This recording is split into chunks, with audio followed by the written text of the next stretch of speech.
Love of life. This out of all will remain. They have lived and have tossed.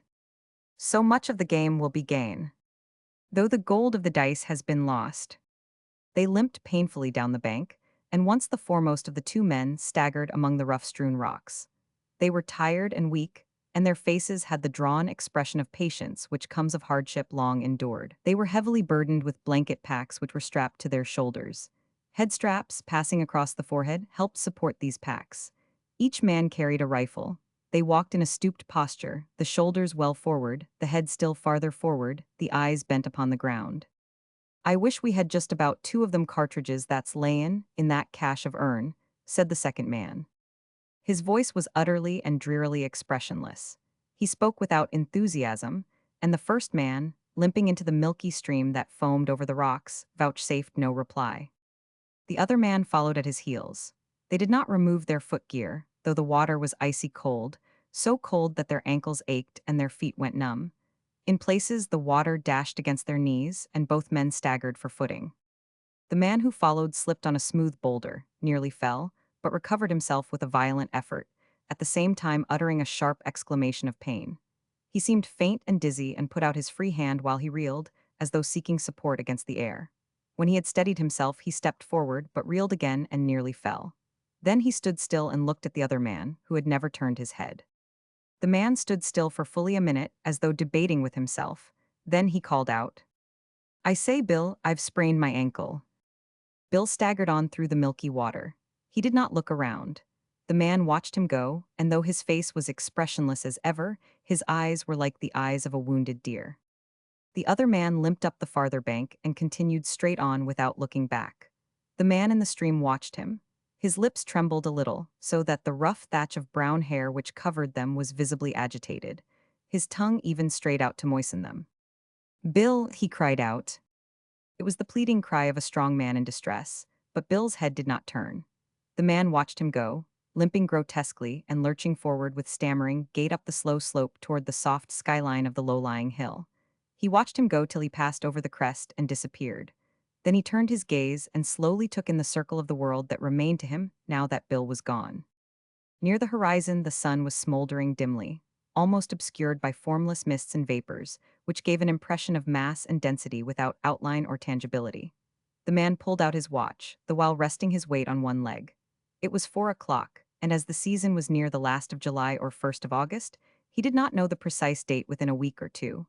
He knew that the sun roughly marked the northwest. He looked to the south and knew that somewhere beyond those bleak hills lay the Great Bear Lake. Also, he knew that in that direction the Arctic Circle cut its forbidding way across the Canadian Barrens. This stream in which he stood was a feeder to the Coppermine River, which in turn flowed north and emptied into Coronation Gulf and the Arctic Ocean. He had never been there, but he had seen it once on a Hudson Bay Company chart. Again his gaze completed the circle of the world about him. It was not a heartening spectacle. Everywhere was soft skyline. The hills were all low-lying. There were no trees, no shrubs, no grasses, naught but a tremendous and terrible desolation that sent fear swiftly dawning into his eyes. "Bill," he whispered once and twice, "Bill." He cowered in the midst of the milky water, as though the vastness were pressing in upon him with overwhelming force, brutally crushing him with its complacent awfulness. He began to shake as with an ague fit, till the gun fell from his hand with a splash. This served to rouse him. He fought with his fear and pulled himself together, groping in the water and recovering the weapon. He hitched his pack farther over on his left shoulder, so as to take a portion of its weight from off the injured ankle. Then he proceeded, slowly and carefully, wincing with pain, to the bank. He did not stop.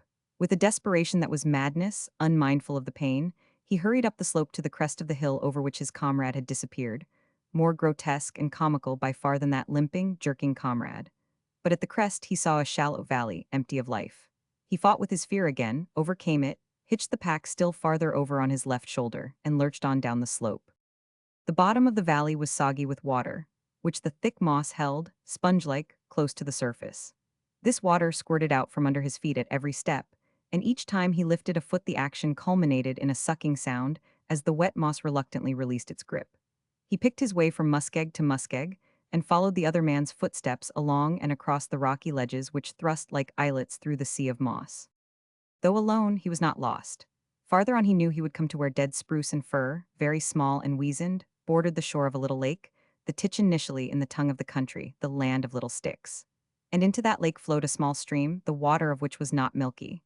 There was rush grass on that stream, this he remembered well, but no timber, and he would follow it till its first trickle ceased at a divide. He would cross this divide to the first trickle of another stream, flowing to the west, which he would follow until it emptied into the river Dease, and here he would find a cache under an upturned canoe and piled over with many rocks. And in this cache would be ammunition for his empty gun, fish hooks and lines, a small net, all the utilities for the killing and snaring of food. Also, he would find flour, not much, a piece of bacon and some beans. Bill would be waiting for him there, and they would paddle away south down the Dease to the Great Bear Lake. And south across the lake they would go, ever south till they gained the Mackenzie. And south, still south they would go, while the winter raced vainly after them, and the ice formed in the eddies, and the days grew chill and crisp, south to some warm Hudson Bay Company post, where timber grew tall and generous and there was grub without end. These were the thoughts of the man as he strove onward. But hard as he strove with his body, he strove equally hard with his mind, trying to think that Bill had not deserted him, that Bill would surely wait for him at the cache. He was compelled to think this thought, or else there would not be any use to strive, and he would have lain down and died. And as the dim ball of the sun sank slowly into the northwest, he covered every inch, and many times, of his and Bill's flight south before the downcoming winter. And he conned the grub of the cache and the grub of the Hudson Bay Company post over and over again. He had not eaten for 2 days. For a far longer time, he had not had all he wanted to eat. Often he stooped and picked pale muskeg berries, put them into his mouth, and chewed and swallowed them. A muskeg berry is a bit of seed enclosed in a bit of water. In the mouth the water melts away, and the seed chews sharp and bitter. The man knew there was no nourishment in the berries, but he chewed them patiently with a hope greater than knowledge and defying experience. At 9 o'clock he stubbed his toe on a rocky ledge, and from sheer weariness and weakness staggered and fell. He lay for some time without movement on his side. Then he slipped out of the pack straps and clumsily dragged himself into a sitting posture. It was not yet dark, and in the lingering twilight he groped about among the rocks for shreds of dry moss. When he had gathered a heap, he built a fire, a smoldering, smudgy fire, and put a tin pot of water on to boil. He unwrapped his pack, and the first thing he did was to count his matches. There were 67. He counted them 3 times to make sure. He divided them into several portions, wrapping them in oil paper, disposing of one bunch in his empty tobacco pouch, of another bunch in the inside band of his battered hat, of a third bunch under his shirt on the chest. This accomplished, a panic came upon him, and he unwrapped them all and counted them again. There were still 67. He dried his wet footgear by the fire. The moccasins were in soggy shreds. The blanket socks were worn through in places, and his feet were raw and bleeding. His ankle was throbbing, and he gave it an examination. It had swollen to the size of his knee. He tore a long strip from one of his 2 blankets and bound the ankle tightly. He tore other strips and bound them about his feet to serve for both moccasins and socks. Then he drank the pot of water, steaming hot, wound his watch, and crawled between his blankets. He slept like a dead man. The brief darkness around midnight came and went. The sun arose in the northeast, at least the day dawned in that quarter, for the sun was hidden by gray clouds. At 6 o'clock he awoke, quietly lying on his back. He gazed straight up into the gray sky and knew that he was hungry. As he rolled over on his elbow, he was startled by a loud snort and saw a bull caribou regarding him with alert curiosity. The animal was not more than 50 feet away, and instantly into the man's mind leaped the vision and the savor of a caribou steak sizzling and frying over a fire. Mechanically, he reached for the empty gun, drew a bead, and pulled the trigger. The bull snorted and leaped away, his hoofs rattling and clattering as he fled across the ledges. The man cursed and flung the empty gun from him. He groaned aloud as he started to drag himself to his feet. It was a slow and arduous task. His joints were like rusty hinges. They worked harshly in their sockets with much friction, and each bending or unbending was accomplished only through a sheer exertion of will. When he finally gained his feet, another minute or so was consumed in straightening up, so that he could stand erect as a man should stand. He crawled up a small knoll and surveyed the prospect. There were no trees, no bushes, nothing but a gray sea of moss scarcely diversified by gray rocks, gray lakelets, and gray streamlets. The sky was gray. There was no sun nor hint of sun. He had no idea of north, and he had forgotten the way he had come to this spot the night before. But he was not lost. He knew that. Soon he would come to the land of the little sticks. He felt that it lay off to the left somewhere, not far, possibly just over the next low hill. He went back to put his pack into shape for traveling. He assured himself of the existence of his 3 separate parcels of matches, though he did not stop to count them. But he did linger, debating, over a squat moose hide sack. It was not large. He could hide it under his 2 hands. He knew that it weighed 15 pounds, as much as all the rest of the pack, and it worried him. He finally set it to one side and proceeded to roll the pack. He paused to gaze at the squat moose hide sack. He picked it up hastily with a defiant glance about him, as though the desolation were trying to rob him of it, and when he rose to his feet to stagger on into the day, it was included in the pack on his back. He bore away to the left, stopping now and again to eat muskeg berries. His ankle had stiffened, his limp was more pronounced, but the pain of it was as nothing compared with the pain of his stomach. The hunger pangs were sharp. They gnawed and gnawed until he could not keep his mind steady on the course he must pursue to gain the land of little sticks. The muskeg berries did not allay this gnawing, while they made his tongue and the roof of his mouth sore with their irritating bite. He came upon a valley where rock ptarmigan rose on whirring wings from the ledges and muskegs. Kurr, kurr, kurr was the cry they made. He threw stones at them, but could not hit them. He placed his pack on the ground and stalked them as a cat stalks a sparrow. The sharp rocks cut through his pants, legs till his knees left a trail of blood, but the hurt was lost in the hurt of his hunger. He squirmed over the wet moss, saturating his clothes and chilling his body, but he was not aware of it, so great was his fever for food. And always the ptarmigan rose, whirring before him, till their kurr, kurr, kurr became a mock to him, and he cursed them and cried aloud at them with their own cry. Once he crawled upon one that must have been asleep. He did not see it till it shot up in his face from its rocky nook. He made a clutch as startled as was the rise of the ptarmigan, and there remained in his hand 3 tail feathers. As he watched its flight, he hated it, as though it had done him some terrible wrong. Then he returned and shouldered his pack. As the day wore along, he came into valleys or swales where game was more plentiful. A band of caribou passed by, 20 and odd animals, tantalizingly within rifle range. He felt a wild desire to run after them, a certitude that he could run them down. A black fox came toward him, carrying a ptarmigan in his mouth. The man shouted. It was a fearful cry, but the fox, leaping away in fright, did not drop the ptarmigan. Late in the afternoon, he followed a stream, milky with lime, which ran through sparse patches of rush grass. Grasping these rushes firmly near the root, he pulled up what resembled a young onion sprout no larger than a shingle nail. It was tender, and his teeth sank into it with a crunch that promised deliciously of food. But its fibers were tough. It was composed of stringy filaments saturated with water, like the berries, and devoid of nourishment. He threw off his pack and went into the rush grass on hands and knees, crunching and munching, like some bovine creature. He was very weary and often wished to rest, to lie down and sleep, but he was continually driven on, not so much by his desire to gain the land of little sticks as by his hunger. He searched little ponds for frogs and dug up the earth with his nails for worms, though he knew in spite that neither frogs nor worms existed so far north. He looked into every pool of water vainly, until, as the long twilight came on, he discovered a solitary fish, the size of a minnow, in such a pool. He plunged his arm in up to the shoulder, but it eluded him. He reached for it with both hands and stirred up the milky mud at the bottom. In his excitement, he fell in, wetting himself to the waist. Then the water was too muddy to admit of his seeing the fish, and he was compelled to wait until the sediment had settled. The pursuit was renewed till the water was again mudded. But he could not wait. He unstrapped the tin bucket and began to bail the pool. He bailed wildly at first, splashing himself and flinging the water so short a distance that it ran back into the pool. He worked more carefully, striving to be cool, though his heart was pounding against his chest and his hands were trembling. At the end of half an hour, the pool was nearly dry. Not a cupful of water remained. And there was no fish. He found a hidden crevice among the stones through which it had escaped to the adjoining and larger pool, a pool which he could not empty in a night and a day. Had he known of the crevice, he could have closed it with a rock at the beginning, and the fish would have been his. Thus he thought, and crumpled up and sank down upon the wet earth. At first he cried softly to himself, then he cried loudly to the pitiless desolation that ringed him around, and for a long time after he was shaken by great dry sobs. He built a fire and warmed himself by drinking quarts of hot water, and made camp on a rocky ledge in the same fashion he had the night before. The last thing he did was to see that his matches were dry and to wind his watch. The blankets were wet and clammy. His ankle pulsed with pain. But he knew only that he was hungry, and through his restless sleep he dreamed of feasts and banquets and of food served and spread in all imaginable ways. He awoke chilled and sick. There was no sun. The gray of earth and sky had become deeper, more profound.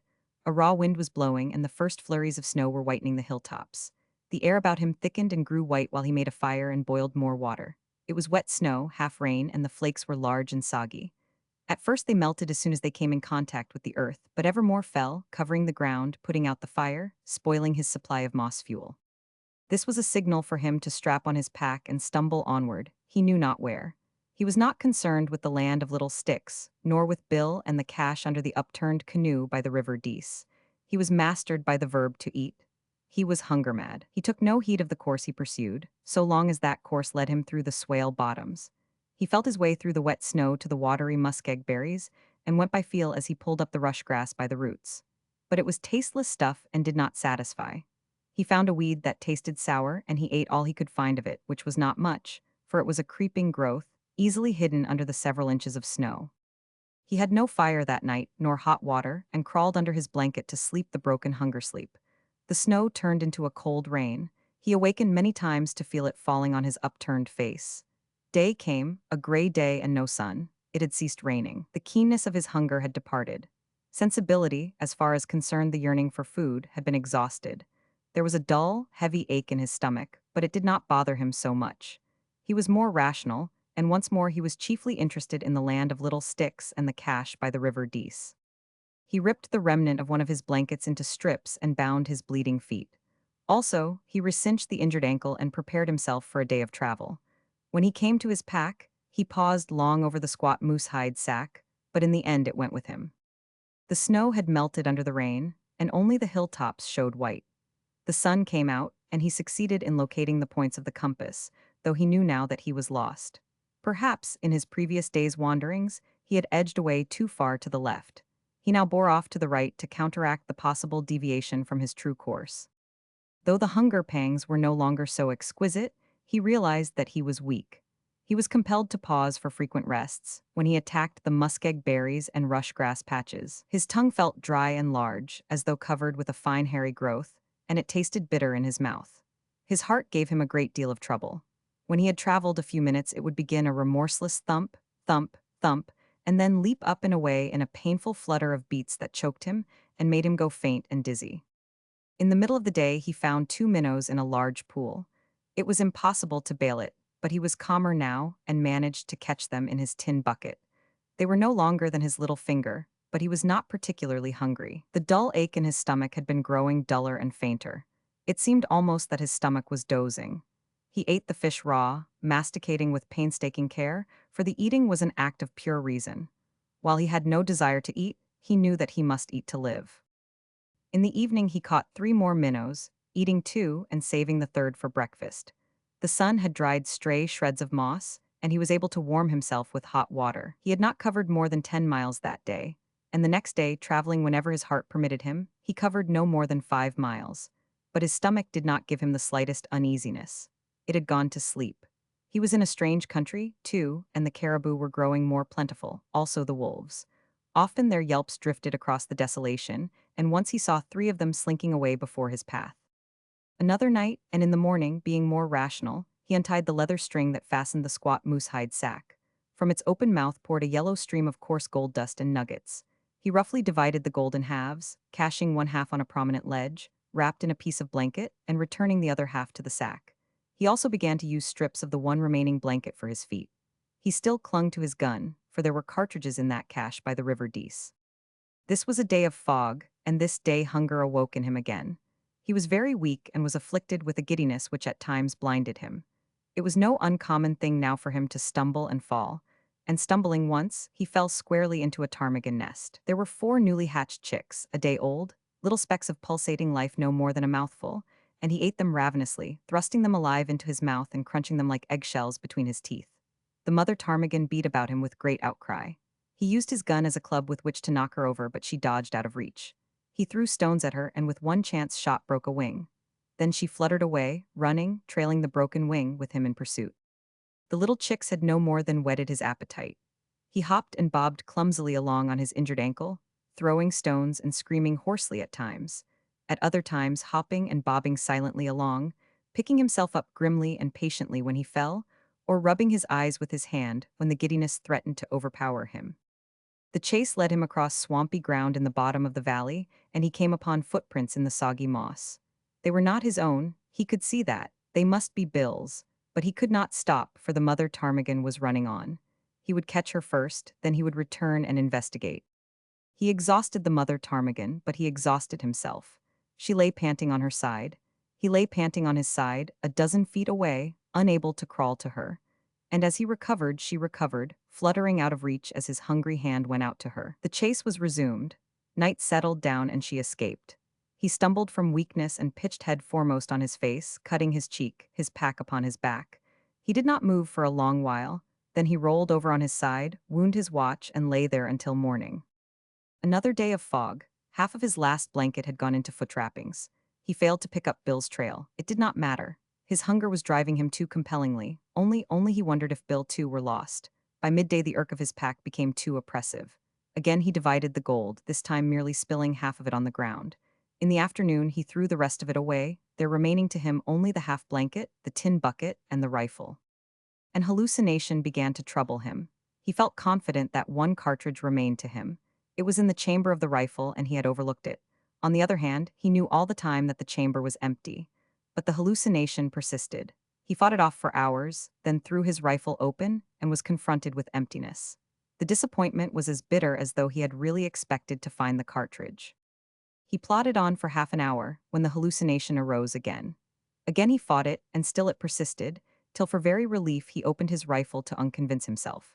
At times his mind wandered farther afield, and he plodded on, a mere automaton, strange conceits and whimsicalities gnawing at his brain like worms. But these excursions out of the real were of brief duration, for ever the pangs of the hunger bite called him back. He was jerked back abruptly once from such an excursion by a sight that caused him nearly to faint. He reeled and swayed, doddering like a drunken man to keep from falling. Before him stood a horse. A horse? He could not believe his eyes. A thick mist was in them, intershot with sparkling points of light. He rubbed his eyes savagely to clear his vision, and beheld not a horse but a great brown bear. The animal was studying him with bellicose curiosity. The man had brought his gun halfway to his shoulder before he realized. He lowered it and drew his hunting knife from its beaded sheath at his hip. Before him was meat and life. He ran his thumb along the edge of his knife. It was sharp. The point was sharp. He would fling himself upon the bear and kill it. But his heart began its warning thump, thump, thump. Then followed the wild upward leap and tattoo of flutters, the pressing as of an iron band about his forehead, the creeping of the dizziness into his brain. His desperate courage was evicted by a great surge of fear. In his weakness, what if the animal attacked him? He drew himself up to his most imposing stature, gripping the knife and staring hard at the bear. The bear advanced clumsily a couple of steps, reared up, and gave vent to a tentative growl.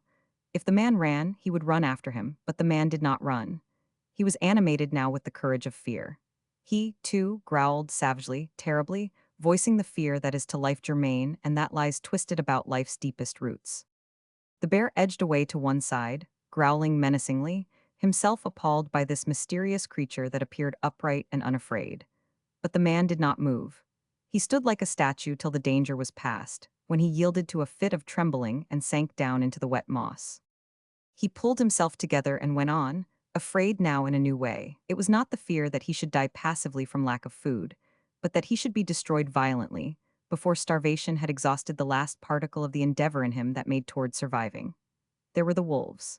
Back and forth across the desolation drifted their howls, weaving the very air into a fabric of menace that was so tangible that he found himself, arms in the air, pressing it back from him as it might be the walls of a wind-blown tent. Now and again the wolves in packs of 2 and 3 crossed his path, but they sheered clear of him. They were not in sufficient numbers, and besides they were hunting the caribou, which did not battle, while this strange creature that walked erect might scratch and bite. In the late afternoon, he came upon scattered bones where the wolves had made a kill. The debris had been a caribou calf an hour before, squawking and running, and very much alive. He contemplated the bones, clean-picked and polished, pink with the cell life in them which had not yet died. Could it possibly be that he might be that ere the day was done? Such was life, eh? A vain and fleeting thing. It was only life that pained. There was no hurt in death. To die was to sleep. It meant cessation, rest. Then why was he not content to die? But he did not moralize long.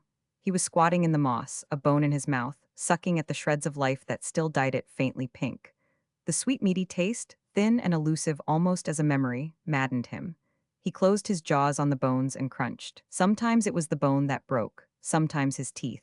Then he crushed the bones between rocks, pounded them to a pulp, and swallowed them. He pounded his fingers, too, in his haste, and yet found a moment in which to feel surprise at the fact that his fingers did not hurt much when caught under the descending rock. Came frightful days of snow and rain. He did not know when he made camp when he broke camp. He traveled in the night as much as in the day. He rested wherever he fell, crawled on whenever the dying life in him flickered up and burned less dimly. He, as a man, no longer strove. It was the life in him, unwilling to die, that drove him on. He did not suffer. His nerves had become blunted numb, while his mind was filled with weird visions and delicious dreams. But ever he sucked and chewed on the crushed bones of the caribou calf, the least remnants of which he had gathered up and carried with him. He crossed no more hills or divides, but automatically followed a large stream which flowed through a wide and shallow valley. He did not see this stream nor this valley. He saw nothing save visions. Soul and body walked or crawled side by side, yet apart, so slender was the thread that bound them. He awoke in his right mind, lying on his back on a rocky ledge. The sun was shining bright and warm. Afar off he heard the squawking of caribou calves. He was aware of vague memories of rain and wind and snow, but whether he had been beaten by the storm for 2 days or 2 weeks he did not know. For some time he lay without movement, the genial sunshine pouring upon him and saturating his miserable body with its warmth. A fine day, he thought. Perhaps he could manage to locate himself. By a painful effort he rolled over on his side. Below him flowed a wide and sluggish river. Its unfamiliarity puzzled him. Slowly he followed it with his eyes, winding in wide sweeps among the bleak, bare hills, bleaker and barer, and lower lying than any hills he had yet encountered. Slowly, deliberately, without excitement or more than the most casual interest, he followed the course of the strange stream toward the skyline and saw it emptying into a bright and shining sea. He was still unexcited. Most unusual, he thought, a vision or a mirage, more likely a vision, a trick of his disordered mind. He was confirmed in this by sight of a ship lying at anchor in the midst of the shining sea. He closed his eyes for a while, then opened them. Strange how the vision persisted, yet not strange. He knew there were no seas or ships in the heart of the barren lands, just as he had known there was no cartridge in the empty rifle. He heard a snuffle behind him, a half-choking gasp or cough. Very slowly, because of his exceeding weakness and stiffness, he rolled over on his other side. He could see nothing near at hand, but he waited patiently. Again came the snuffle and cough, and outlined between two jagged rocks not a score of feet away he made out the gray head of a wolf. The sharp ears were not pricked so sharply as he had seen them on other wolves. The eyes were bleared and bloodshot. The head seemed to droop limply and forlornly. The animal blinked continually in the sunshine. It seemed sick. As he looked it snuffled and coughed again. This, at least, was real, he thought, and turned on the other side so that he might see the reality of the world which had been veiled from him before by the vision. But the sea still shone in the distance, and the ship was plainly discernible. Was it reality, after all? He closed his eyes for a long while and thought, and then it came to him. He had been making north by east, away from the Dease Divide and into the Copperman Valley. This wide and sluggish river was the Copperman. That shining sea was the Arctic Ocean. That ship was a whaler, strayed east, far east, from the mouth of the Mackenzie, and it was lying at anchor in Coronation Gulf. He remembered the Hudson Bay Company chart he had seen long ago, and it was all clear and reasonable to him. He sat up and turned his attention to immediate affairs. He had worn through the blanket trappings, and his feet were shapeless lumps of raw meat. His last blanket was gone. Rifle and knife were both missing. He had lost his hat somewhere with the bunch of matches in the band, but the matches against his chest were safe and dry inside the tobacco pouch and oil paper. He looked at his watch. It marked 11 o'clock and was still running. Evidently he had kept it wound. He was calm and collected. Though extremely weak, he had no sensation of pain. He was not hungry. The thought of food was not even pleasant to him, and whatever he did was done by his reason alone. He ripped off his pants, legs to the knees, and bound them about his feet. Somehow he had succeeded in retaining the tin bucket. He would have some hot water before he began what he foresaw was to be a terrible journey to the ship.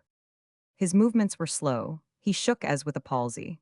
When he started to collect dry moss, he found he could not rise to his feet. He tried again and again, then contented himself with crawling about on hands and knees. Once he crawled near to the sick wolf. The animal dragged itself reluctantly out of his way, licking its chops with a tongue which seemed hardly to have the strength to curl. The man noticed that the tongue was not the customary healthy red. It was a yellowish brown and seemed coated with a rough and half-dry mucus. After he had drunk a quart of hot water, the man found he was able to stand, and even to walk as well as a dying man might be supposed to walk. Every minute or so he was compelled to rest. His steps were feeble and uncertain, just as the wolf that trailed him were feeble and uncertain. And that night, when the shining sea was blotted out by blackness, he knew he was nearer to it by no more than 4 miles. Throughout the night he heard the cough of the sick wolf, and now and then the squawking of the caribou calves. There was life all around him, but it was strong life, very much alive and well, and he knew the sick wolf clung to the sick man's trail in the hope that the man would die first. In the morning, on opening his eyes, he beheld it regarding him with a wistful and hungry stare. It stood crouched, with tail between its legs, like a miserable and woebegone dog. It shivered in the chill morning wind and grinned dispiritedly when the man spoke to it in a voice that achieved no more than a hoarse whisper. The sun rose brightly, and all morning the man tottered and fell toward the ship on the shining sea. The weather was perfect. It was the brief Indian summer of the high latitudes. It might last a week. Tomorrow or next day it might be gone. In the afternoon the man came upon a trail. It was of another man who did not walk but who dragged himself on all fours. The man thought it might be Bill, but he thought in a dull, uninterested way. He had no curiosity.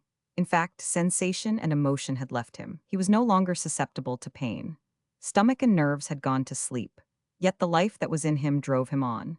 He was very weary, but it refused to die. It was because it refused to die that he still ate muskeg berries and minnows, drank his hot water, and kept a wary eye on the sick wolf.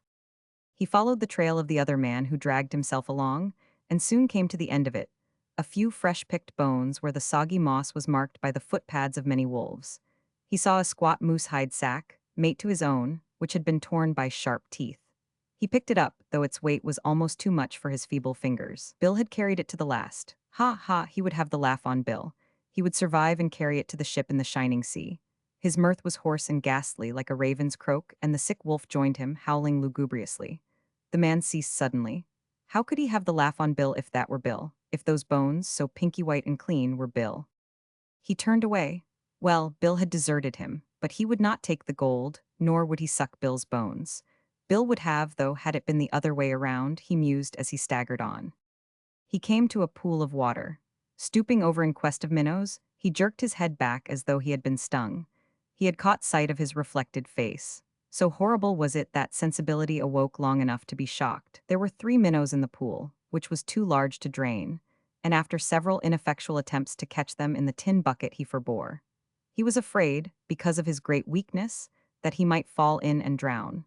It was for this reason that he did not trust himself to the river, astride one of the many drift logs which lined its sand spits. That day he decreased the distance between him and the ship by 3 miles, the next day by 2, for he was crawling now as Bill had crawled, and the end of the 5th day found the ship still 7 miles away, and him unable to make even a mile a day. Still the Indian summer held on, and he continued to crawl and faint, turn and turn about, and ever the sick wolf coughed and wheezed at his heels. His knees had become raw meat like his feet, and though he patted them with the shirt from his back, it was a red track he left behind him on the moss and stones. Once, glancing back, he saw the wolf licking hungrily his bleeding trail, and he saw sharply what his own end might be. Unless he could get the wolf. Then began as grim a tragedy of existence as was ever played. A sick man that crawled, a sick wolf that limped, 2 creatures dragging their dying carcasses across the desolation and hunting each other's lives.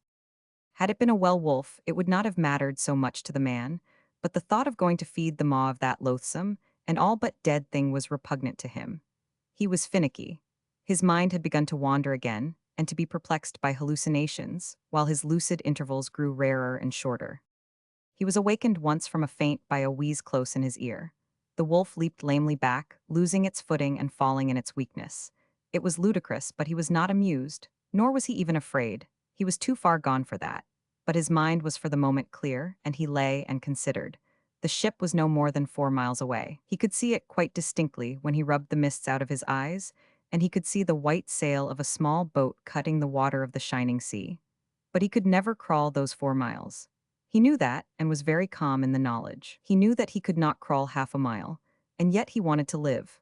It was unreasonable that he should die after all he had undergone. Fate asked too much of him, and dying, he declined to die.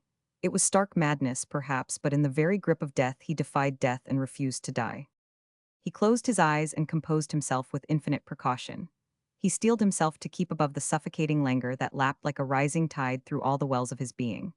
It was very like a sea, this deadly languor, that rose and drowned his consciousness bit by bit. Sometimes he was all but submerged, swimming through oblivion with a faltering stroke. And again, by some strange alchemy of soul, he would find another shred of will and strike out more strongly. Without movement, he lay on his back, and he could hear, slowly drawing near and nearer, the wheezing intake and output of the sick wolf's breath. It drew closer, ever closer, through an infinitude of time, and he did not move. It was at his ear. The harsh, dry tongue grated like sandpaper against his cheek. His hands shot out, or at least he willed them to shoot out. The fingers were curved like talons, but they closed on empty air. Swiftness and certitude require strength, and the man had not this strength. The patience of the wolf was terrible. The man's patience was no less terrible. For half a day he lay motionless, fighting off unconsciousness and waiting for the thing that was to feed upon him and upon which he wished to feed.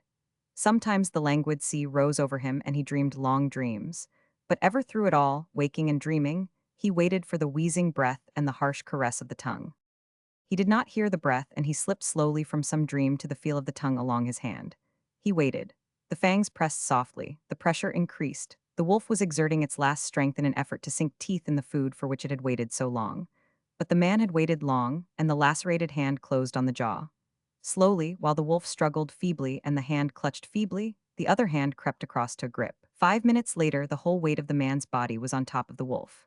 The hands had not sufficient strength to choke the wolf, but the face of the man was pressed close to the throat of the wolf, and the mouth of the man was full of hair.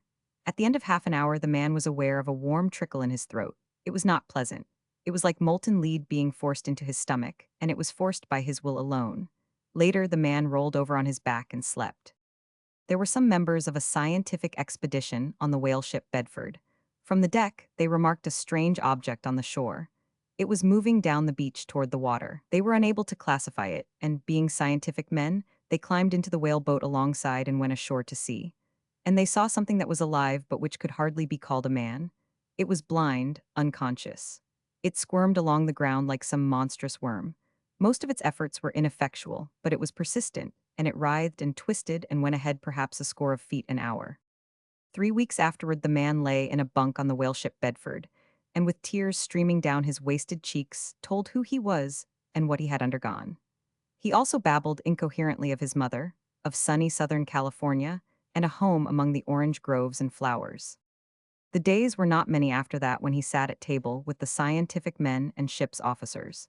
He gloated over the spectacle of so much food, watching it anxiously as it went into the mouths of others. With the disappearance of each mouthful, an expression of deep regret came into his eyes. He was quite sane, yet he hated those men at mealtime. He was haunted by a fear that the food would not last. He inquired of the cook, the cabin boy, the captain, concerning the food stores. They reassured him countless times, but he could not believe them and pried cunningly about the lazarette to see with his own eyes. It was noticed that the man was getting fat. He grew stouter with each day. The scientific men shook their heads and theorized. They limited the man at his meals, but still his girth increased and he swelled prodigiously under his shirt. The sailors grinned, they knew. And when the scientific men set a watch on the man, they knew too. They saw him slouch forward after breakfast and, like a mendicant with outstretched palm, accost a sailor. The sailor grinned and passed him a fragment of sea biscuit. He clutched it avariciously, looked at it as a miser looks at gold, and thrust it into his shirt bosom. Similar were the donations from other grinning sailors. The scientific men were discreet. They let him alone, but they privily examined his bunk. It was lined with hardtack. The mattress was stuffed with hardtack. Every nook and cranny was filled with hardtack. Yet he was sane. He was taking precautions against another possible famine, that was all. He would recover from it, the scientific men said, and he did, ere the Bedford's anchor rumbled down in San Francisco Bay. A day's lodging. It was the gosh dangdest stampede I ever seen. 1,000 dog teams hit in the ice. You couldn't see for smoke. 2 white men and a Swede froze to death that night, and there was a dozen busted their lungs. But didn't I see with my own eyes the bottom of the waterhole? It was yellow with gold like a mustard plaster. That's why I staked the Yukon for a minute claim. That's what made the stampede. And then there was nothing to it. That's what I said, nothing to it. And I ain't got over guessin' yet. Narrative of Shorty. John Messner clung with mittened hand to the bucking gee-pole and held the sled in the trail. With the other mittened hand, he rubbed his cheeks and nose. He rubbed his cheeks and nose every little while. In point of fact, he rarely ceased from rubbing them, and sometimes, as their numbness increased, he rubbed fiercely. His forehead was covered by the visor of his fur cap, the flaps of which went over his ears. The rest of his face was protected by a thick beard, golden brown under its coating of frost. Behind him churned a heavily loaded Yukon sled, and before him twirled a string of 5 dogs. The rope by which they dragged the sled rubbed against the side of Messner's leg. When the dogs swung on a bend in the trail, he stepped over the rope. There were many bends, and he was compelled to step over it often. Sometimes he tripped on the rope or stumbled, and at all times he was awkward, betraying a weariness so great that the sled now and again ran upon his heels. When he came to a straight piece of trail, where the sled could get along for a moment without guidance, he let go the G-pole and batted his right hand sharply upon the hard wood. He found it difficult to keep up the circulation in that hand. But while he pounded the one hand, he never ceased from rubbing his nose and cheeks with the other. "It's too cold to travel anyway," he said. He spoke aloud, after the manner of men who are much by themselves. "Only a fool would travel at such a temperature. If it isn't 80 below, it's because it's 79. He pulled out his watch, and after some fumbling got it back into the breast pocket of his thick woolen jacket. Then he surveyed the heavens and ran his eye along the white skyline to the south. 12 o'clock, he mumbled, a clear sky and no sun. He plodded on silently for 10 minutes, and then, as though there had been no lapse in his speech, he added, "And no ground covered, and it's too cold to travel." Suddenly he yelled, "Whoa!" at the dogs and stopped. He seemed in a wild panic over his right hand and proceeded to hammer it furiously against the G-pole. "You poor devils," he addressed the dogs, which had dropped down heavily on the ice to rest. His was a broken, jerky utterance, caused by the violence with which he hammered his numb hand upon the wood. "What have you done anyway that a two-legged other animal should come along? Break you to harness? Curb all your natural proclivities and make slave beasts out of you?" He rubbed his nose, not reflectively, but savagely, in order to drive the blood into it, and urged the dogs to their work again. He traveled on the frozen surface of a great river. Behind him it stretched away in a mighty curve of many miles, losing itself in a fantastic jumble of mountains, snow-covered and silent. Ahead of him the river split into many channels to accommodate the freight of islands it carried on its breast. These islands were silent and white. No animals nor humming insects broke the silence. No birds flew in the chill air. There was no sound of man, no mark of the handiwork of man. The world slept, and it was like the sleep of death. John Messner seemed succumbing to the apathy of it all. The frost was benumbing his spirit. He plodded on with bowed head, unobservant, mechanically rubbing nose and cheeks, and batting his steering hand against the G-pole in the straight trail stretches. But the dogs were observant, and suddenly they stopped, turning their heads and looking back at their master out of eyes that were wistful and questioning. Their eyelashes were frosted white, as were their muzzles, and they had all the seeming of decrepit old age, what of the frost-rime and exhaustion.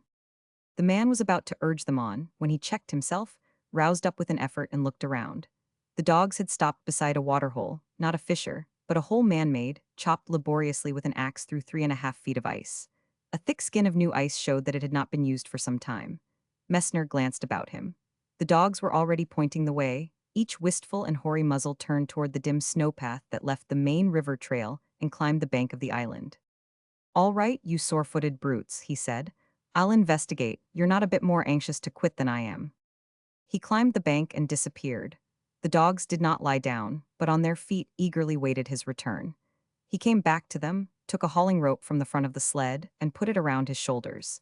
Then he jeed the dogs to the right and put them at the bank on the run. It was a stiff pull, but their weariness fell from them as they crouched low to the snow, whining with eagerness and gladness as they struggled upward to the last ounce of effort in their bodies. When a dog slipped or faltered, the one behind nipped his hind quarters. The man shouted encouragement and threats and threw all his weight on the hauling rope. They cleared the bank with a rush, swung to the left, and dashed up to a small log cabin. It was a deserted cabin of a single room, 8 feet by 10 on the inside. Messner unharnessed the animals, unloaded his sled, and took possession. The last chance wayfarer had left a supply of firewood. Messner set up his light sheet iron stove and started a fire. He put 5 sun-cured salmon into the oven to thaw out for the dogs, and from the waterhole filled his coffee pot and cooking pail. While waiting for the water to boil, he held his face over the stove.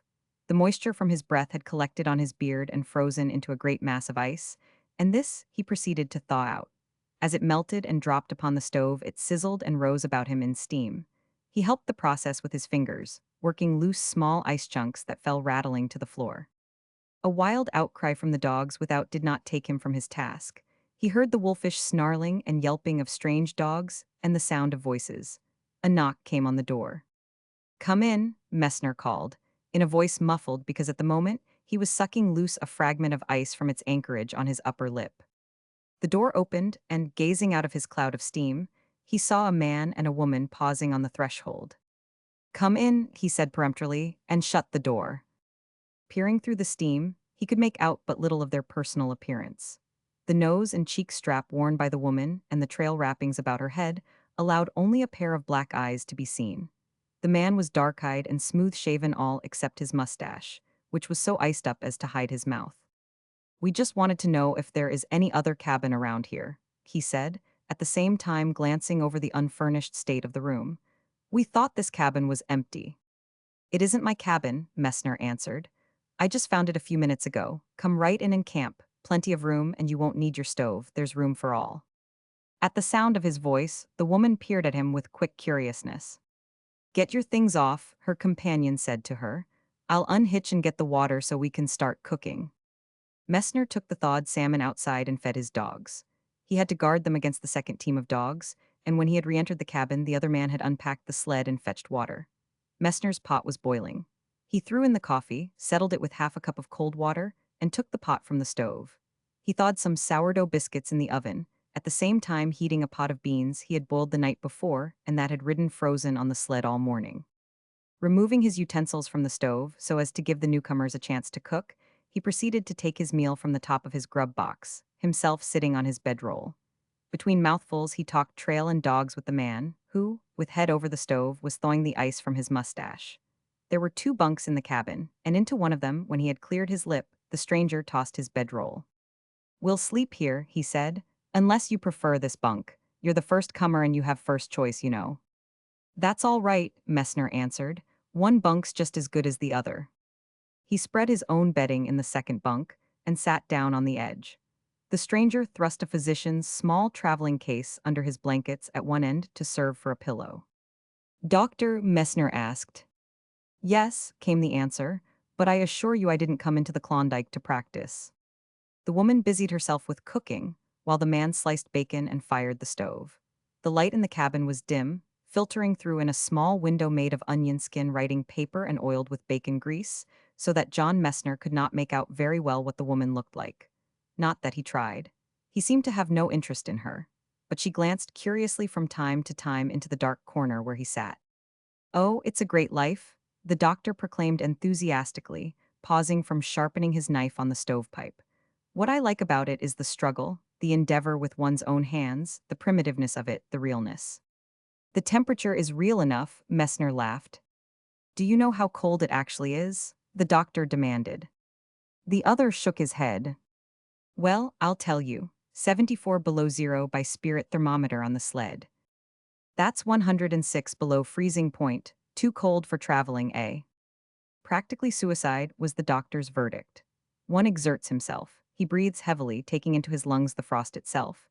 It chills his lungs, freezes the edges of the tissues. He gets a dry, hacking cough as the dead tissue slews away, and dies the following summer of pneumonia, wondering what it's all about. I'll stay in this cabin for a week, unless the thermometer rises at least to 50 below." "I say, Tess," he said the next moment, "don't you think that coffee's boiled long enough?" At the sound of the woman's name, John Messner became suddenly alert. He looked at her quickly, while across his face shot a haunting expression, the ghost of some buried misery achieving swift resurrection. But the next moment, and by an effort of will, the ghost was laid again. His face was as placid as before, though he was still alert, dissatisfied with what the feeble light had shown him of the woman's face. Automatically, her first act had been to set the coffee pot back. It was not until she had done this that she glanced at Messner. But already he had composed himself. She saw only a man sitting on the edge of the bunk and incuriously studying the toes of his moccasins. But as she turned casually to go about her cooking, he shot another swift look at her, and she, glancing as swiftly back, caught his look. He shifted on past her to the doctor, though the slightest smile curled his lip in appreciation of the way she had trapped him. She drew a candle from the grub box and lighted it. One look at her illuminated face was enough for Messner. In the small cabin, the widest limit was only a matter of several steps, and the next moment she was alongside of him. She deliberately held the candle close to his face and stared at him out of eyes wide with fear and recognition. He smiled quietly back at her. "What are you looking for, Tess?" the doctor called. "Hairpins," she replied, passing on and rummaging in a clothes bag on the bunk.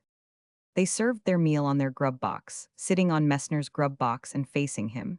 He had stretched out on his bunk to rest, lying on his side, his head on his arm.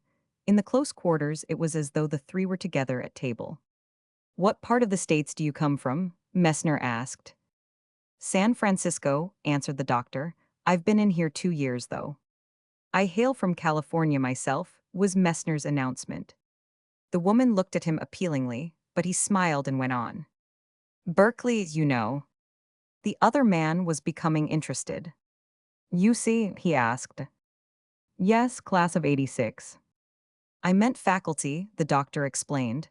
"You remind me of the type." "Sorry to hear you say so," Messner smiled back. "I'd prefer being taken for a prospector or a dog musher." "I don't think he looks any more like a professor than you do a doctor," the woman broke in. "Thank you," said Messner. Then, turning to her companion, "By the way, doctor, what is your name, if I may ask?" "Haythorn, if you'll take my word for it. I gave up cards with civilization." "And Mrs. Haythorn," Messner smiled and bowed. She flashed a look at him that was more anger than appeal. Haythorn was about to ask the other's name. His mouth had opened to form the question when Messner cut him off. "Come to think of it, doctor, you may possibly be able to satisfy my curiosity. There was a sort of scandal in faculty circles some 2 or 3 years ago. The wife of one of the English professors, if you will pardon me, Mrs. Haythorn, disappeared with some San Francisco doctor, I understood, though his name does not just now come to my lips. Do you remember the incident?" Haythorn nodded his head. "Made quite a stir at the time. His name was Womble, Graham Womble. He had a magnificent practice. I knew him somewhat." "Well, what I was trying to get at was what had become of them. I was wondering if you had heard. They left no trace, hide nor hair." He covered his tracks cunningly. Haythorn cleared his throat. "There was rumor that they went to the South Seas, were lost on a trading schooner in a typhoon, or something like that." "I never heard that," Messner said. "You remember the case, Mrs. Haythorn?" "Perfectly," she answered, in a voice the control of which was in amazing contrast to the anger that blazed in the face. She turned aside so that Haythorn might not see.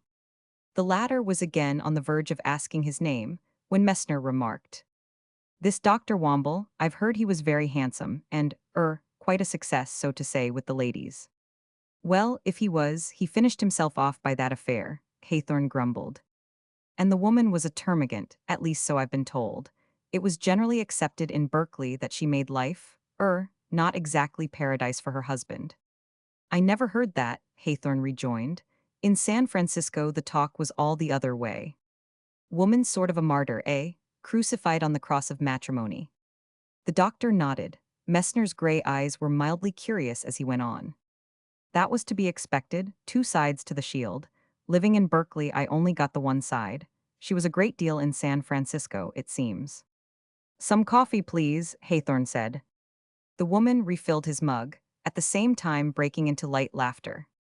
"You're gossiping like a pair of beldames," she chided them. "It's so interesting," Messner smiled at her, then returned to the doctor. "The husband seems then to have had a not very savory reputation in San Francisco." "On the contrary, he was a moral prig," Haythorn blurted out with apparently undue warmth. "He was a little scholastic shrimp without a drop of red blood in his body." "Did you know him?"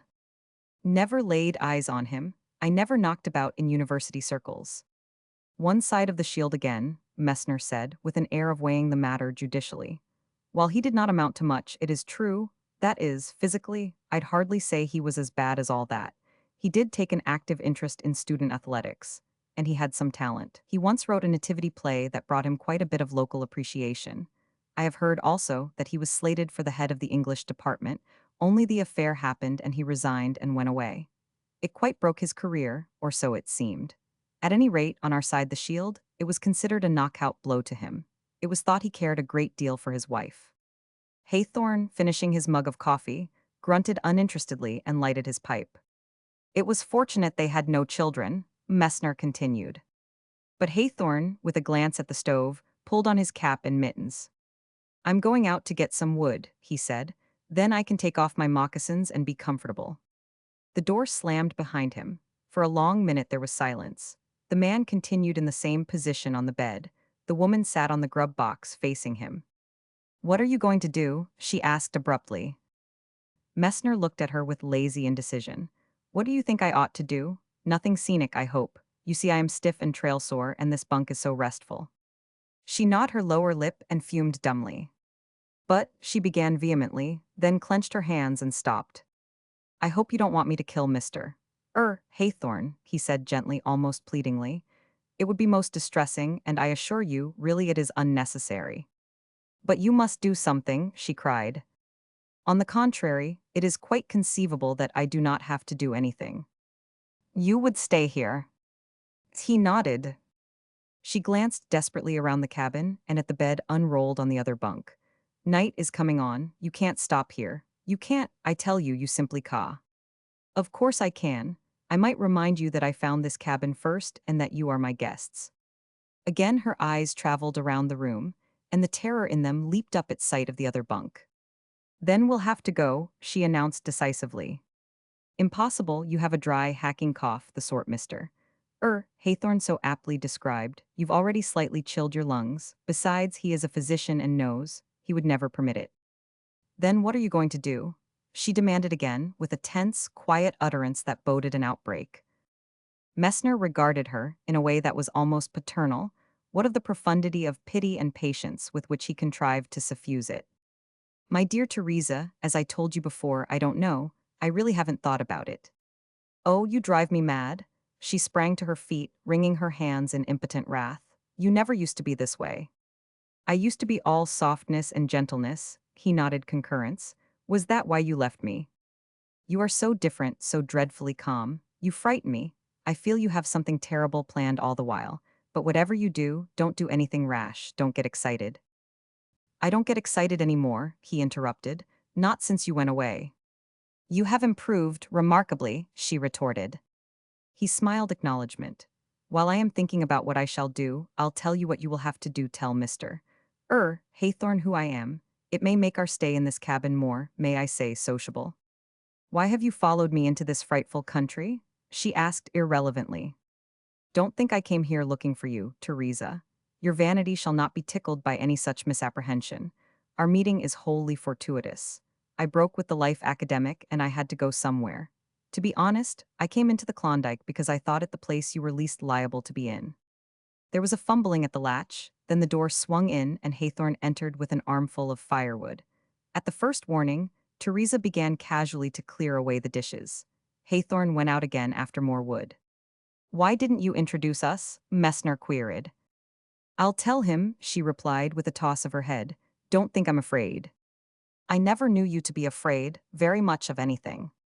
And I'm not afraid of confession either, she said, with softening face and voice. In your case, I fear, confession is exploitation by indirection, profit-making by ruse, self-aggrandizement at the expense of God. Don't be literary, she pouted, with growing tenderness. I never did like epigrammatic discussion. Besides, I'm not afraid to ask you to forgive me. There is nothing to forgive, Teresa. I really should thank you. True, at first I suffered, and then, with all the graciousness of spring, it dawned upon me that I was happy, very happy. It was a most amazing discovery. But what if I should return to you? She asked. I should, he looked at her whimsically, be greatly perturbed. I am your wife, you know you have never got a divorce. I see, he meditated. I have been careless, it will be one of the first things I attend to. She came over to his side, resting her hand on his arm. You don't want me, John? Her voice was soft and caressing, her hand rested like a lure. If I told you I had made a mistake, if I told you that I was very unhappy, and I am, and I did make a mistake. Fear began to grow on Messner. He felt himself wilting under the lightly laid hand. The situation was slipping away from him, all his beautiful calmness was going. She looked at him with melting eyes, and he, too, seemed all dew and melting. He felt himself on the edge of an abyss, powerless to withstand the force that was drawing him over. I am coming back to you, John. I am coming back today, now. As in a nightmare, he strove under the hand. While she talked, he seemed to hear, rippling softly, the song of the Lorelei. It was as though somewhere a piano were playing and the actual notes were impinging on his eardrums. Suddenly he sprang to his feet, thrust her from him as her arms attempted to clasp him, and retreated backward to the door. He was in a panic. "I'll do something desperate," he cried. "I warned you not to get excited." She laughed mockingly and went about washing the dishes. "Nobody wants you. I was just playing with you. I am happier where I am." But Messner did not believe. He remembered her facility in changing front. She had changed front now. It was exploitation by indirection. She was not happy with the other man. She had discovered her mistake. The flame of his ego flared up at the thought. She wanted to come back to him, which was the one thing he did not want. Unwittingly, his hand rattled the door latch. "Don't run away," she laughed. "I won't bite you." "I am not running away," he replied with childlike defiance, at the same time pulling on his mittens. "I'm only going to get some water." He gathered the empty pails and cooking pots together and opened the door. He looked back at her. "Don't forget you're to tell Mr. Haythorne who I am."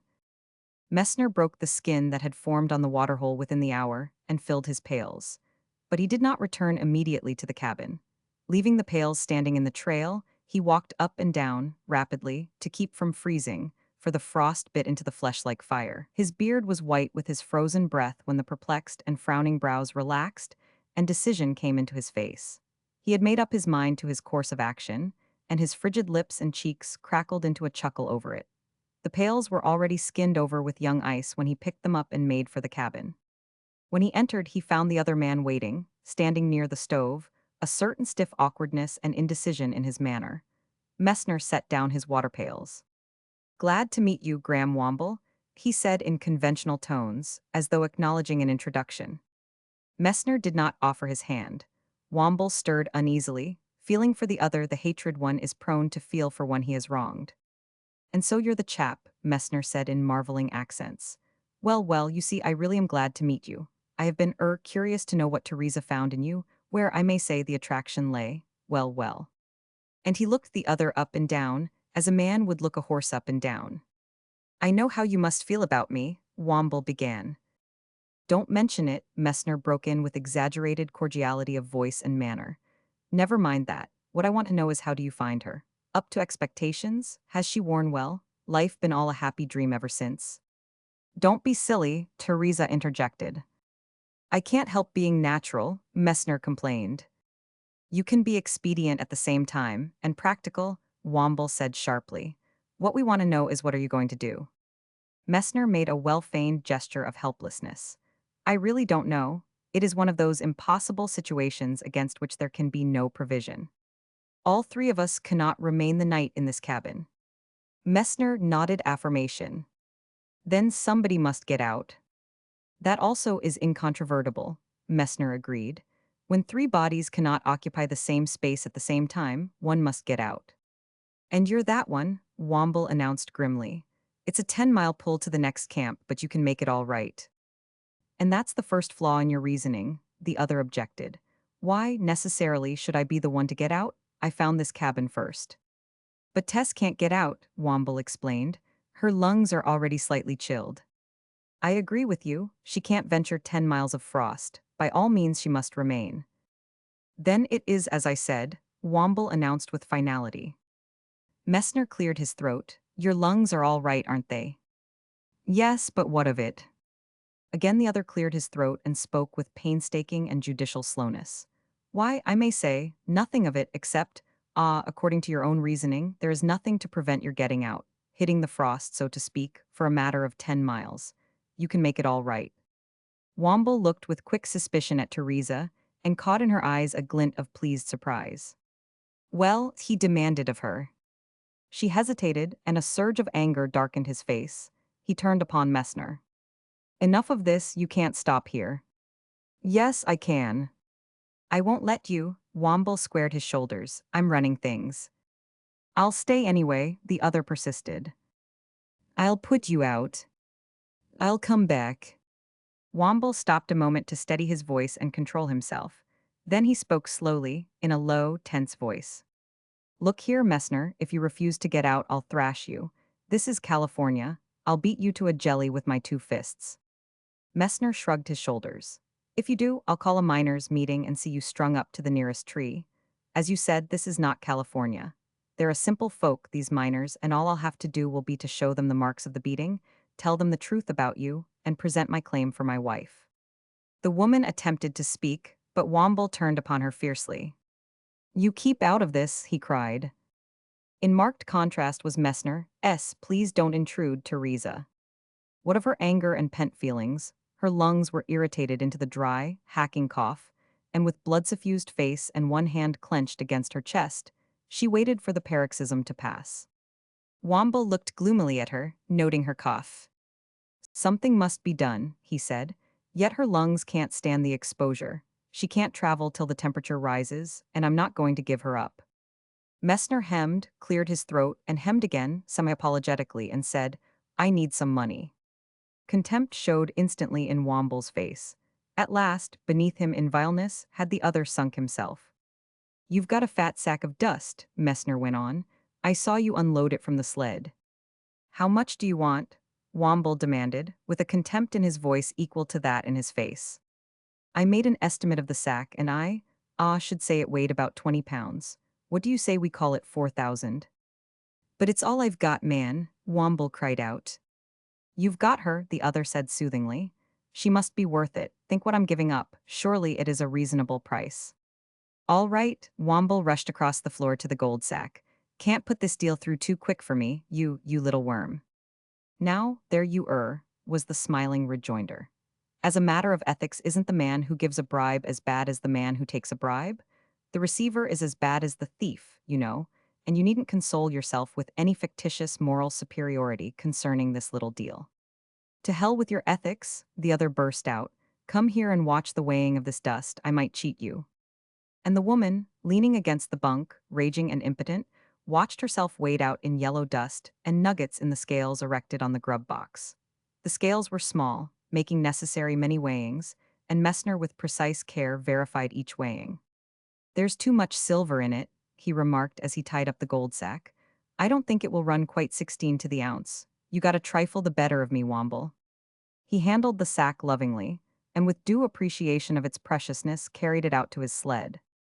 Returning, he gathered his pots and pans together, packed his grub box, and rolled up his bed. When the sled was lashed and the complaining dogs harnessed, he returned into the cabin for his mittens. Goodbye, Tess, he said, standing at the open door. She turned on him, struggling for speech but too frantic to word the passion that burned in her. Goodbye, Tess, he repeated gently. Beast, she managed to articulate. She turned and tottered to the bunk, flinging herself face down upon it, sobbing, You beasts, you beasts. John Messner closed the door softly behind him, and, as he started the dogs, looked back at the cabin with a great relief in his face. At the bottom of the bank, beside the waterhole, he halted the sled. He worked the sack of gold out between the lashings and carried it to the waterhole. Already a new skin of ice had formed. This he broke with his fist. Untying the knotted mouth with his teeth, he emptied the contents of the sack into the water. The river was shallow at that point, and 2 feet beneath the surface he could see the bottom dull yellow in the fading light. At the sight of it, he spat into the hole. He started the dogs along the Yukon trail. Whining spiritlessly, they were reluctant to work. Clinging to the gee-pole with his right band, and with his left rubbing cheeks and nose, he stumbled over the rope as the dogs swung on a bend. Mush on, you poor, sore-footed brutes, he cried. That's it, mush on. The white man's way.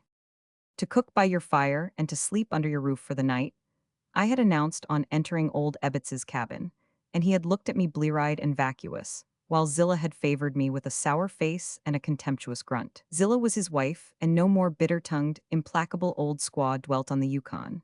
Nor would I have stopped there had my dogs been less tired, or had the rest of the village been inhabited. But this cabin alone had I found occupied, and in this cabin, perforce, I took my shelter. Old Ebbets now and again pulled his tangled wits together, and hints and sparkles of intelligence came and went in his eyes. Several times during the preparation of my supper, he even essayed hospitable inquiries about my health, the condition and number of my dogs, and the distance I had traveled that day. And each time Zillah had looked sourer than ever and grunted more contemptuously. Yet I confess that there was no particular call for cheerfulness on their part. There they crouched by the fire, the pair of them at the end of their days, old and withered and helpless, racked by rheumatism, bitten by hunger, and tantalized by the frying odors of my abundance of meat. They rocked back and forth in a slow and hopeless way, and regularly, once every 5 minutes, Ebbets emitted a low groan. It was not so much a groan of pain, as of pain-weariness. He was oppressed by the weight and the torment of this thing called life, and still more was he oppressed by the fear of death. His was that eternal tragedy of the aged, with whom the joy of life has departed, and the instinct for death has not come. When my moose meat spluttered rowdily in the frying pan, I noticed old Ebbets's nostrils twitch and distend as he caught the food scent. He ceased rocking for a space and forgot to groan, while a look of intelligence seemed to come into his face. Zilla, on the other hand, rocked more rapidly, and for the first time, in sharp little yelps, voiced her pain. It came to me that their behavior was like that of hungry dogs, and in the fitness of things I should not have been astonished had Zilla suddenly developed a tail and thumped it on the floor in right doggish fashion. Ebbets drooled a little and stopped his rocking very frequently to lean forward and thrust his tremulous nose nearer to the source of gustatory excitement.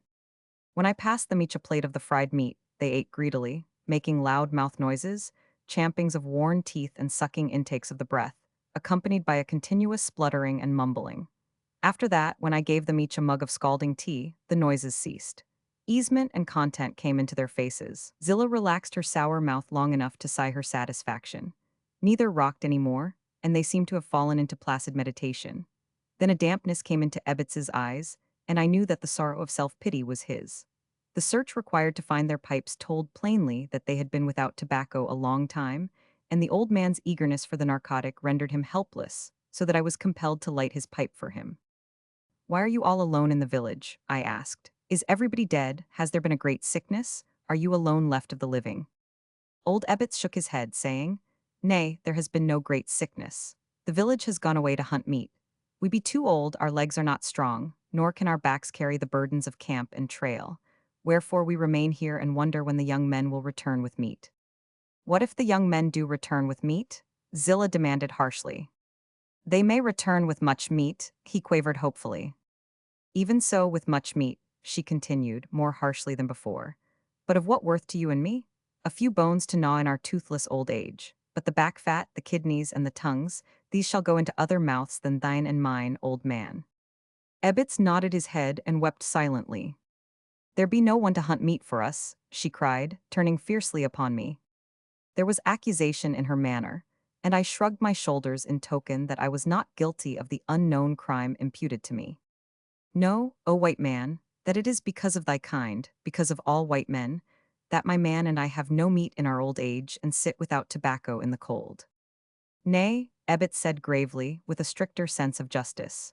"Wrong has been done us, it be true, but the white men did not mean the wrong." "Where be Mauchline?" she demanded. "Where be thy strong son, Mauchline, and the fish he was ever willing to bring that you might eat?" The old man shook his head. "And where be Bidarshik, thy strong son? Ever was he a mighty hunter, and ever did he bring thee the good back fat and the sweet dried tongues of the moose and the caribou. I see no back fat and no sweet dried tongues. Your stomach is full with emptiness through the days, and it is for a man of a very miserable and lying people to give you to eat." "Nay," old Ebbets interposed in kindliness, "the white man's is not a lying people. The white man speaks true. Always does the white man speak true." He paused, casting about him for words wherewith to temper the severity of what he was about to say. "But the white man speaks true in different ways. Today he speaks true one way, tomorrow he speaks true another way, and there is no understanding him nor his way. Today speak true one way, tomorrow speak true another way, which is to lie," was Zilla's dictum. "There is no understanding the white man," Ebbets went on doggedly. The meat and the tea and the tobacco seemed to have brought him back to life, and he gripped tighter hold of the idea behind his age-bleared eyes. He straightened up somewhat. His voice lost its querulous and whimpering note and became strong and positive. He turned upon me with dignity and addressed me as equal addresses equal. "The white man's eyes are not shut," he began. "The white man sees all things and thinks greatly and is very wise. But the white man of one day is not the white man of next day, and there is no understanding him. He does not do things always in the same way, and what way his next way is to be, one cannot know. Always does the Indian do the one thing in the one way. Always does the moose come down from the high mountains when the winter is here. Always does the salmon come in the spring when the ice has gone out of the river. Always does everything do all things in the same way, and the Indian knows and understands. But the white man does not do all things in the same way, and the Indian does not know nor understand. Tobacco be very good, it be food to the hungry man. It makes the strong man stronger, and the angry man to forget that he is angry. Also is tobacco of value. It is of very great value. The Indian gives one large salmon for one leaf of tobacco, and he chews the tobacco for a long time. It is the juice of the tobacco that is good. When it runs down his throat, it makes him feel good inside. But the white man, when his mouth is full with the juice, what does he do? That juice of great value, he spits it out in the snow and it is lost. Does the white man like tobacco? I do not know.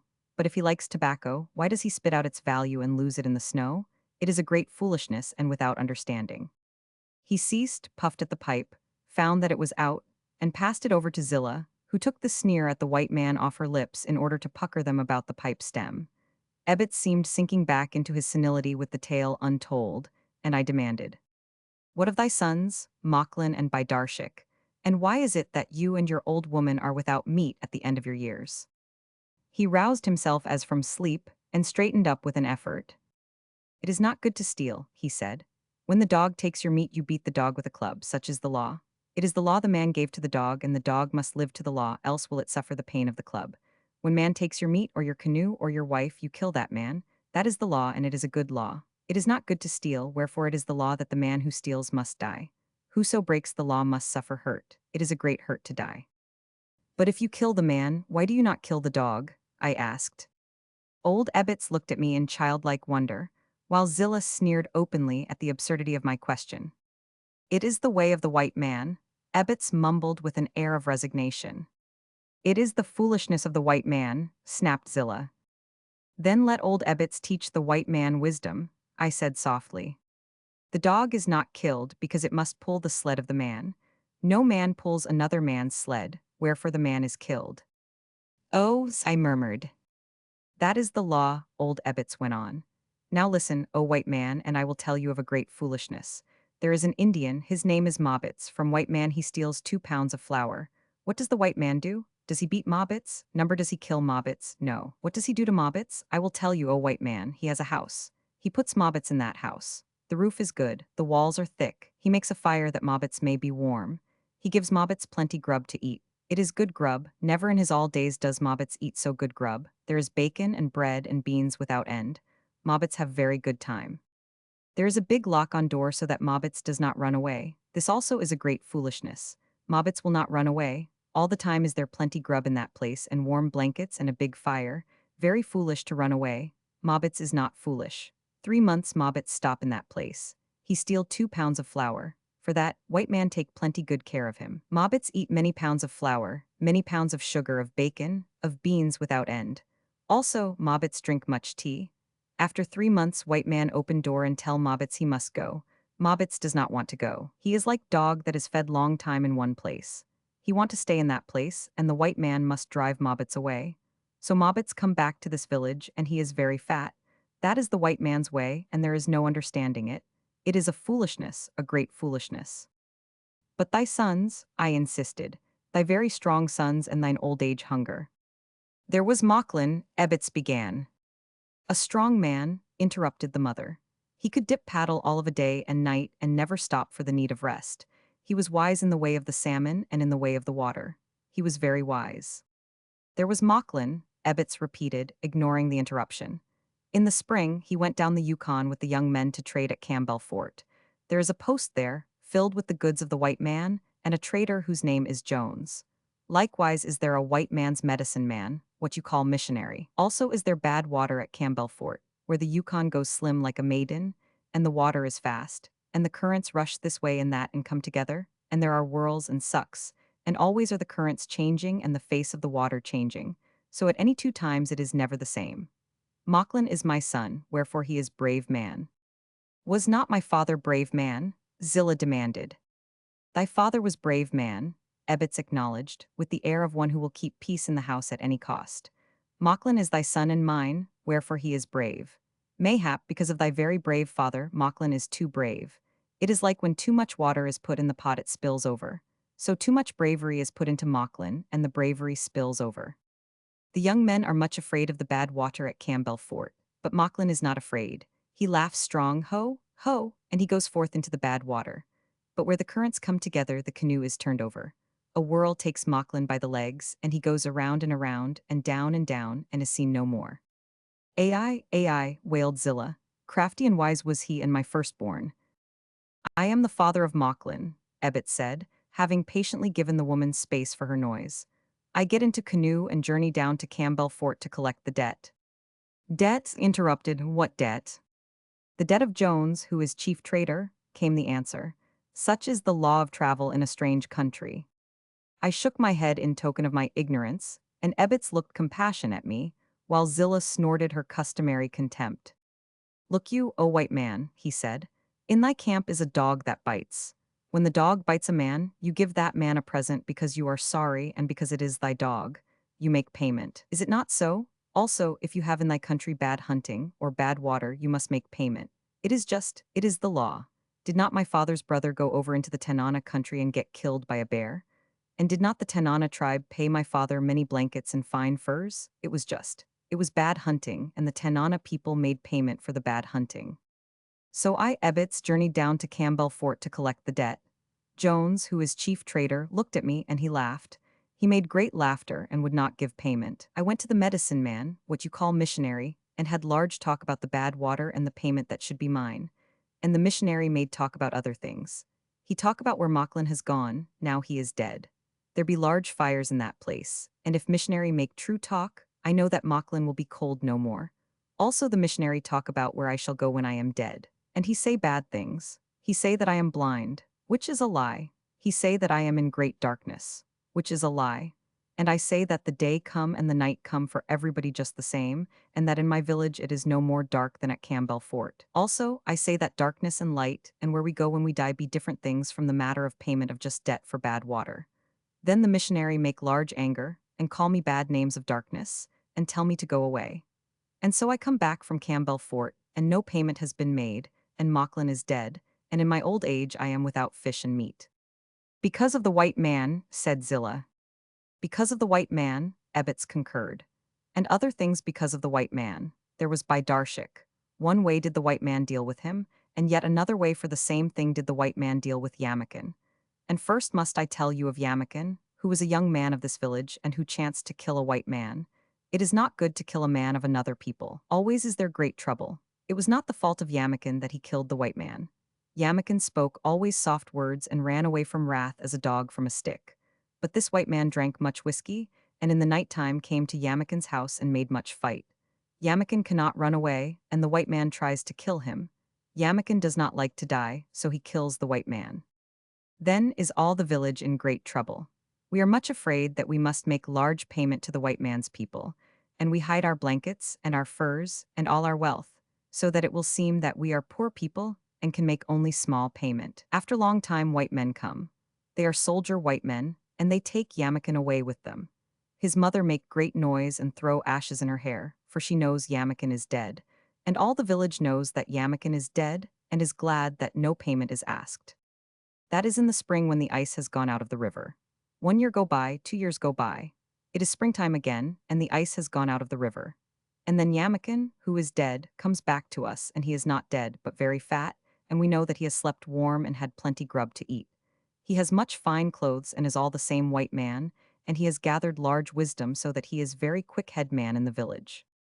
And he has strange things to tell of the way of the white man, for he has seen much of the white man, and done a great travel into the white man's country.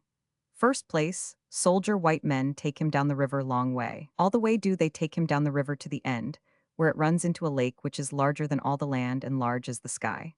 I do not know the Yukon is so big river, but Yamakin has seen with his own eyes. I do not think there is a lake larger than all the land and large as the sky, but Yamakin has seen. Also, he has told me that the waters of this lake be salt, which is a strange thing and beyond understanding. But the white man knows all these marvels for himself, so I shall not weary him with the telling of them. Only will I tell him what happened to Yamakin. The white man give Yamakin much fine grub. All the time does Yamakin eat, and all the time is there plenty more grub. The white man lives under the sun, so said Yamakin, where there be much warmth, and animals have only hair and no fur, and the green things grow large and strong and become flour and beans and potatoes. And under the sun there is never famine. Always is there plenty grub. I do not know, Yamakin has said. And here is a strange thing that befell Yamakin. Never did the white man hurt him. Only did they give him warm bed at night and plenty fine grub. They take him across the salt lake which is big as the sky. He is on white man's fireboat, what you call steamboat, only he is on boat maybe 20 times bigger than steamboat on Yukon. Also, it is made of iron, this boat, and yet does it not sink. This I do not understand, but Yamakin has said, I have journeyed far on the iron boat. Behold, I am still alive. It is a white man's soldier boat with many soldier men upon it. After many sleeps of travel, a long, long time, Yamakin comes to a land where there is no snow. I cannot believe this. It is not in the nature of things that when winter comes there shall be no snow, but Yamakin has seen. Also have I asked the white men, and they have said yes, there is no snow in that country. But I cannot believe, and now I ask you if snow never come in that country. Also, I would hear the name of that country. I have heard the name before, but I would hear it again if it be the same. Thus will I know if I have heard lies or true talk. Old Ebbets regarded me with a wistful face. He would have the truth at any cost, though it was his desire to retain his faith in the marvel he had never seen. Yes, I answered, it is true talk that you have heard. There is no snow in that country, and its name is California. Californiae, he mumbled twice and thrice, listening intently to the sound of the syllables as they fell from his lips. He nodded his head in confirmation. Yes, it is the same country of which Yamakin made talk. I recognized the adventure of Yamakin as one likely to occur in the early days when Alaska first passed into the possession of the United States. Such a murder case, occurring before the installment of territorial law and officials, might well have been taken down to the United States for trial before a federal court. When Yamakin is in this country where there is no snow, old Ebbets continued, he is taken to large house where many men make much talk. Long time men talk. Also many questions do they ask Yamakin. By and by they tell Yamakin he have no more trouble. Yamakin does not understand, for never has he had any trouble. All the time have they given him warm place to sleep and plenty grub. But after that they give him much better grub, and they give him money, and they take him many places in white man's country, and he see many strange things which are beyond the understanding of Ebbets, who is an old man and has not journeyed far. After 2 years, Yamakin comes back to this village, and he is head man, and very wise until he dies. But before he dies, many times does he sit by my fire and make talk of the strange things he has seen. And Darshik, who is my son, sits by the fire and listens, and his eyes are very wide and large because of the things he hears. One night after Yamakin has gone home, Darshik stands up so very tall and he strikes his chest with his fist and says, When I am a man, I shall journey in far places, even to the land where there is no snow, and see things for myself. Always did Darshik journey in far places, Zilla interrupted proudly. It be true, Ebbets assented gravely. And always did he return to sit by the fire and hunger for yet other and unknown far places. And always did he remember the salt lake as big as the sky, and the country under the sun where there is no snow, quoth Zilla. And always did he say, When I have the full strength of a man, I will go and see for myself if the talk of Yamakin be true talk, said Ebbets. But there was no way to go to the white man's country, said Zilla. Did he not go down to the salt lake that is big as the sky? Ebbets demanded. And there was no way for him across the salt lake, said Zilla. Save in the white man's fireboat which is of iron, and is bigger than 20 steamboats on the Yukon, said Ebbets. He scowled at Zilla, whose withered lips were again writhing into speech, and compelled her to silence. But the white man would not let him cross the salt lake in the fireboat, and he returned to sit by the fire and hunger for the country under the sun where there is no snow.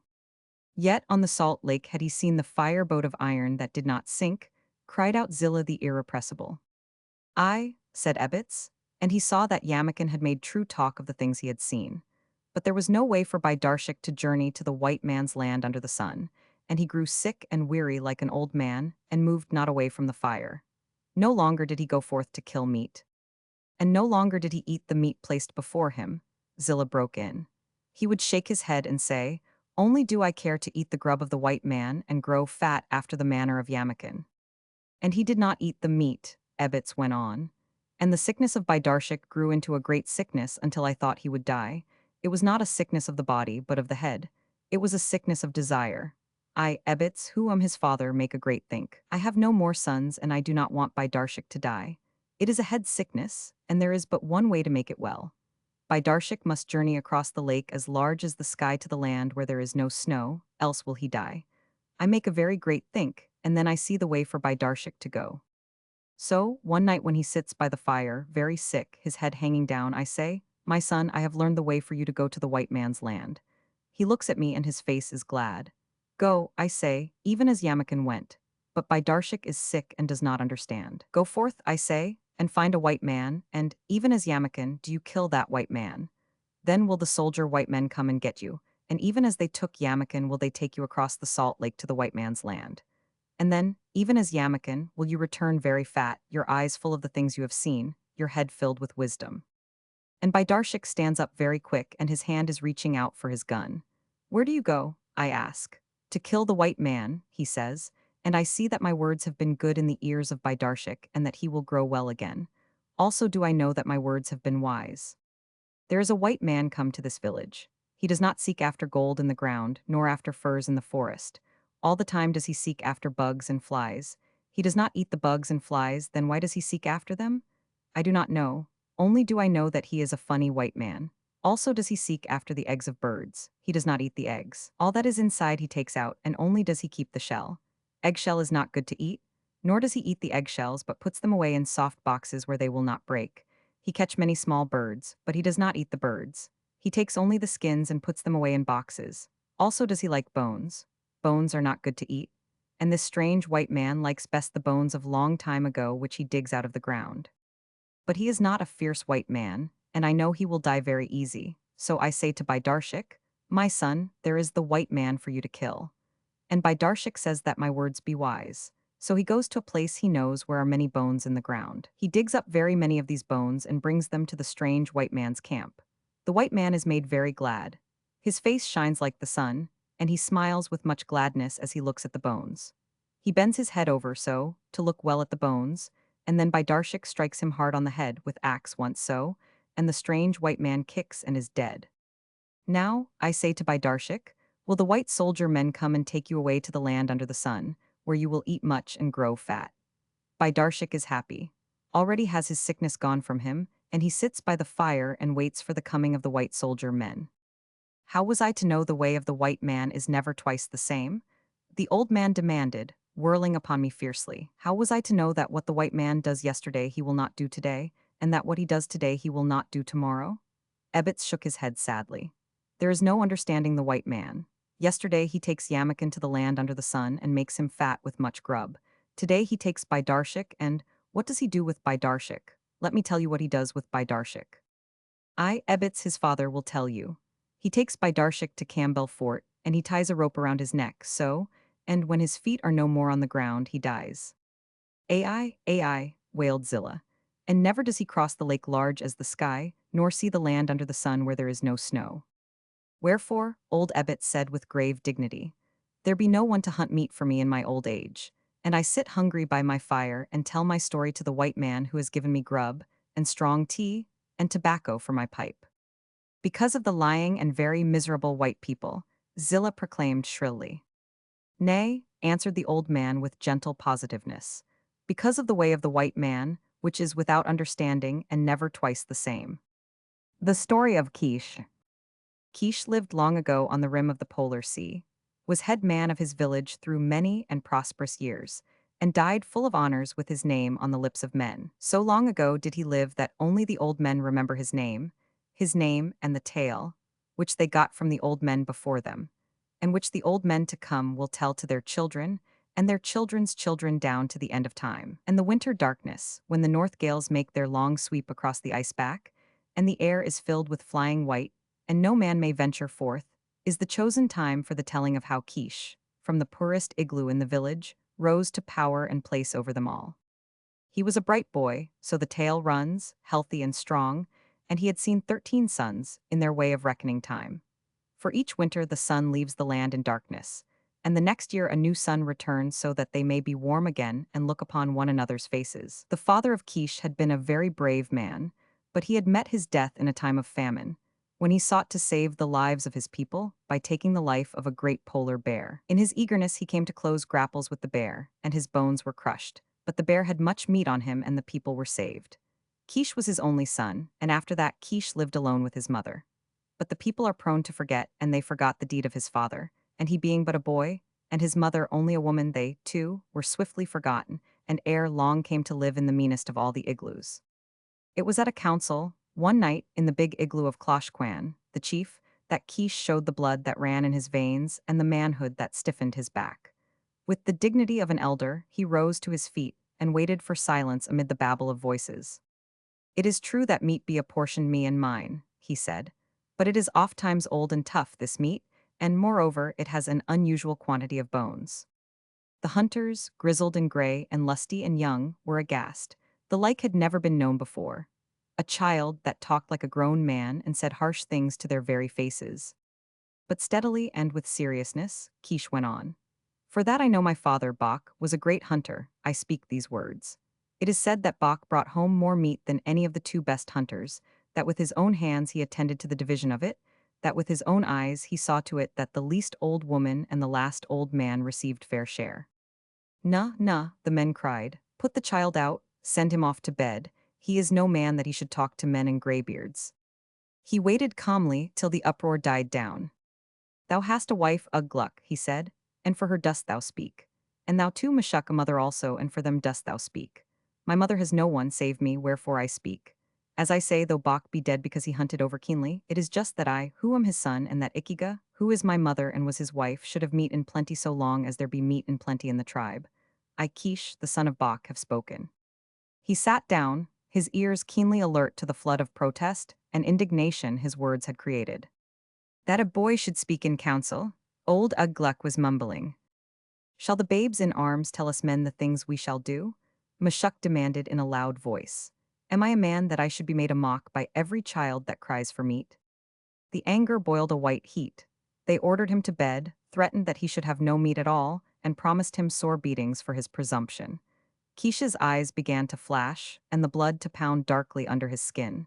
In the midst of the abuse, he sprang to his feet. "Hear me, ye men," he cried.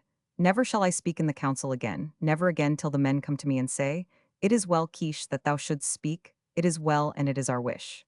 Take this now, ye men, for my last word. Bok, my father, was a great hunter. I too, his son, shall go and hunt the meat that I eat. And be it known, now, that the division of that which I kill shall be fair. And no widow nor weak one shall cry in the night because there is no meat, when the strong men are groaning in great pain for that they have eaten overmuch. And in the days to come, there shall be shame upon the strong men who have eaten overmuch. I, Kish, have said it." Jeers and scornful laughter followed him out of the igloo, but his jaw was set and he went his way, looking neither to right nor left. The next day he went forth along the shoreline, where the ice and the land met together. Those who saw him go noted that he carried his bow, with a goodly supply of bone-barbed arrows, and that across his shoulder was his father's big hunting spear. And there was laughter and much talk at the event. It was an unprecedented occurrence. Never did boys of his tender age go forth to hunt, much less to hunt alone. Also were there shaking of heads and prophetic mutterings, and the women looked pityingly at Ikiga, and her face was grave and sad. "He will be back ere long," they said cheeringly. "Let him go, it will teach him a lesson," the hunters said. "And he will come back shortly, and he will be meek and soft of speech in the days to follow." But a day passed, and a second, and on the third a wild gale blew, and there was no Kish. Ikiga tore her hair and put soot of the seal oil on her face in token of her grief. And the women assailed the men with bitter words in that they had mistreated the boy and sent him to his death. And the men made no answer, preparing to go in search of the body when the storm abated. Early next morning, however, Kish strode into the village, but he came not shamefacedly. Across his shoulders he bore a burden of fresh-killed meat, and there was importance in his step and arrogance in his speech. "Go, ye men, with the dogs and sledges, and take my trail for the better part of a day's travel," he said. "There is much meat on the ice, a she-bear and 2 half-grown cubs." Ikiga was overcome with joy, but he received her demonstrations in manlike fashion, saying, "Come, Ikiga, let us eat. And after that I shall sleep, for I am weary." And he passed into their igloo and ate profoundly, and after that slept for 20 running hours. There was much doubt at first, much doubt and discussion. The killing of a polar bear is very dangerous, but thrice dangerous is it, and 3 times thrice to kill a mother bear with her cubs. The men could not bring themselves to believe that the boy Quiche, single-handed, had accomplished so great a marvel. But the women spoke of the fresh-killed meat he had brought on his back, and this was an overwhelming argument against their unbelief. So they finally departed, grumbling greatly that in all probability, if the thing were so, he had neglected to cut up the carcasses.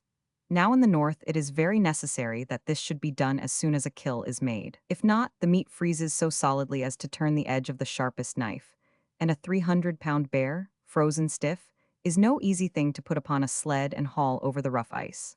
But arrived at the spot, they found not only the kill, which they had doubted, but that Quiche had quartered the beasts in true hunter fashion and removed the entrails. Thus began the mystery of Quiche, a mystery that deepened and deepened with the passing of the days. His very next trip he killed a young bear, nearly full-grown, and on the trip following, a large male bear and his mate. He was ordinarily gone from 3 to 4 days, though it was nothing unusual for him to stay away a week at a time on the ice field. Always he declined company on these expeditions, and the people marveled. How does he do it? They demanded of one another. Never does he take a dog with him, and dogs are of such great help too. Why dost thou hunt only bear? Closhquan once ventured to ask him. And Quiche made fitting answer. It is well known that there is more meat on the bear, he said. But there was also talk of witchcraft in the village. He hunts with evil spirits, some of the people contended, wherefore his hunting is rewarded. How else can it be, save that he hunts with evil spirits? Mayhap they be not evil, but good these spirits, others said. It is known that his father was a mighty hunter. May not his father hunt with him so that he may attain excellence and patience and understanding? Who knows? None the less, his success continued, and the less skillful hunters were often kept busy hauling in his meat. And in the division of it he was just. As his father had done before him, he saw to it that the least old woman and the last old man received a fair portion, keeping no more for himself than his needs required. And because of this, and of his merit as a hunter, he was looked upon with respect and even awe, and there was talk of making him chief after old Closhquan. Because of the things he had done, they looked for him to appear again in the council, but he never came, and they were ashamed to ask. I am minded to build me an igloo, he said one day to Closhquan and a number of the hunters. It shall be a large igloo, wherein Ikiga and I can dwell in comfort. They nodded gravely. But I have no time. My business is hunting, and it takes all my time. So it is but just that the men and women of the village who eat my meat should build me my igloo. And the igloo was built accordingly, on a generous scale which exceeded even the dwelling of Closhquan. Quiche and his mother moved into it, and it was the first prosperity she had enjoyed since the death of Bach. Nor was material prosperity alone hers, for, because of her wonderful son and the position he had given her, she came to be looked upon as the first woman in all the village. And the women were given to visiting her, to asking her advice, and to quoting her wisdom when arguments arose among themselves or with the men. But it was the mystery of Quiche's marvelous hunting that took chief place in all their minds. And one day Uggluk taxed him with witchcraft to his face. It is charged, Uggluk said ominously, that thou dealest with evil spirits, wherefore thy hunting is rewarded. Is not the meat good? Quiche made answer. Has one in the village yet to fall sick from the eating of it? How dost thou know that witchcraft be concerned? Or dost thou guess in the dark, merely because of the envy that consumes thee? And Uggluk withdrew discomfited, the women laughing at him as he walked away. But in the council one night, after long deliberation, it was determined to put spies on his track when he went forth to hunt, so that his methods might be learned. So on his next trip, Bim and Bon, 2 young men and of hunters the craftiest, followed after him, taking care not to be seen. After 5 days they returned, their eyes bulging and their tongues a-tremble to tell what they had seen. The council was hastily called in Closhquan's dwelling, and Bim took up the tale. Brothers, as commanded, we journeyed on the trail of Quiche, and cunningly we journeyed so that he might not know, and midway of the first day he picked up with a great he-bear. It was a very great bear. None greater, Bon corroborated and went on himself. Yet was the bear not inclined to fight, for he turned away and made off slowly over the ice. This we saw from the rocks of the shore, and the bear came toward us, and after him came Quiche, very much unafraid. And he shouted harsh words after the bear and waved his arms about and made much noise. Then did the bear grow angry and rise up on his hind legs and growl. But Quiche walked right up to the bear. Bim continued the story. Right up to the bear Quiche walked, and the bear took after him and Quiche ran away. But as he ran, he dropped a little round ball on the ice, and the bear stopped and smelled of it, then swallowed it up. And Quiche continued to run away and drop little round balls, and the bear continued to swallow them up. Exclamations and cries of doubt were being made, and Ugh Gluck expressed open unbelief. With our own eyes we saw it, Bim affirmed. And Bon, I, with our own eyes. And this continued until the bear stood suddenly upright and cried aloud in pain, and thrashed his forepaws madly about. And Quiche continued to make off over the ice to a safe distance. But the bear gave him no notice, being occupied with the misfortune the little round balls had wrought within him. I within him, Bim interrupted. For he did claw at himself and leap about over the ice like a playful puppy, save from the way he growled and squealed it was plain it was not play but pain. Never did I see such a sight. Nay, never was such a sight seen, Bon took up the strain, and furthermore it was such a large bear. Witchcraft, Ugh Gluck suggested. I know not, Bon replied. I tell only of what my eyes beheld.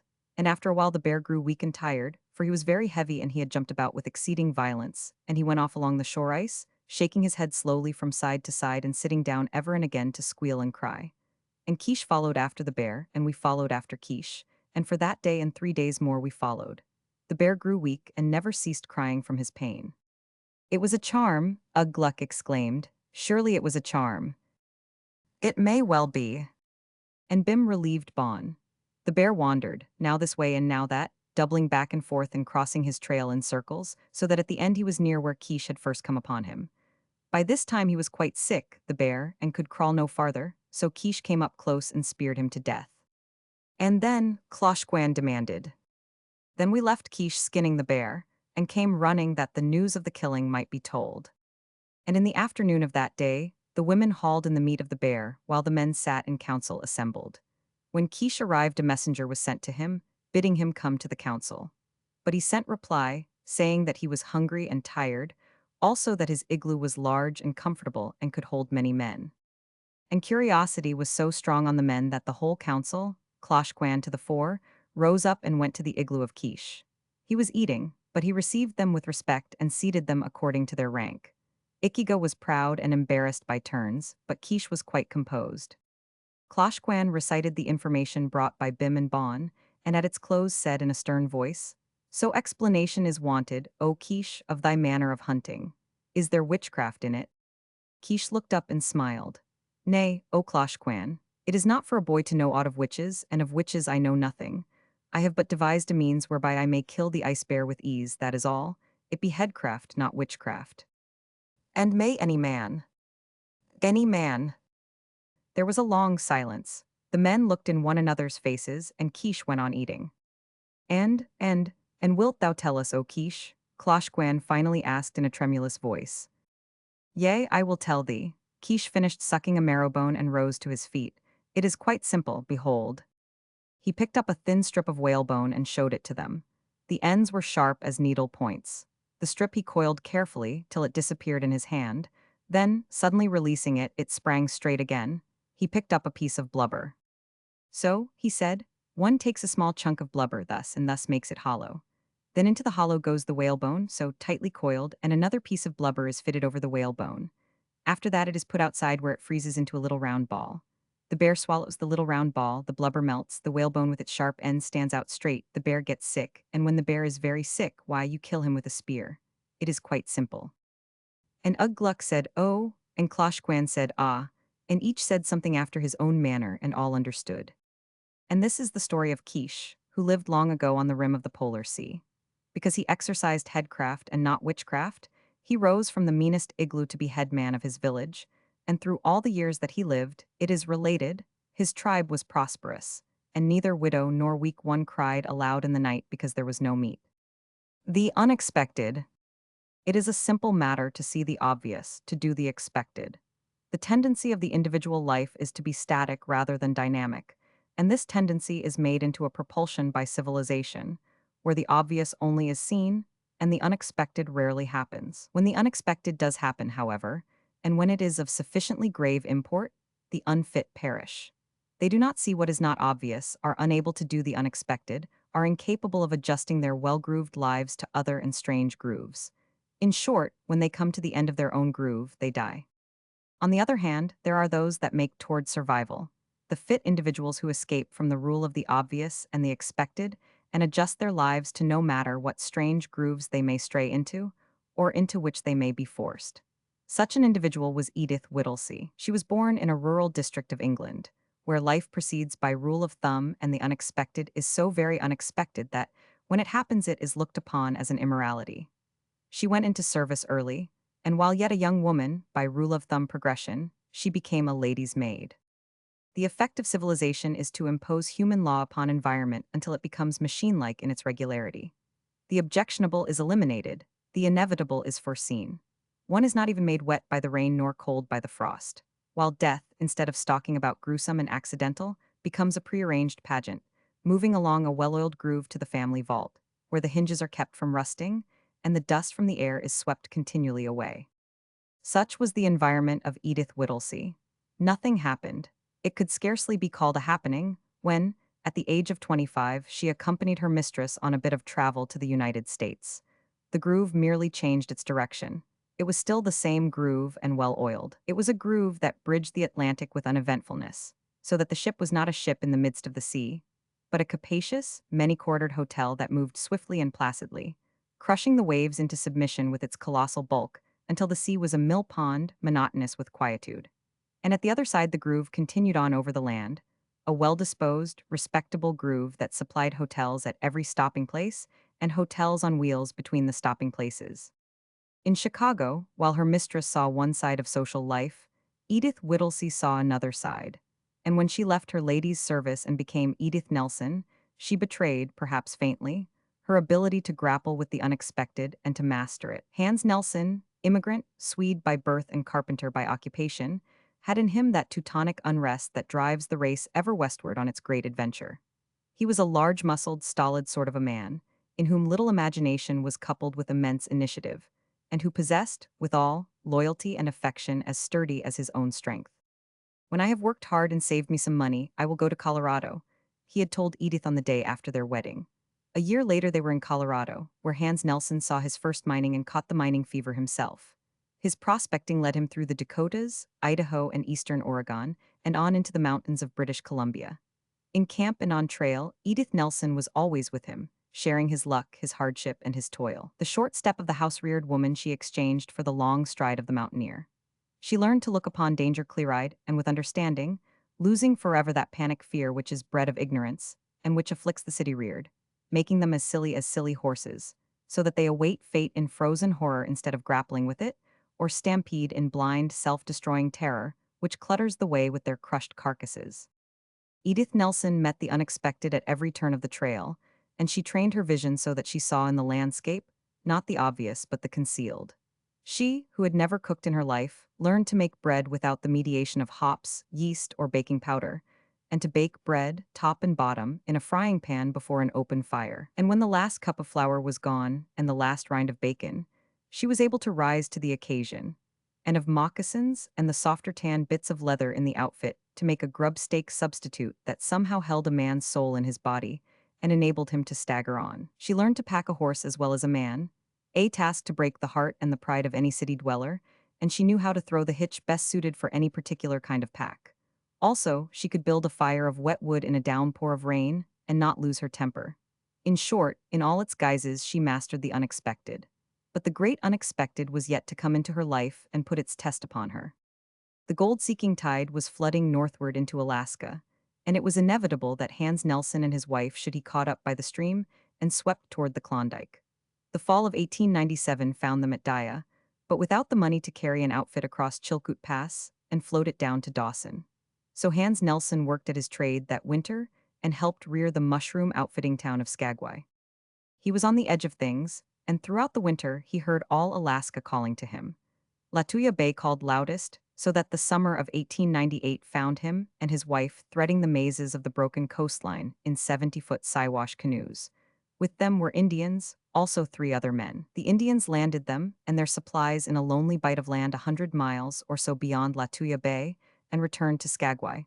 But the 3 other men remained, for they were members of the organized party. Each had put an equal share of capital into the outfitting, and the profits were to be divided equally. In that Edith Nelson undertook to cook for the outfit, a man's share was to be her portion. First, spruce trees were cut down and a three-room cabin constructed. To keep this cabin was Edith Nelson's task. The task of the men was to search for gold, which they did, and to find gold, which they likewise did. It was not a startling find, merely a low-pay placer where long hours of severe toil earned each man between $15 and $20 a day. The brief Alaskan summer protracted itself beyond its usual length, and they took advantage of the opportunity, delaying their return to Skagway to the last moment. And then it was too late. Arrangements had been made to accompany the several dozen local Indians on their fall trading trip down the coast. The Siwashes had waited on the white people until the 11th hour and then departed. There was no course left the party but to wait for chance transportation. In the meantime, the claim was cleaned up and firewood stocked in. The Indian summer had dreamed on, and then, suddenly, with the sharpness of bugles, winter came. It came in a single night, and the miners awoke to howling wind, driving snow, and freezing water. Storm followed storm, and between the storms there was the silence, broken only by the boom of the surf on the desolate shore, where the salt spray rimmed the beach with frozen white. All went well in the cabin. Their gold dust had weighed up something like $8,000, and they could not but be contented. The men made snowshoes, hunted fresh meat for the larder, and in the long evenings played endless games of whist and pedro. Now that the mining had ceased, Edith Nelson turned over the fire building and the dishwashing to the men, while she darned their socks and mended their clothes. There was no grumbling, no bickering, nor petty quarreling in the little cabin, and they often congratulated one another on the general happiness of the party. Hans Nelson was stolid and easygoing, while Edith had long before won his unbounded admiration by her capacity for getting on with people. Harkey, a long, lank Texan, was unusually friendly for one with a saturnine disposition, and as long as his theory that gold grew was not challenged, was quite companionable. The fourth member of the party, Michael Denon, contributed his Irish wit to the gaiety of the cabin. He was a large, powerful man, prone to sudden rushes of anger over little things, and of unfailing good humor under the stress and strain of big things. The fifth and last member, Dutchy, was the willing butt of the party. He even went out of his way to raise a laugh at his own expense in order to keep things cheerful. His deliberate aim in life seemed to be that of a maker of laughter. No serious quarrel had ever vexed the serenity of the party, and now that each had $1,600 to show for a short summer's work, there reigned the well-fed, contented spirit of prosperity. And then the unexpected happened. They had just sat down to the breakfast table. Though it was already 8 o'clock, late breakfast had followed naturally upon cessation of the steady work at mining. A candle in the neck of a bottle lighted the meal. Edith and Hans sat at each end of the table. On one side, with their backs to the door, sat Harkey and Dutchy. The place on the other side was vacant. Denon had not yet come in. Hans Nelson looked at the empty chair, shook his head slowly, and with a ponderous attempt at humor said, "Always is he first at the grub. It is very strange. Maybe he is sick." "Where is Michael?" Edith asked. "Got up a little ahead of us and went outside," Harkey answered. Dutchy's face beamed mischievously. He pretended knowledge of Denon's absence and affected a mysterious air while they clamored for information. Edith, after a peep into the men's bunkroom, returned to the table. Hans looked at her and she shook her head. "He was never late at mealtime before," she remarked. "I cannot understand," said Hans. "Always has he the great appetite like the horse." "It is too bad," Dutchy said, with a sad shake of his head. They were beginning to make merry over their comrade's absence. "It is a great pity," Dutchy volunteered. "What?" they demanded in chorus. "Poor Michael," was the mournful reply. "Well, what's wrong with Michael?" Harkey asked. "He is not hungry no more," wailed Dutchy. "He has lost dare appetite. He do not like dare grub." "Not from the way he pitches into it up to his ears," remarked Harkey. "He does dot shust to be politeful to Mrs. Nelson," was Dutchy's quick retort. I know, and it is too bad. Why is he not here?" "Pecause he half gone out." "Why half he gone out? For dare development of dare appetite." "How does he develop dare appetite?" "He walks barefoots in dare snow." "Ach, don't I know? It is dare way dare rich people's chases after dare appetite when it is no more and is running away." "Michael half $1,600. He is rich people's. He half no appetite. Durafore pecause he is chasing dare appetite. Shust you open dare door and you will see his barefoots in dare snow. No, you will not see dare appetite. Dot is shust his trouble. When he sees dare appetite he will catch it come to preak fast." They burst into loud laughter at Dutchy's nonsense. The sound had scarcely died away when the door opened and Denon came in. All turned to look at him. He was carrying a shotgun. Even as they looked, he lifted it to his shoulder and fired twice. At the first shot, Dutchy sank upon the table, overturning his mug of coffee, his yellow mop of hair dabbling in his plate of mush. His forehead, which pressed upon the near edge of the plate, tilted the plate up against his hair at an angle of 45 degrees. Harky was in the air, in his spring to his feet at the second shot, and he pitched face down upon the floor, his my God, gurgling and dying in his throat. It was the unexpected. Hans and Edith were stunned. They sat at the table with bodies tense, their eyes fixed in a fascinated gaze upon the murderer. Dimly they saw him through the smoke of the powder, and in the silence nothing was to be heard save the drip-drip of Dutchy's spilled coffee on the floor. Denon threw open the breech of the shotgun, ejecting the empty shells. Holding the gun with one hand, he reached with the other into his pocket for fresh shells. He was thrusting the shells into the gun when Edith Nelson was aroused to action. It was patent that he intended to kill Hans and her. For a space of possibly 3 seconds of time, she had been dazed and paralyzed by the horrible and inconceivable form in which the unexpected had made its appearance. Then she rose to it and grappled with it. She grappled with it concretely, making a cat-like leap for the murderer and gripping his neckcloth with both her hands. The impact of her body sent him stumbling backward several steps. He tried to shake her loose and still retain his hold on the gun. This was awkward, for her firm-fleshed body had become a cat's. She threw herself to one side, and with her grip at his throat, nearly jerked him to the floor. He straightened himself and whirled swiftly. Still faithful to her hold, her body followed the circle of his whirl so that her feet left the floor, and she swung through the air fastened to his throat by her hands. The whirl culminated in a collision with a chair, and the man and woman crashed to the floor in a wild, struggling fall that extended itself across half the length of the room. Hans Nelson was half a second behind his wife in rising to the unexpected. His nerve processes and mental processes were slower than hers. His was the grosser organism, and it had taken him half a second longer to perceive, and determine, and proceed to do. She had already flown at Denon and gripped his throat when Hans sprang to his feet, but her coolness was not his. He was in a blind fury, a berserker rage. At the instant he sprang from his chair, his mouth opened, and there issued forth a sound that was half roar, half bellow. The whirl of the two bodies had already started, and still roaring or bellowing, he pursued this whirl down the room, overtaking it when it fell to the floor. Hans hurled himself upon the prostrate man, striking madly with his fists. They were sledge-like blows, and when Edith felt Denon's body relax, she loosed her grip and rolled clear. She lay on the floor, panting and watching. The fury of blows continued to rain down. Denon did not seem to mind the blows. He did not even move. Then it dawned upon her that he was unconscious. She cried out to Hans to stop. She cried out again, but he paid no heed to her voice. She caught him by the arm, but her clinging to it merely impeded his effort. It was no reasoned impulse that stirred her to do what she then did. Nor was it a sense of pity, nor obedience to the thou shalt not of religion. Rather was it some sense of law, an ethic of her race and early environment that compelled her to interpose her body between her husband and the helpless murderer. It was not until Hans knew he was striking his wife that he ceased.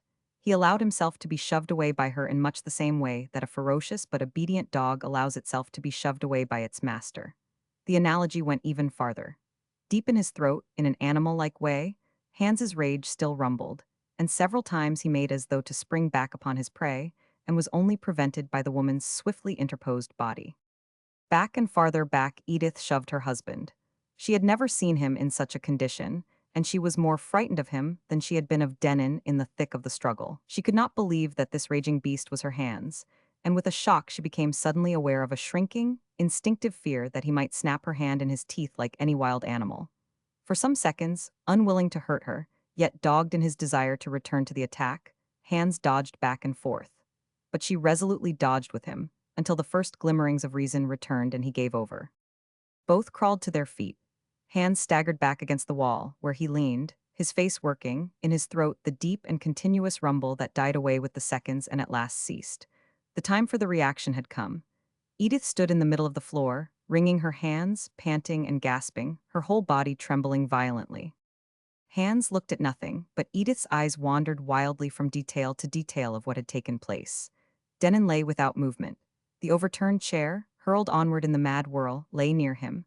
Partly under him lay the shotgun, still broken open at the breech. Spilling out of his right hand were the 2 cartridges which he had failed to put into the gun, and which he had clutched until consciousness left him. Harky lay on the floor, face downward, where he had fallen, While Dutchy rested forward on the table, his yellow mop of hair buried in his mush plate, the plate itself still tilted at an angle of 45 degrees. This tilted plate fascinated her. Why did it not fall down? It was ridiculous. It was not in the nature of things for a mush plate to upend itself on the table, even if a man or so had been killed. She glanced back at Denon, but her eyes returned to the tilted plate. It was so ridiculous. She felt a hysterical impulse to laugh. Then she noticed the silence and forgot the plate in a desire for something to happen. The monotonous drip of the coffee from the table to the floor merely emphasized the silence. Why did not Hans do something? Say something? She looked at him and was about to speak, when she discovered that her tongue refused its wonted duty. There was a peculiar ache in her throat, and her mouth was dry and furry. She could only look at Hans, who, in turn, looked at her. Suddenly, the silence was broken by a sharp, metallic clang. She screamed, jerking her eyes back to the table. The plate had fallen down. Hans sighed as though awakening from sleep.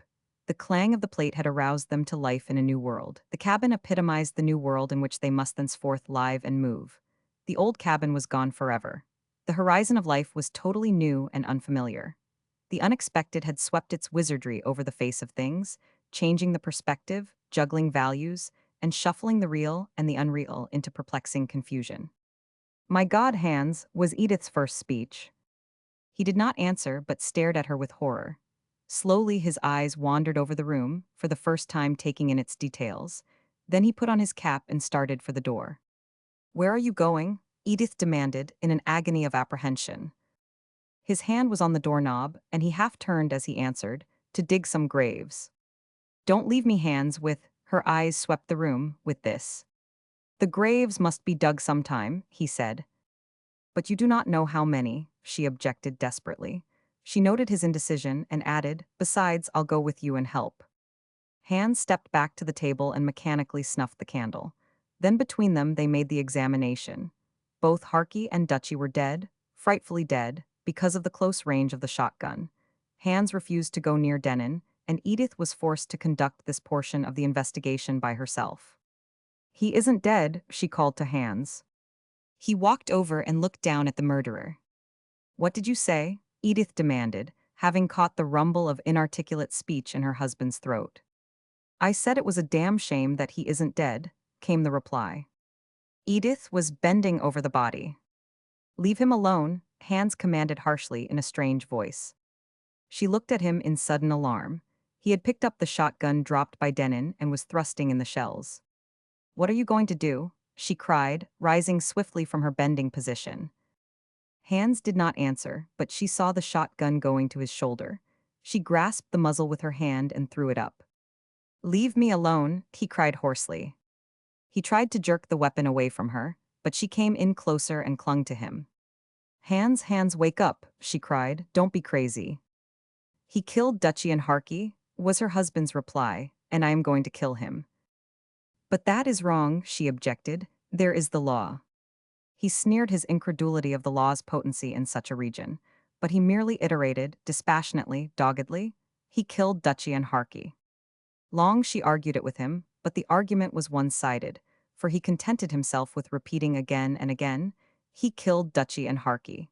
But she could not escape from her childhood training, nor from the blood that was in her. The heritage of law was hers, and right conduct, to her, was the fulfillment of the law.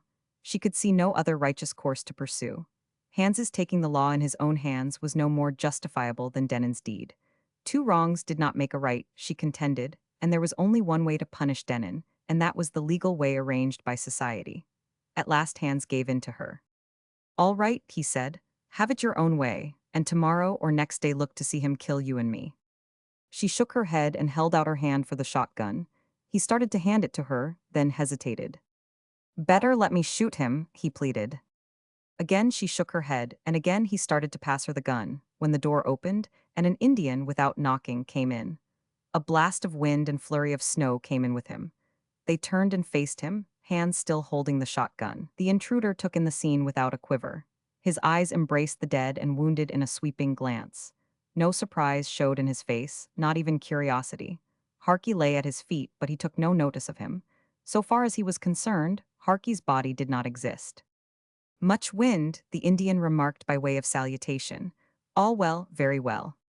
Hans, still grasping the gun, felt sure that the Indian attributed to him the mangled corpses.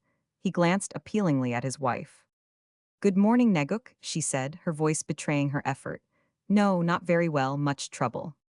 "Goodbye, I go now, much hurry," the Indian said, and without semblance of haste, with great deliberation stepping clear of a red pool on the floor, he opened the door and went out.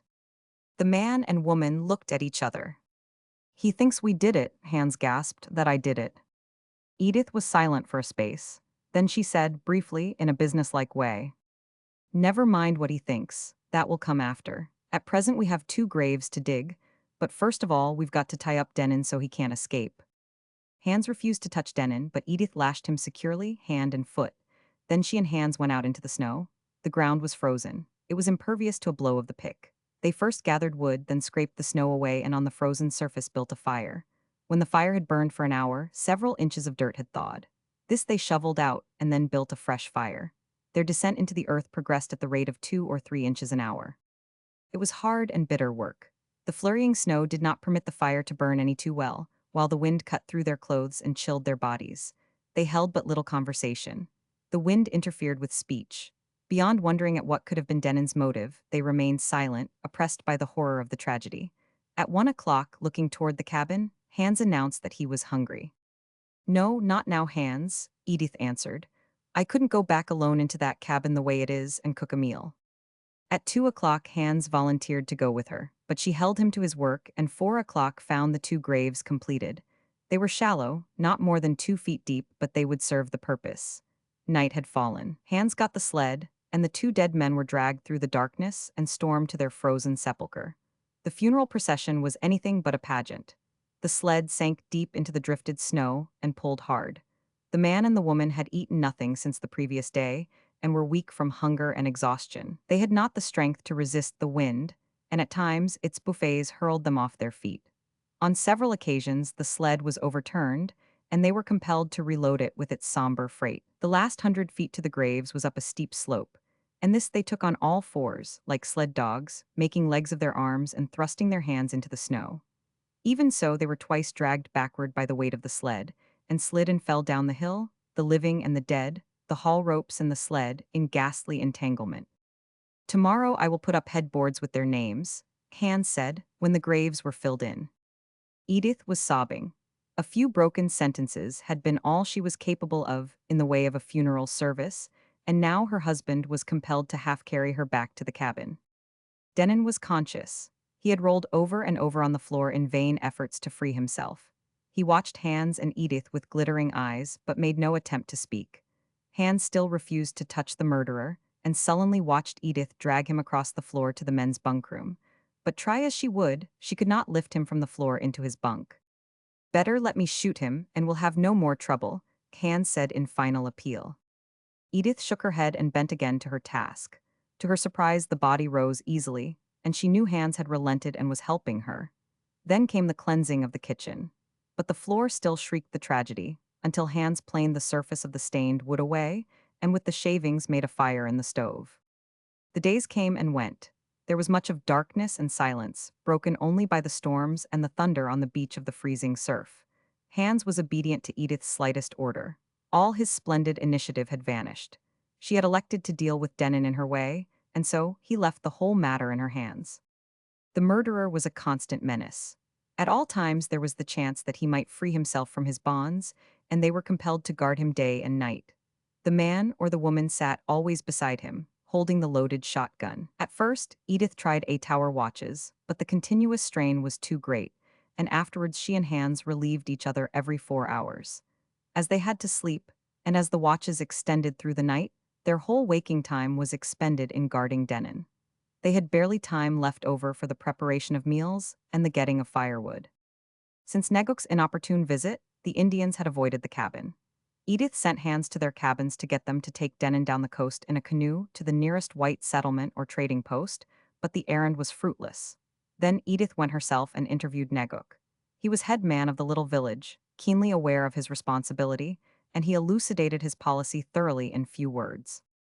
"It is white man's trouble," he said, "not Siwash trouble. My people help you, then will it be Siwash trouble too. When white man's trouble and Siwash trouble come together and make a trouble, it is a great trouble beyond understanding and without end. Trouble no good. My people do no wrong. What for they help you and have trouble? So Edith Nelson went back to the terrible cabin with its endless alternating 4-hour watches. Sometimes, when it was her turn and she sat by the prisoner, the loaded shotgun in her lap, her eyes would close and she would doze. Always she aroused with a start, snatching up the gun and swiftly looking at him. These were distinct nervous shocks, and their effect was not good on her. Such was her fear of the man that even though she were wide awake, if he moved under the bedclothes, she could not repress the start and the quick reach for the gun. She was preparing herself for a nervous breakdown, and she knew it. First came a fluttering of the eyeballs, so that she was compelled to close her eyes for relief. A little later, the eyelids were afflicted by a nervous twitching that she could not control. To add to the strain, she could not forget the tragedy. She remained as close to the horror as on the first morning when the unexpected stalked into the cabin and took possession. In her daily ministrations upon the prisoner, she was forced to grit her teeth and steel herself, body and spirit. Hans was affected differently. He became obsessed by the idea that it was his duty to kill Denon, and whenever he waited upon the bound man or watched by him, Edith was troubled by the fear that Hans would add another red entry to the cabin's record. Always he cursed Denon savagely and handled him roughly. Hans tried to conceal his homicidal mania, and he would say to his wife, "By and by you will want me to kill him, and then I will not kill him. It would make me sick." But more than once, stealing into the room when it was her watch off, she would catch the two men glaring ferociously at each other, wild animals the pair of them, in Hans's face the lust to kill, in Denon's the fierceness and savagery of the cornered rat. "Hans," she would cry, "wake up," and he would come to a recollection of himself, startled and shamefaced and unrepentant. So Hans became another factor in the problem the unexpected had given Edith Nelson to solve. At first it had been merely a question of right conduct in dealing with Denon, and right conduct, as she conceived it, lay in keeping him a prisoner until he could be turned over for trial before a proper tribunal. But now entered Hans, and she saw that his sanity and his salvation were involved. Nor was she long in discovering that her own strength and endurance had become part of the problem. She was breaking down under the strain. Her left arm had developed involuntary jerkings and twitchings. She spilled her food from her spoon and could place no reliance in her afflicted arm. She judged it to be a form of St. Vitus's dance, and she feared the extent to which its ravages might go. What if she broke down? And the vision she had of the possible future, when the cabin might contain only Denon and Hans, was an added horror. After the third day, Denon had begun to talk. His first question had been, "What are you going to do with me?" And this question he repeated daily and many times a day, and always Edith replied that he would assuredly be dealt with according to law. In turn, she put a daily question to him, "Why did you do it?" To this he never replied. Also, he received the question with outbursts of anger, raging and straining at the rawhide that bound him and threatening her with what he would do when he got loose, which he said he was sure to do sooner or later. At such times, she cocked both triggers of the gun, prepared to meet him with leaden death if he should burst loose, herself trembling and palpitating, and dizzy from the tension and shock. But in time, Denon grew more tractable. It seemed to her that he was growing weary of his unchanging recumbent position. He began to beg and plead to be released. He made wild promises. He would do them no harm. He would himself go down the coast and give himself up to the officers of the law. He would give them his share of the gold. He would go away into the heart of the wilderness and never again appear in civilization. He would take his own life if she would only free him. His pleadings usually culminated in involuntary raving, until it seemed to her that he was passing into a fit, but always she shook her head and denied him the freedom for which he worked himself into a passion. But the weeks went by, and he continued to grow more tractable, and through it all the weariness was asserting itself more and more. "I am so tired, so tired," he would murmur, rolling his head back and forth on the pillow like a peevish child. At a little later period, he began to make impassioned pleas for death, to beg her to kill him, to beg Hans to put him out of his misery so that he might at least rest comfortably. The situation was fast becoming impossible. Edith's nervousness was increasing, and she knew her breakdown might come any time. She could not even get her proper rest, for she was haunted by the fear that Hans would yield to his mania and kill Denon while she slept. Though January had already come, months would have to elapse before any trading schooner was even likely to put into the bay. Also, they had not expected to winter in the cabin, and the food was running low, nor could Hans add to the supply by hunting. They were chained to the cabin by the necessity of guarding their prisoner. Something must be done, and she knew it. She forced herself to go back into a reconsideration of the problem. She could not shake off the legacy of her race, the law that was of her blood and that had been trained into her. She knew that whatever she did she must do according to the law, and in the long hours of watching, the shotgun on her knees, the murderer restless beside her and the storms thundering without, she made original sociological researches and worked out for herself the evolution of the law. It came to her that the law was nothing more than the judgment and the will of any group of people. It mattered not how large was the group of people. There were little groups, she reasoned, like Switzerland, and there were big groups like the United States. Also, she reasoned, it did not matter how small was the group of people. There might be only 10,000 people in a country, yet their collective judgment and will would be the law of that country. Why then could not 1,000 people constitute such a group? She asked herself. And if 1,000, why not 100? Why not 50? Why not 5? Why not 2? She was frightened at her own conclusion, and she talked it over with Hans. At first he could not comprehend, and then, when he did, he added convincing evidence. He spoke of miners' meetings, where all the men of a locality came together and made the law and executed the law. There might be only 10 or 15 men altogether, he said, but the will of the majority became the law for the whole 10 or 15, and whoever violated that will was punished. Edith saw her way clear at last. Denon must hang. Hans agreed with her. Between them they constituted the majority of this particular group. It was the group will that Denon should be hanged. In the execution of this will Edith strove earnestly to observe the customary forms, but the group was so small that Hans and she had to serve as witnesses, as jury, and as judges, also as executioners. She formally charged Michael Denon with the murder of Dutchy and Harky, and the prisoner lay in his bunk and listened to the testimony, first of Hans and then of Edith. He refused to plead guilty or not guilty, and remained silent when she asked him if he had anything to say in his own defense. She and Hans, without leaving their seats, brought in the jury's verdict of guilty. Then, as judge, she imposed the sentence. Her voice shook, her eyelids twitched, her left arm jerked, but she carried it out. Michael Denon, in 3 days, time you are to be hanged by the neck until you are dead. Such was the sentence. The man breathed an unconscious sigh of relief, then laughed defiantly and said, "Then I'm thinkin' the damn bunk won't be a chin me back anymore, and that's a consolation." With the passing of the sentence, a feeling of relief seemed to communicate itself to all of them. Especially was it noticeable in Denon. All sullenness and defiance disappeared, and he talked sociably with his captors, and even with flashes of his old-time wit. Also, he found great satisfaction in Edith's reading to him from the Bible. She read from the New Testament, and he took keen interest in the prodigal son and the thief on the cross. On the day preceding that set for the execution, when Edith asked her usual question, "Why did you do it?" Denon answered, "'Tis very simple, I was thinkin'." But she hushed him abruptly, asked him to wait, and hurried to Hans's bedside.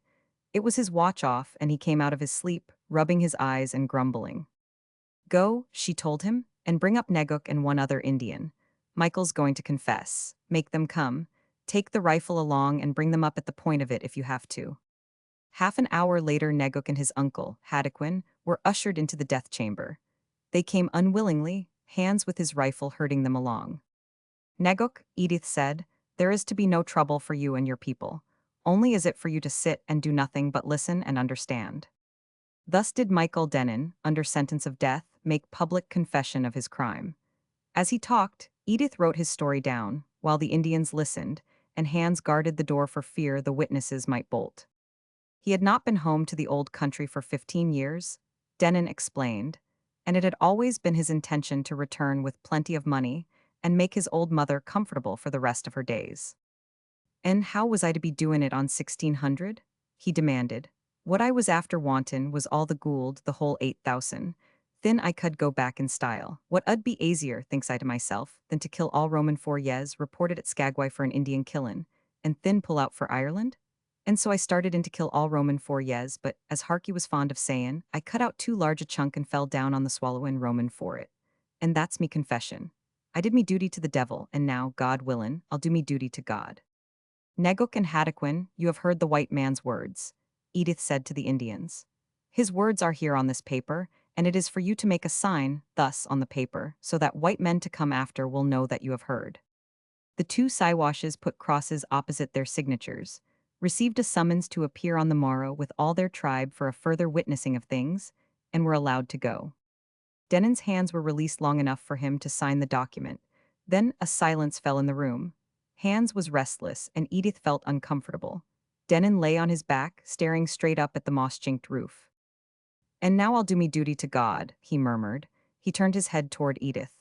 "Read to me," he said, "from the book," then added with a glint of playfulness, "Mayhap 'twill help me to forget the bunk." The day of the execution broke clear and cold. The thermometer was down to 25 below zero, and a chill wind was blowing which drove the frost through clothes and flesh to the bones. For the first time in many weeks, Denon stood upon his feet. His muscles had remained inactive so long, and he was so out of practice in maintaining an erect position that he could scarcely stand. He reeled back and forth, staggered, and clutched hold of Edith with his bound hands for support. "Sure, and it's dizzy I am," he laughed weakly. A moment later he said, "And it's glad I am that it's over with. That damn bunk would Roman for been the death Roman for me, I know." When Edith put his fur cap on his head and proceeded to pull the flaps down over his ears, he laughed and said, "What are you doing that for?" "It's freezing cold outside," she answered. "And in 10 minutes' time what'll matter a frozen ear or so to poor Michael Denon?" he asked. She had nerved herself for the last culminating ordeal, and his remark was like a blow to her self-possession. So far, everything had seemed phantom-like, as in a dream, but the brutal truth of what he had said shocked her eyes wide open to the reality of what was taking place. Nor was her distress unnoticed by the Irishman. "I'm sorry to be troublin' you with me foolish spash," he said regretfully. "I meant nothin' by it. 'Tis a great day for Michael Denon, and he's as gay as a lark." He broke out in a merry whistle, which quickly became lugubrious and ceased. "I'm wishin' there was a priest," he said wistfully, then added swiftly, "but Michael Denon's too old a campaigner to miss the luxuries when he hits the trail." He was so very weak and unused to walking that, when the door opened and he passed outside, the wind nearly carried him off his feet. Edith and Hans walked on either side of him and supported him, though while he cracked jokes and tried to keep them cheerful, breaking off, once, long enough to arrange the forwarding of his share of the gold to his mother in Ireland. They climbed a slight hill and came out into an open space among the trees. Here, circled solemnly about a barrel that stood on end in the snow, were Neguk and Haddoquin, and all the Siwashes down to the babies and the dogs, come to see the way of the white man's law. Nearby was an open grave which Hans had burned into the frozen earth. Denon cast a practical eye over the preparations, noting the grave, the barrel, the thickness of the rope, and the diameter of the limb over which the rope was passed. "Sure, and I couldn't Roman for done better myself, Hans, if it had been for you." He laughed loudly at his own sally, but Hans's face was frozen into a sullen ghastliness that nothing less than the trump of doom could have broken. Also, Hans was feeling very sick. He had not realized the enormousness of the task of putting a fellow man out of the world. Edith, on the other hand, had realized, but the realization did not make the task any easier. She was filled with doubt as to whether she could hold herself together long enough to finish it. She felt incessant impulses to scream, to shriek, to collapse into the snow, to put her hands over her eyes and turn and run blindly away, into the forest, anywhere away. It was only by a supreme effort of soul that she was able to keep upright and go on and do what she had to do. And in the midst of it all, she was grateful to Denon for the way he helped her. "Lend me a hand," he said to Hans, with whose assistance he managed to mount the barrel. He bent over so that Edith could adjust the rope about his neck. Then he stood upright while Hans drew the rope taut across the overhead branch. "Michael Denon, have you anything to say?" Edith asked in a clear voice that shook in spite of her. Denon shuffled his feet on the barrel, looked down bashfully like a man making his maiden speech, and cleared his throat. "I'm glad it's over with," he said. "You've treated me like a Christian, and I'm thankin' you hearty for your kindness."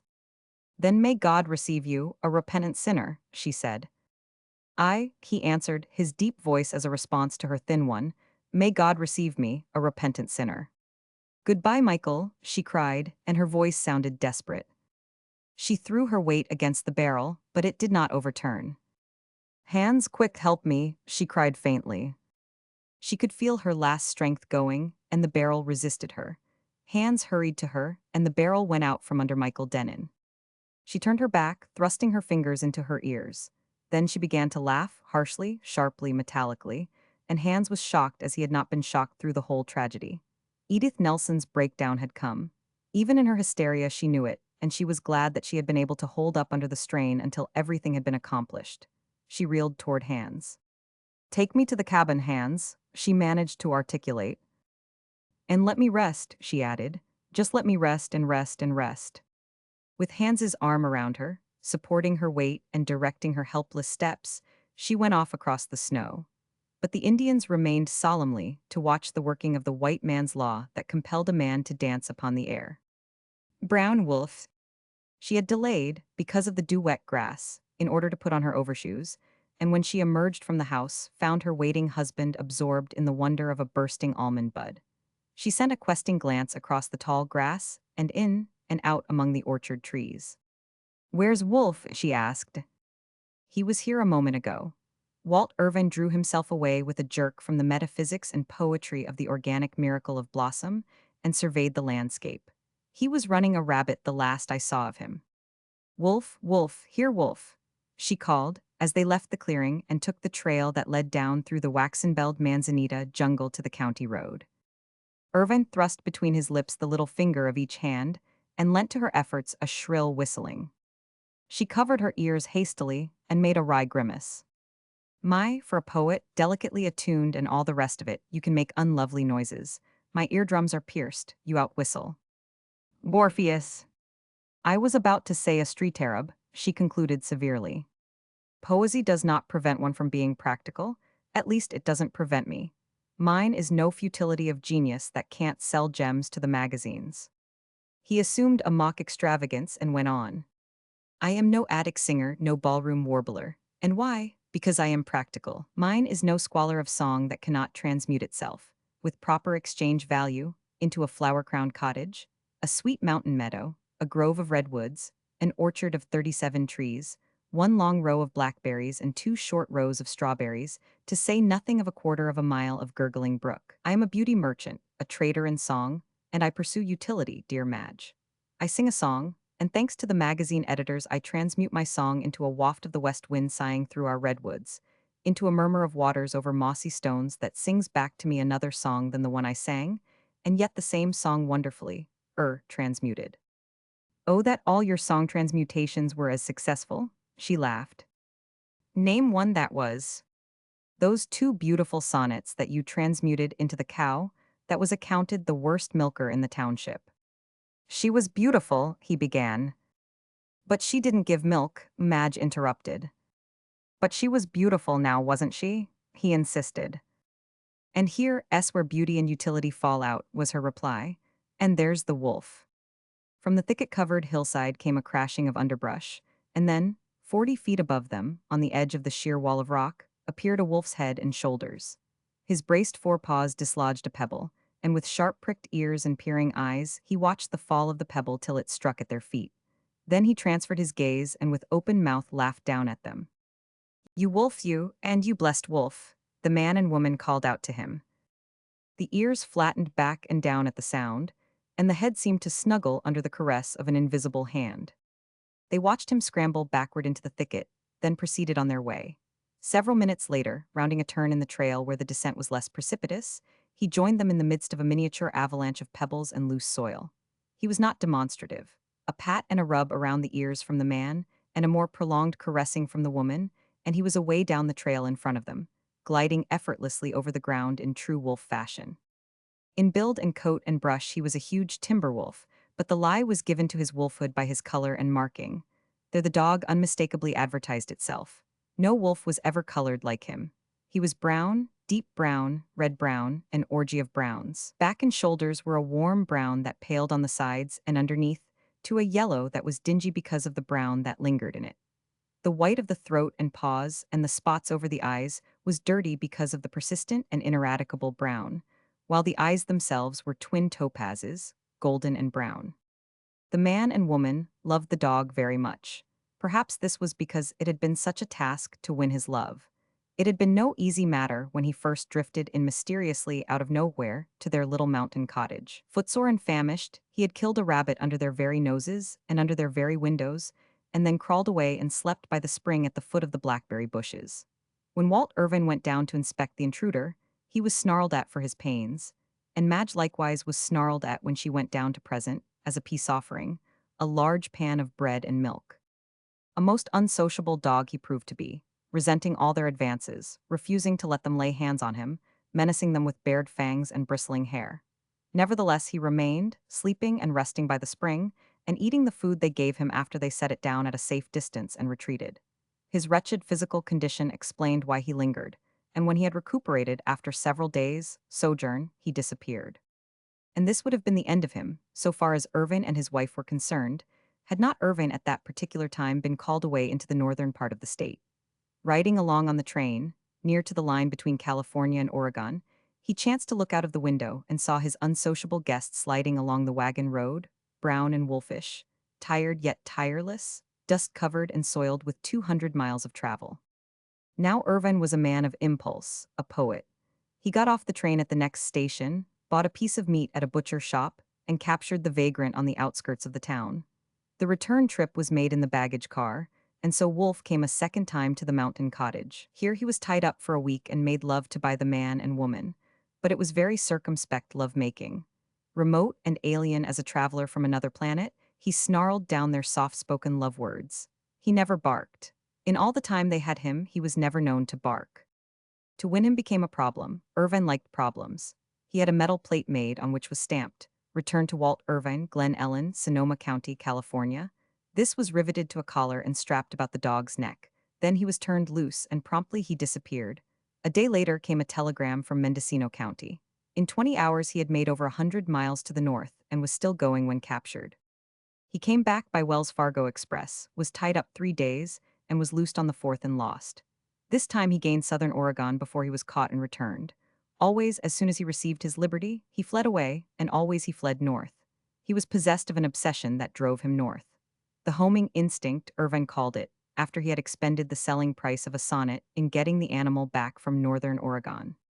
Another time, the brown wanderer succeeded in traversing half the length of California, all of Oregon, and most of Washington, before he was picked up and returned, collect. A remarkable thing was the speed with which he traveled. Fed up and rested, as soon as he was loosed, he devoted all his energy to getting over the ground. On the first day's run, he was known to cover as high as 150 miles, and after that, he would average 100 miles a day until caught. He always arrived back lean and hungry and savage, and always departed fresh and vigorous, cleaving his way northward in response to some prompting of his being that no one could understand. But at last, after a futile year of flight, he accepted the inevitable and elected to remain at the cottage where first he had killed the rabbit and slept by the spring. Even after that, a long time elapsed before the man and woman succeeded in patting him.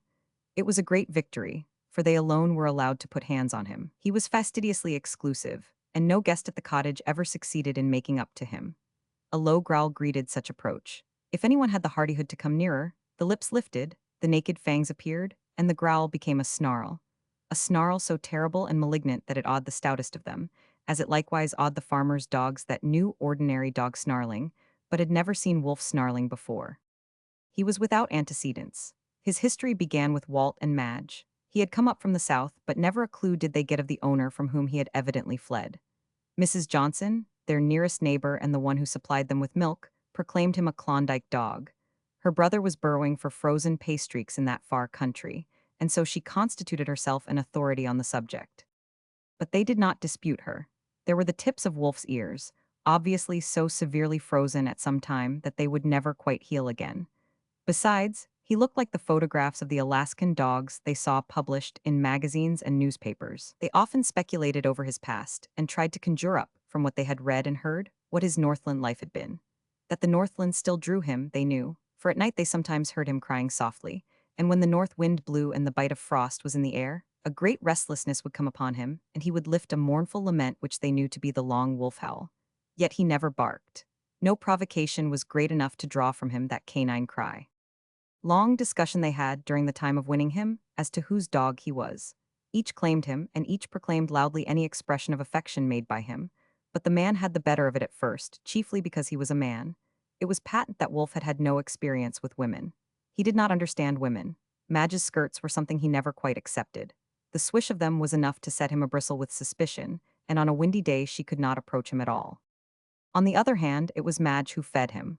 Also it was she who ruled the kitchen, and it was by her favor, and her favor alone, that he was permitted to come within that sacred precinct. It was because of these things that she bade fair to overcome the handicap of her garments. Then it was that Walt put forth special effort, making it a practice to have Wolf lie at his feet while he wrote, and between petting and talking, losing much time from his work. Walt won in the end, and his victory was most probably due to the fact that he was a man, though Madge averred that they would have had another quarter of a mile of gurgling brook, and at least two west winds sighing through their redwoods, had Walt properly devoted his energies to song transmutation and left Wolf alone to exercise a natural taste and an unbiased judgment. "It's about time I heard from those triolets," Walt said, after a silence of 5 minutes, during which they had swung steadily down the trail. "There'll be a check at the post office, I know, and we'll transmute it into beautiful buckwheat flour, a gallon of maple syrup, and a new pair of overshoes for you. And into beautiful milk from Mrs. Johnson's beautiful cow," Madge added. "Tomorrow's the first of the month, you know." Walt scowled unconsciously, then his face brightened, and he clapped his hand to his breast pocket. "Never mind, I have here a nice beautiful new cow, the best milker in California." "When did you write it?" she demanded eagerly. Then reproachfully, "And you never showed it to me." "I saved it to read to you on the way to the post office, in a spot remarkably like this one," he answered, indicating, with a wave of his hand, a dry log on which to sit. A tiny stream flowed out of a dense fern brake, slipped down a mossy-lipped stone, and ran across the path at their feet. From the valley arose the mellow song of meadowlarks, while about them, in and out, through sunshine and shadow, fluttered great yellow butterflies. Up from below came another sound that broke in upon Walt reading softly from his manuscript. It was a crunching of heavy feet, punctuated now and again by the clattering of a displaced stone. As Walt finished and looked to his wife for approval, a man came into view around the turn of the trail. He was bareheaded and sweaty.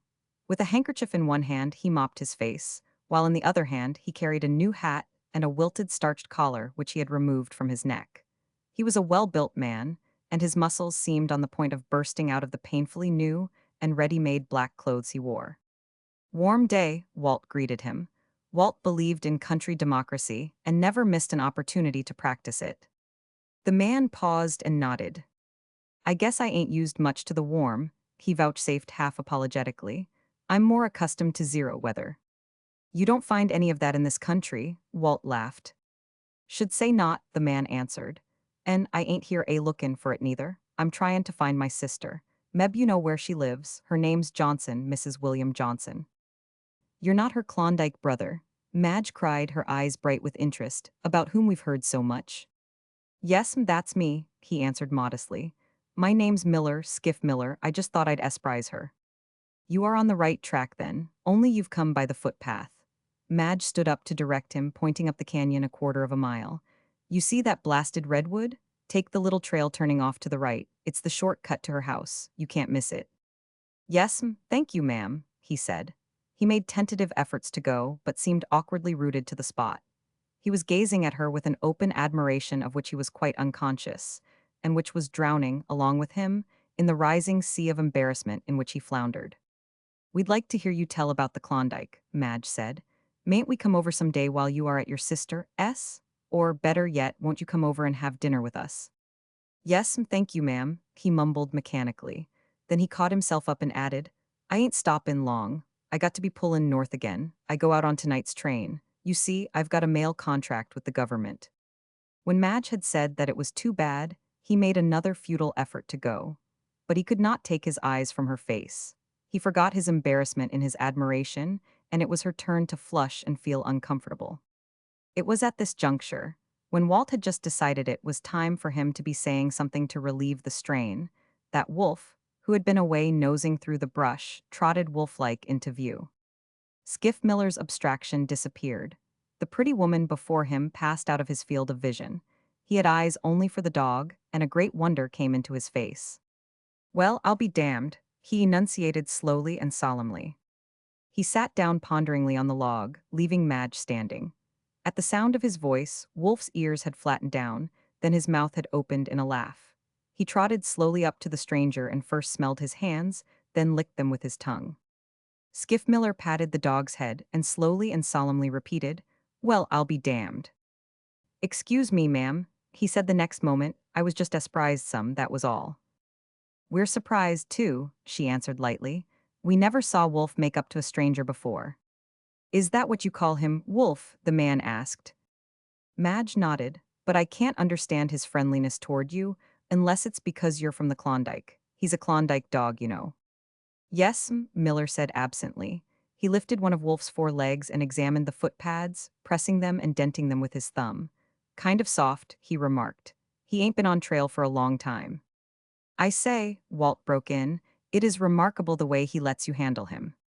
Skiff Miller arose, no longer awkward with admiration of Madge, and in a sharp, businesslike manner asked, How long have you had him? But just then the dog, squirming and rubbing against the newcomer's legs, opened his mouth and barked. It was an explosive bark, brief and joyous, but a bark. That's a new one on me, Skiff Miller remarked. Walt and Madge stared at each other. The miracle had happened. Wolf had barked. It's the first time he ever barked, Madge said. First time I ever heard him, too, Miller volunteered. Madge smiled at him. The man was evidently a humorist. Of course, she said, since you have only seen him for 5 minutes. Skiff Miller looked at her sharply, seeking in her face the guile her words had led him to suspect. I thought you understood, he said slowly. I thought you detumbled to it from his mackin' up to me. He's my dog, his name ain't Wolf, it's Brown. Oh, Walt, was Madge's instinctive cry to her husband. Walt was on the defensive at once. How do you know he's your dog? He demanded. Because he is, was the reply. Mere assertion, Walt said sharply. In his slow and pondering way, Skiff Miller looked at him, then asked, with a nod of his head toward Madge. How do you know she's your wife? You just say, because she is, and I'll say it's mere assertion. The dog's mine. I bred and raised and I guess I ought to know. Look here, I'll prove it to you.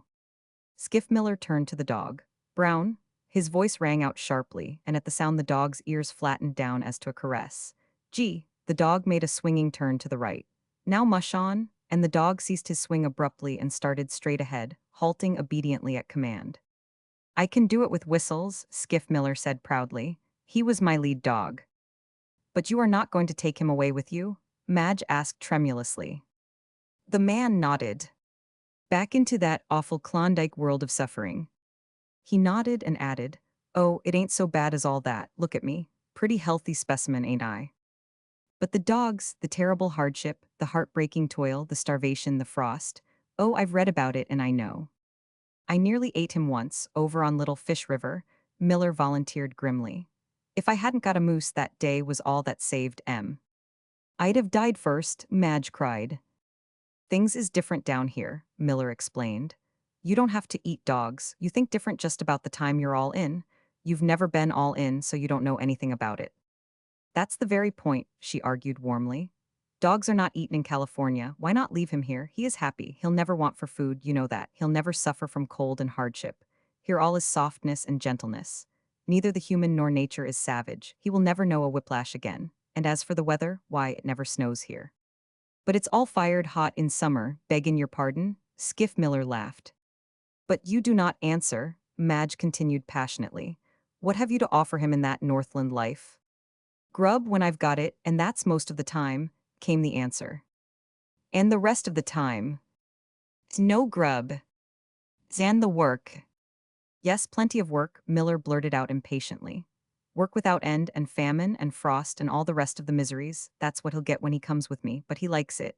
He is used to it, he knows that life. He was born to it and brought up to it, and you don't know anything about it, you don't know what you're talking about. That's where the dog belongs and that's where he'll be happiest. The dog doesn't go, Walt announced in a determined voice, so there is no need of further discussion. What's that? Skiff Miller demanded, his brows lowering and an obstinate flush of blood reddening his forehead. I said the dog doesn't go and that settles it. I don't believe he's your dog. You may have seen him sometime.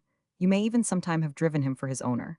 But his obeying the ordinary driving commands of the Alaskan Trail is no demonstration that he is yours. Any dog in Alaska would obey you as he obeyed. Besides, he is undoubtedly a valuable dog, as dogs go in Alaska, and that is sufficient explanation of your desire to get possession of him. Anyway, you've got to prove property. Skiff Miller, cool and collected, the obstinate flush a trifle deeper on his forehead, his huge muscles bulging under the black cloth of his coat, carefully looked the poet up and down as though measuring the strength of his slenderness.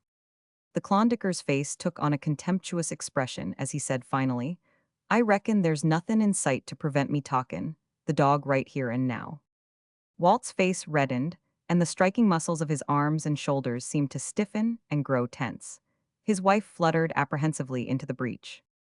Maybe Mr. Miller is right, she said. I am afraid that he is. Wolf does seem to know him, and certainly he answers to the name of Brown. He made friends with him instantly, and you know that's something he never did with anybody before. Besides, look at the way he barked.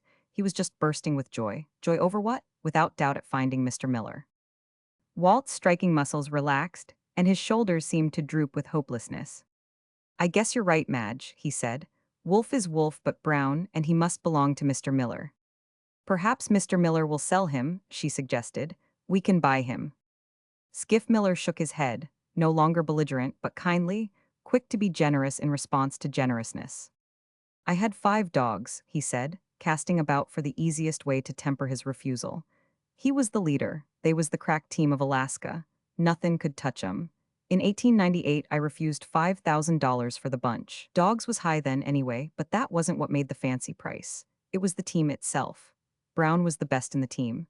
That winter I refused $1,200 for M. I didn't sell M then, and I ain't sellin' M now. Besides, I think a mighty lot of that dog. I've been lookin' for M for 3 years. It made me fair sick when I found he'd been stole. Not the value of him, but the well I liked M like hell, that's all, beggin' your pardon. I couldn't believe my eyes when I seen M just now. I thought I was dreamin'. It was too good to be true. Why, I was his wet nurse. I put M to bed snug every night. His mother died, and I brought M up on condensed milk at $2 a can when I couldn't afford it in my own coffee. He never knew any mother but me. He used to suck my finger regular, the darn little cuss, that finger right there. And Skiff Miller, too overwrought for speech, held up a forefinger for them to see. That very finger, he managed to articulate, as though it somehow clinched the proof of ownership and the bond of affection.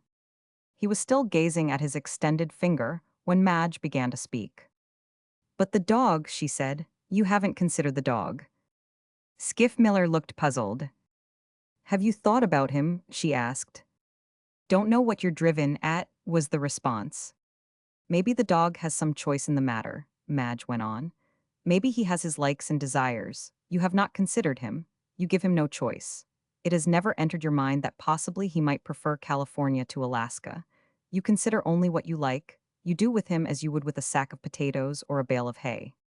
This was a new way of looking at it, and Miller was visibly impressed as he debated it in his mind. Madge took advantage of his indecision. If you really love him, what would be happiness to him would be your happiness also, she urged. Skiff Miller continued to debate with himself, and Madge stole a glance of exultation to her husband, who looked back warm approval. What do you think? The Klondiker suddenly demanded. It was her turn to be puzzled. What do you mean? She asked. Do you think he'd sooner stay in California? She nodded her head with positiveness. I am sure of it. Skiff Miller again debated with himself, though this time aloud, at the same time running his gaze in a judicial way over the mooted animal. He was a good worker. He's done a heap of work for me. He never loafed on me, and he was a Joe Dandy at hammerin' a raw team into shape.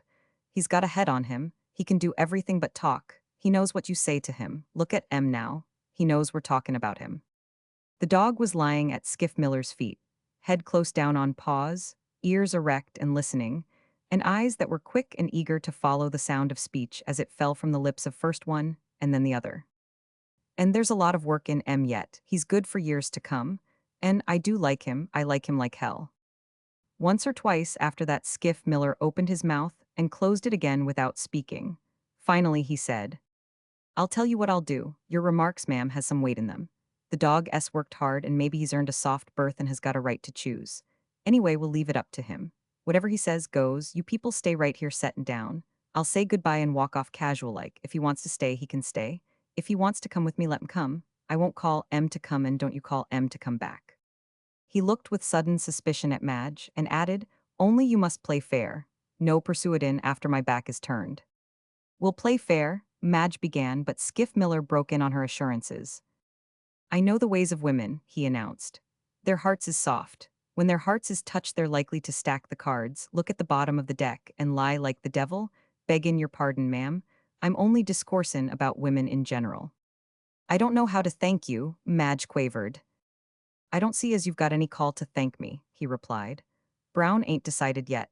Now you won't mind if I go away slow? It's no more'n fair, seein' I'll be out of sight inside 100 yards." Madge agreed and added, "And I promise you faithfully that we won't do anything to influence him." "Well then, I might as well be get along," Skiff Miller said in the ordinary tones of one departing. At this change in his voice, Wolf lifted his head quickly, and still more quickly got to his feet when the man and woman shook hands. He sprang up on his hind legs, resting his forepaws on her hip and at the same time licking Skiff Miller's hand.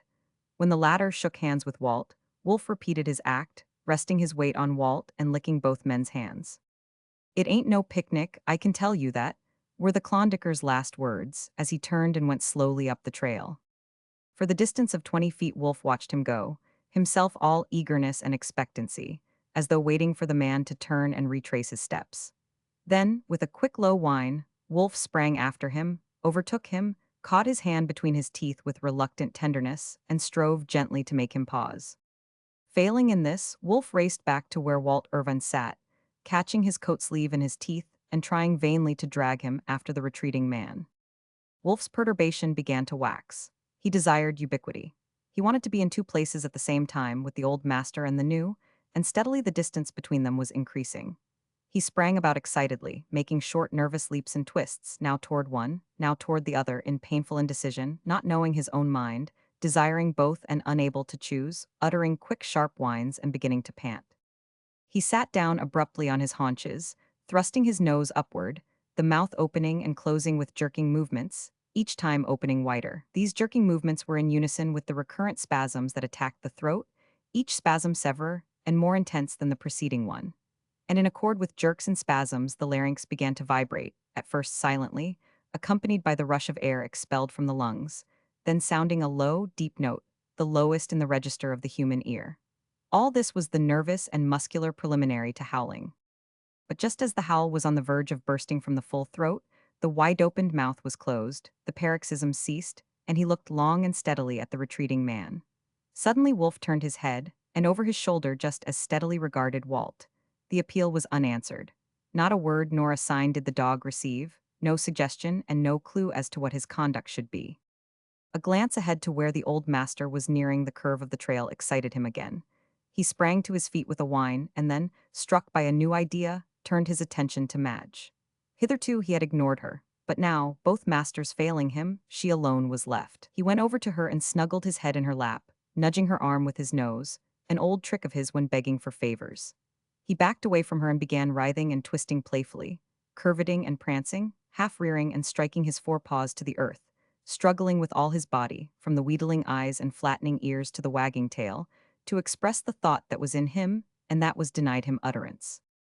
This, too, he soon abandoned. He was depressed by the coldness of these humans who had never been cold before. No response could he draw from them, no help could he get. They did not consider him, they were as dead. He turned and silently gazed after the old master. Skiff Miller was rounding the curve. In a moment he would be gone from view, yet he never turned his head, plodding straight onward, slowly and methodically, as though possessed of no interest in what was occurring behind his back. And in this fashion he went out of view. Wolf waited for him to reappear. He waited a long minute silently, quietly, without movement, as though turned to stone, with all stone quick with eagerness and desire. He barked once and waited. Then he turned and trotted back to Walt Irvine. He sniffed his hand and dropped down heavily at his feet, watching the trail where it curved emptily from view. The tiny stream slipping down the mossy-lipped stone seemed suddenly to increase the volume of its gurgling noise. Save for the meadowlarks, there was no other sound. The great yellow butterflies drifted silently through the sunshine and lost themselves in the drowsy shadows. Madge gazed triumphantly at her husband. A few minutes later Wolf got upon his feet. Decision and deliberation marked his movements. He did not glance at the man and woman. His eyes were fixed up the trail. He had made up his mind, they knew it. And they knew, so far as they were concerned, that the ordeal had just begun. He broke into a trot, and Madge's lips pursed, forming an avenue for the caressing sound that it was the will of her to send forth. But the caressing sound was not made. She was impelled to look at her husband, and she saw the sternness with which he watched her. The pursed lips relaxed, and she sighed inaudibly. Wolf's trot broke into a run. Wider and wider were the leaps he made. Not once did he turn his head, his wolf's brush standing out straight behind him. He cut sharply across the curve of the trail and was gone. The Sundog Trail. Sitka Charlie smoked his pipe and gazed thoughtfully at the Police Gazette illustration on the wall. For half an hour he had been steadily regarding it, and for half an hour I had been slyly watching him. Something was going on in that mind of his, and whatever it was, I knew it was well worth knowing. He had lived life and seen things, and performed that prodigy of prodigies, namely, the turning of his back upon his own people, and, in so far as it was possible for an Indian, becoming a white man even in his mental processes. As he phrased it himself, he had come into the warm, sat among us, by our fires, and become one of us. He had never learned to read nor write, but his vocabulary was remarkable, and more remarkable still was the completeness with which he had assumed the white man's point of view, the white man's attitude toward things. We had struck this deserted cabin after a hard day on trail. The dogs had been fed, the supper dishes washed, the beds made, and we were now enjoying that most delicious hour that comes each day, and but once each day, on the Alaskan Trail, the hour when nothing intervenes between the tired body and bed save the smoking of the evening pipe. Some former denizen of the cabin had decorated its walls with illustrations torn from magazines and newspapers, and it was these illustrations that had held Sitka Charlie's attention from the moment of our arrival 2 hours before. He had studied them intently, ranging from one to another and back again, and I could see that there was uncertainty in his mind and bepuzzlement. Well, I finally broke the silence. He took the pipe from his mouth and said simply, "I do not understand." He smoked on again, and again removed the pipe, using it to point at the Police Gazette illustration. "That picture, what does it mean? I do not understand." I looked at the picture. A man, with a preposterously wicked face, his right hand pressed dramatically to his heart, was falling backward to the floor. Confronting him, with a face that was a composite of destroying angel and Adonis, was a man holding a smoking revolver. "One man is killing the other man," I said, aware of a distinct bepuzzlement of my own and of failure to explain. "Why?" asked Sitka Charlie. "I do not know," I confessed. "That picture is all end," he said. "It has no beginning." "It is life," I said. "Life has beginning," he objected. I was silenced for the moment, while his eyes wandered on to an adjoining decoration, a photographic reproduction of somebody's Leda and the Swan. "That picture," he said, "has no beginning, it has no end. I do not understand pictures." "Look at that picture," I commanded, pointing to a third decoration. "It means something. Tell me what it means to you." He studied it for several minutes. "The little girl is sick," he said finally. "That is the doctor looking at her. They have been up all night. See, the oil is low in the lamp. The first morning light is coming in at the window. It is a great sickness. Maybe she will die. That is why the doctor looks so hard. That is the mother. It is a great sickness because the mother's head is on the table and she is crying." "How do you know she is crying?" I interrupted. "You cannot see her face. Perhaps she is asleep." Sitka Charlie looked at me in swift surprise, then back at the picture. It was evident that he had not reasoned the impression. "Perhaps she is asleep," he repeated. He studied it closely. "No, she is not asleep. The shoulders show that she is not asleep. I have seen the shoulders of a woman who cried. The mother is crying. It is a very great sickness." "And now you understand the picture," I cried. He shook his head and asked, "The little girl, does it die?" It was my turn for silence. "Does it die?" he reiterated. "You are a painter man, maybe you know." "No, I do not know," I confessed. "It is not life," he delivered himself dogmatically. "In life little girl die or get well. Something happen in life. In picture nothing happen. No, I do not understand pictures." His disappointment was patent. It was his desire to understand all things that white men understand, and here, in this matter, he failed. I felt also that there was challenge in his attitude. He was bent upon compelling me to show him the wisdom of pictures. Besides, he had remarkable powers of visualization. I had long since learned this. He visualized everything. He saw life in pictures, felt life in pictures, generalized life in pictures, and yet he did not understand pictures when seen through other men's eyes and expressed by those men with color and line upon canvas. "Pictures are bits of life," I said. "We paint life as we see it. For instance, Charlie, you are coming along the trail. It is night. You see a cabin, the window is lighted. You look through the window for 1 second, or for 2 seconds, you see something, and you go on your way. You saw maybe a man writing a letter. You saw something without beginning or end. Nothing happened. Yet it was a bit of life you saw. You remember it afterward. It is like a picture in your memory. The window is the frame of the picture. I could see that he was interested, and I knew that as I spoke he had looked through the window and seen the man writing the letter. "There is a picture you have painted that I understand," he said.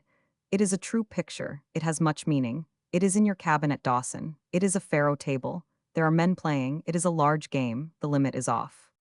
"How do you know the limit is off?" I broke in excitedly, for here was where my work could be tried out on an unbiased judge who knew life only, and not art, and who was a sheer master of reality. Also, I was very proud of that particular piece of work. I had named it The Last Turn, and I believed it to be one of the best things I had ever done. "There are no chips on the table," Sitka Charlie explained. "The men are playing with markers. That means the roof is the limit. One man play yellow markers, maybe one yellow marker worth $1,000, maybe $2,000. One man play red markers.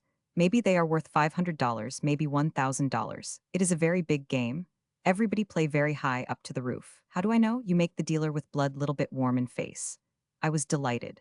"The lookout, you make him lean forward in his chair." Why he lean forward? Why his face very much quiet? Why his eyes very much bright? Why dealer warm with blood a little bit in the face? Why all men very quiet?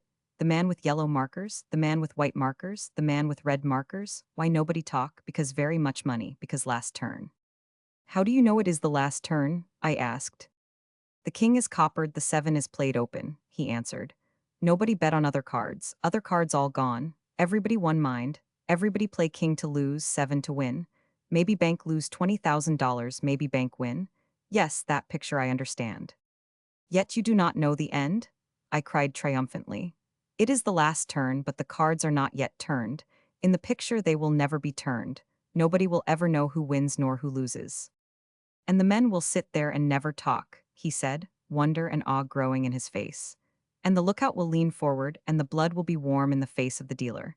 It is a strange thing. Always will they sit there, always, and the cards will never be turned." "It is a picture," I said. "It is life. You have seen things like it yourself." He looked at me and pondered, then said, very slowly, "No, as you say, there is no end to it. Nobody will ever know the end. Yet is it a true thing? I have seen it. It is life." For a long time he smoked on in silence, weighing the pictorial wisdom of the white man and verifying it by the facts of life. He nodded his head several times and grunted once or twice. Then he knocked the ashes from his pipe, carefully refilled it, and after a thoughtful pause lighted it again. "Then have I, too, seen many pictures of life," he began. "Pictures not painted but seen with the eyes. I have looked at them like through the window at the man writing the letter. I have seen many pieces of life without beginning, without end, without understanding." With a sudden change of position, he turned his eyes full upon me and regarded me thoughtfully. "Look you," he said, "you are a painter man.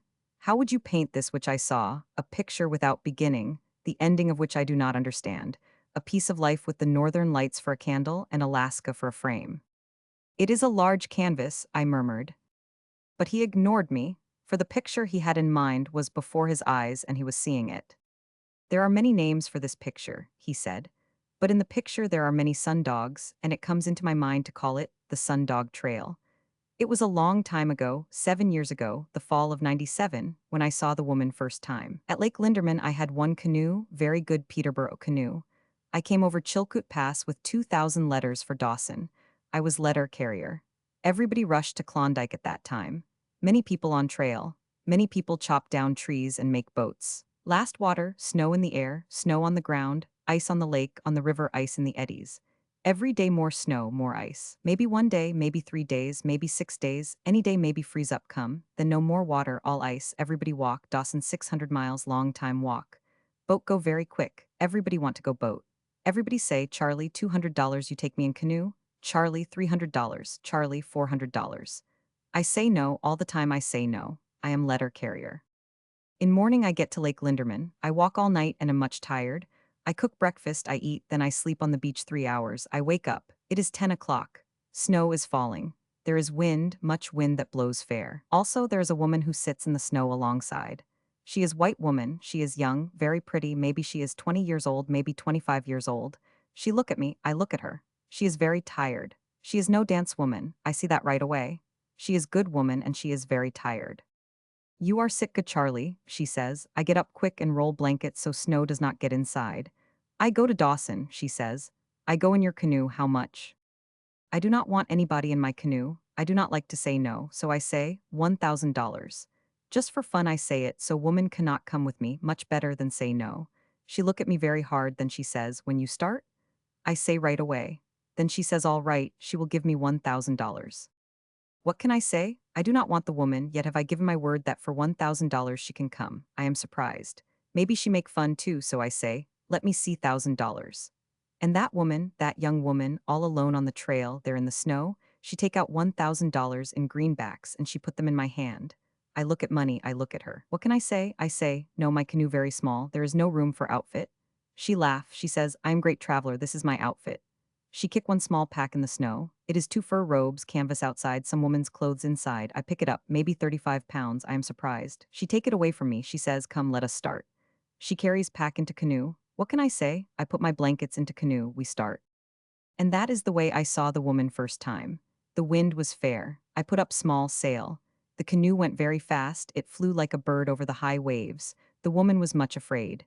What for you come Klondike much afraid? I ask. She laugh at me, a hard laugh, but she is still much afraid.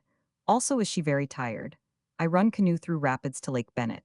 Water very bad, and woman cry out because she is afraid. We go down Lake Bennett, snow, ice, wind like a gale, but woman is very tired and go to sleep. That night we make camp at Windy Arm. Woman sit by fire and eat supper. I look at her. She is pretty. She fix hair.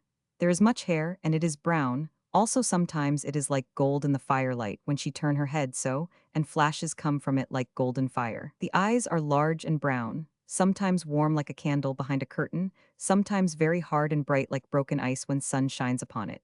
When she smile, how can I say? When she smile, I know white man like to kiss her just like that when she smile. She never do hard work. Her hands are soft like baby's hand. She is soft all over like baby. She is not thin but round like baby. Her arm, her leg, her muscles, all soft and round like baby. Her waist is small, and when she stand up, when she walk, or move her head or arm, it is, I do not know the word, but it is nice to look at like, maybe I say she is built on lines like the lines of a good canoe, just like that, and when she moves, she is like the movement of the good canoe sliding through still water or leaping through water when it is white and fast and angry. It is very good to see. Why does she come into Klondike all alone with plenty of money? I do not know. Next day I ask her. She laugh and says, Sitka Charlie, that is none of your business. I give you $1,000, take me to Dawson. That only is your business. Next day after that I ask her what is her name. She laugh, then she says, Mary Jones, that is my name. I do not know her name, but I know all the time that Mary Jones is not her name. It is very cold in canoe, and because of cold sometimes she not feel good. Sometimes she feel good and she sing. Her voice is like a silver bell, and I feel good all over like when I go into church at Holy Cross Mission, and when she sing I feel strong and paddle like hell. Then she laugh and says, you think we get to Dawson before freeze up, Charlie? Sometimes she sit in canoe and is thinking far away, her eyes like that, all empty. She does not see Sitka Charlie, nor the ice nor the snow. She is far away. Very often she is like that, thinking far away. Sometimes when she is thinking far away, her face is not good to see. It looks like a face that is angry, like the face of one man when he want to kill another man. Last day to Dawson very bad. Shore ice in all the eddies, mush ice in the stream. I cannot paddle. The canoe freeze to ice, I cannot get to shore. There is much danger. All the time we go down Yukon in the ice. That night there is much noise of ice. Then ice stop, canoe stop, everything stop. Let us go to shore, the woman says. I say no, better wait. By and by, everything start downstream again. There is much snow. I cannot see. At 11 o'clock at night, everything stop. At 1 o'clock, everything start again. At 3 o'clock, everything stop. Canoe is smashed like eggshell but is on top of ice and cannot sink. I hear dogs howling. We wait, we sleep. By and by morning come, there is no more snow. It is the freeze up and there is Dawson. Canoe smash and stop right at Dawson. Sitka Charlie has come in with 2,000 letters on very last water. The woman rent a cabin on the hill and for 1 week I see her no more. Then, one day she come to me. Charlie, she says, how do you like to work for me? You drive dogs, make camp, travel with me. I say that I make too much money carrying letters. She says, Charlie, I will pay you more money. I tell her that pick and shovel man get $15 a day in the mines. She says, that is $450 a month. And I say, Sitka Charlie is no pick and shovel man. Then she says, I understand, Charlie. I will give you $750 each month. It is a good price, and I go to work for her. I buy for her dogs and sled. We travel up Klondike, up Bonanza and El Dorado, over to Indian River, to Sulphur Creek, to Dominion, back across Divide to Gold Bottom and to Too Much Gold, and back to Dawson. All the time she look for something I do not know what. I am puzzled. What thing you look for? I ask. She laugh. You look for gold? I ask. She laugh. Then she says, that is none of your business, Charlie. And after that I never ask any more. She has a small revolver which she carries in her belt. Sometimes on trail she makes practice with revolver. I laugh. What for you laugh, Charlie? She ask. What for you play with that? I say. It is no good, it is too small, it is for a child, a little plaything. When we get back to Dawson she asks me to buy good revolver for her. I buy a Colt's 44. It is very heavy but she carry it in her belt all the time. At Dawson comes the man. Which way he come I do not know. Only do I know he is Chechaquo, what you call tenderfoot. His hands are soft just like hers. He never do hard work. He is soft all over. At first I think maybe he is her husband. But he is too young. Also, they make two beds at night. He is maybe 20 years old. His eyes blue, his hair yellow. He has a little mustache which is yellow. His name is John Jones. Maybe he is her brother. I do not know. I ask questions no more. Only I think his name not John Jones. Other people call him Mr. Gervin. I do not think that is his name. I do not think her name is Miss Gervin, which other people call her. I think nobody know their names. One night I am asleep at Dawson. He wake me up. He says, get the dogs ready, we start. No more do I ask questions, so I get the dogs ready and we start. We go down the Yukon. It is night time, it is November, and it is very cold, 65 below. She is soft, he is soft. The cold bites, they get tired. They cry under their breaths to themselves. By and by I say better we stop and make camp. But they say that they will go on. 3 times I say better to make camp and rest, but each time they say they will go on. After that I say nothing. All the time, day after day, is it that way. They are very soft, they get stiff and sore. They do not understand moccasins and their feet hurt very much. They limp, they stagger like drunken people, they cry under their breaths, and all the time they say, on, we will go on. They are like crazy people. All the time do they go on and on. Why do they go on? I do not know, only do they go on. What are they after? I do not know, they are not after gold. There is no stampede. Besides, they spend plenty of money. But I ask questions no more. I too go on and on because I am strong on the trail and because I am greatly paid. We make Circle City, that for which they look is not there. I think now that we will rest and rest the dogs. But we do not rest, not for one day do we rest. Come, says the woman to the man, let us go on. And we go on, we leave the Yukon. We cross the divide to the west and swing down into the Tanana country. There are new diggings there, but that for which they look is not there, and we take the back trail to Circle City.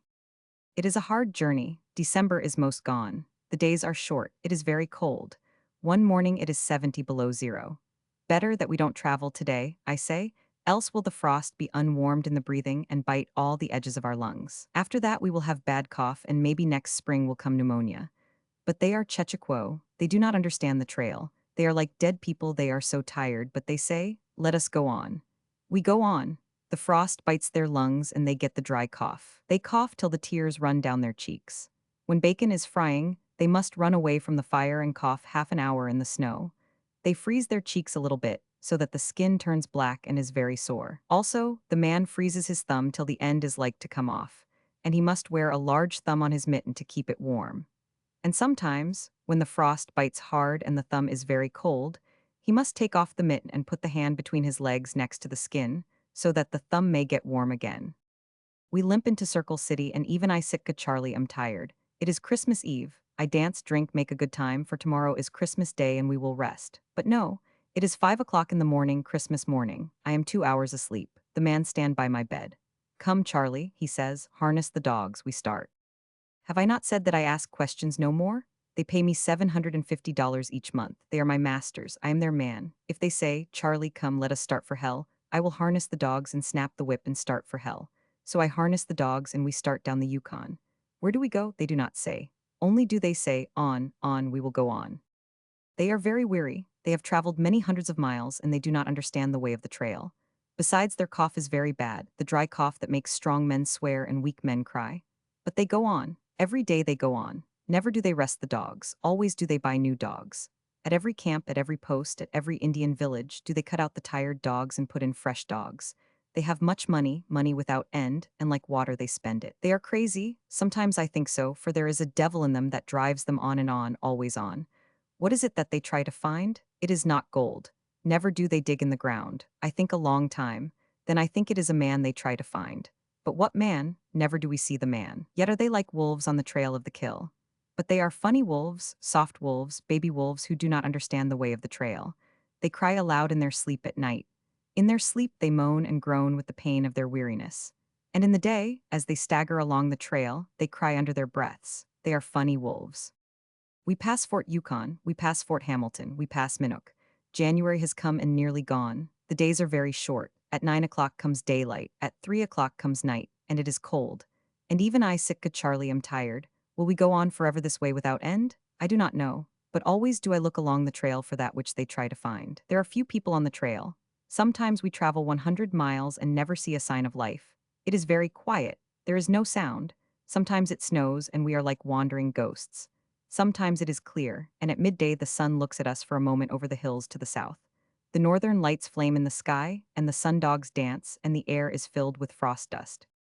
I am Sitka Charlie, a strong man. I was born on the trail, and all my days have I lived on the trail. And yet have these two baby wolves made me very tired. I am lean, like a starved cat, and I am glad of my bed at night, and in the morning am I greatly weary. Yet ever are we hitting the trail in the dark before daylight, and still on the trail does the dark after nightfall find us. These two baby wolves, if I am lean like a starved cat, they are lean like cats that have never eaten and have died. Their eyes are sunk deep in their heads, bright sometimes as with fever, dim and cloudy sometimes like the eyes of the dead. Their cheeks are hollow like caves in a cliff. Also are their cheeks black and raw from many freezings. Sometimes it is the woman in the morning who says, I cannot get up, I cannot move, let me die. And it is the man who stands beside her and says, come, let us go on. And they go on. And sometimes it is the man who cannot get up and the woman says, come, let us go on. But the one thing they do and always do is to go on. Always do they go on. Sometimes at the trading posts the man and woman get letters. I do not know what is in the letters, but it is the scent that they follow. These letters themselves are the scent. One time an Indian gives them a letter. I talk with him privately.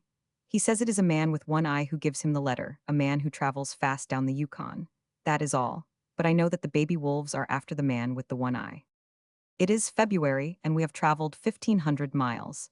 We are getting near Bering Sea, and there are storms and blizzards. The going is hard. We come to Anvig. I do not know, but I think sure they get a letter at Anvig, for they are much excited, and they say, come, hurry, let us go on. But I say we must buy grub, and they say we must travel light and fast. Also, they say that we can get grub at Charlie McKeon's cabin. Then do I know that they take the big cutoff, for it is there that Charlie McKeon lives where the black rock stands by the trail. Before we start, I talk maybe 2 minutes with the priest at Anvig. Yes, there is a man with one eye who has gone by and who travels fast. And I know that for which they look is the man with the one eye. We leave Anvig with little grub and travel light and fast. There are 3 fresh dogs bought in Anvig, and we travel very fast. The man and woman are like mad. We start earlier in the morning, we travel later at night. I look sometimes to see them die, these 2 baby wolves, but they will not die. They go on and on. When the dry cough take hold of them hard, they hold their hands against their stomach and double up in the snow, and cough and cough and cough. They cannot walk, they cannot talk. Maybe for 10 minutes they cough, maybe for half an hour, and then they straighten up, the tears from the coughing frozen on their faces, and the words they say are, come, let us go on. Even I, Sitka Charlie, am greatly weary, and I think $750 is a cheap price for the labor I do. We take the big cut off, and the trail is fresh. The baby wolves have their noses down to the trail, and they say, hurry. All the time do they say, hurry, faster, faster. It is hard on the dogs. We have not much food, and we cannot give them enough to eat, and they grow weak. Also, they must work hard.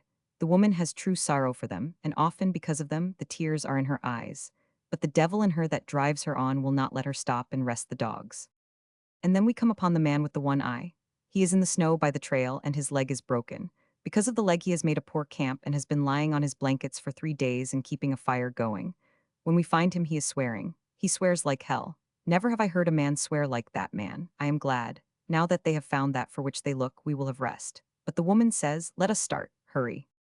I am surprised, but the man with the one eye says, never mind me. Give me your grub, you will get more grub at McKeon's cabin tomorrow. Send McKeon back for me. But do you go on? Here is another wolf, an old wolf, and he, too, thinks but the one thought to go on. So we give him our grub, which is not much, and we chop wood for his fire, and we take his strongest dogs and go on. We left the man with one eye there in the snow, and he died there in the snow, for McKeon never went back for him. And who that man was and why he came to be there, I do not know. But I think he was greatly paid by the man and the woman, like me, to do their work for them.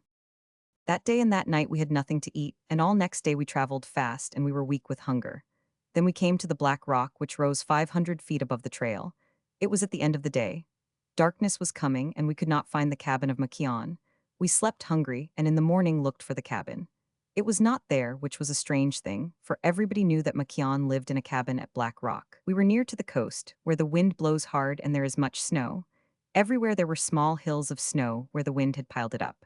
I have a thought, and I dig in one and another of the hills of snow. Soon I find the walls of the cabin, and I dig down to the door. I go inside. Makion is dead. Maybe 2 or 3 weeks he is dead. A sickness had come upon him so that he could not leave the cabin. The wind and the snow had covered the cabin. He had eaten his grub and died. I looked for his cache, but there was no grub in it. Let us go on, said the woman. Her eyes were hungry, and her hand was upon her heart as with the hurt of something inside. She bent back and forth like a tree in the wind as she stood there. Yes, let us go on, said the man. His voice was hollow, like the clonk of an old raven, and he was hunger mad. His eyes were like live coals of fire, and as his body rocked to and fro, so rocked his soul inside. And I too said, let us go on. For that one thought, laid upon me like a lash for every mile of 1,500 miles, had burned itself into my soul, and I think that I too was mad. Besides, we could only go on, for there was no grub. And we went on, giving no thought to the man with the one eye in the snow. There is little travel on the big cutoff. Sometimes 2 or 3 months and nobody goes by. The snow had covered the trail, and there was no sign that men had ever come or gone that way. All day the wind blew and the snow fell, and all day we traveled, while our stomachs gnawed their desire and our bodies grew weaker with every step they took. Then the woman began to fall. Then the man. I did not fall, but my feet were heavy and I caught my toes and stumbled many times. That night is the end of February. I kill 3 ptarmigan with the woman's revolver, and we are made somewhat strong again. But the dogs have nothing to eat. They try to eat their harness, which is of leather and walrus hide, and I must fight them off with a club and hang all the harness in a tree. And all night they howl and fight around that tree. But we do not mind. We sleep like dead people, and in the morning get up like dead people out of their graves and go on along the trail. That morning is the 1st of March, and on that morning I see the first sign of that after which the baby wolves are in search. It is clear weather and cold. The sun stay longer in the sky, and there are sun dogs flashing on either side, and the air is bright with frost dust. The snow falls no more upon the trail, and I see the fresh sign of dogs and sled. There is one man with that outfit, and I see in the snow that he is not strong. He, too, has not enough to eat. The young wolves see the fresh sign, too, and they are much excited. Hurry, they say. All the time they say, hurry, faster, Charlie, faster.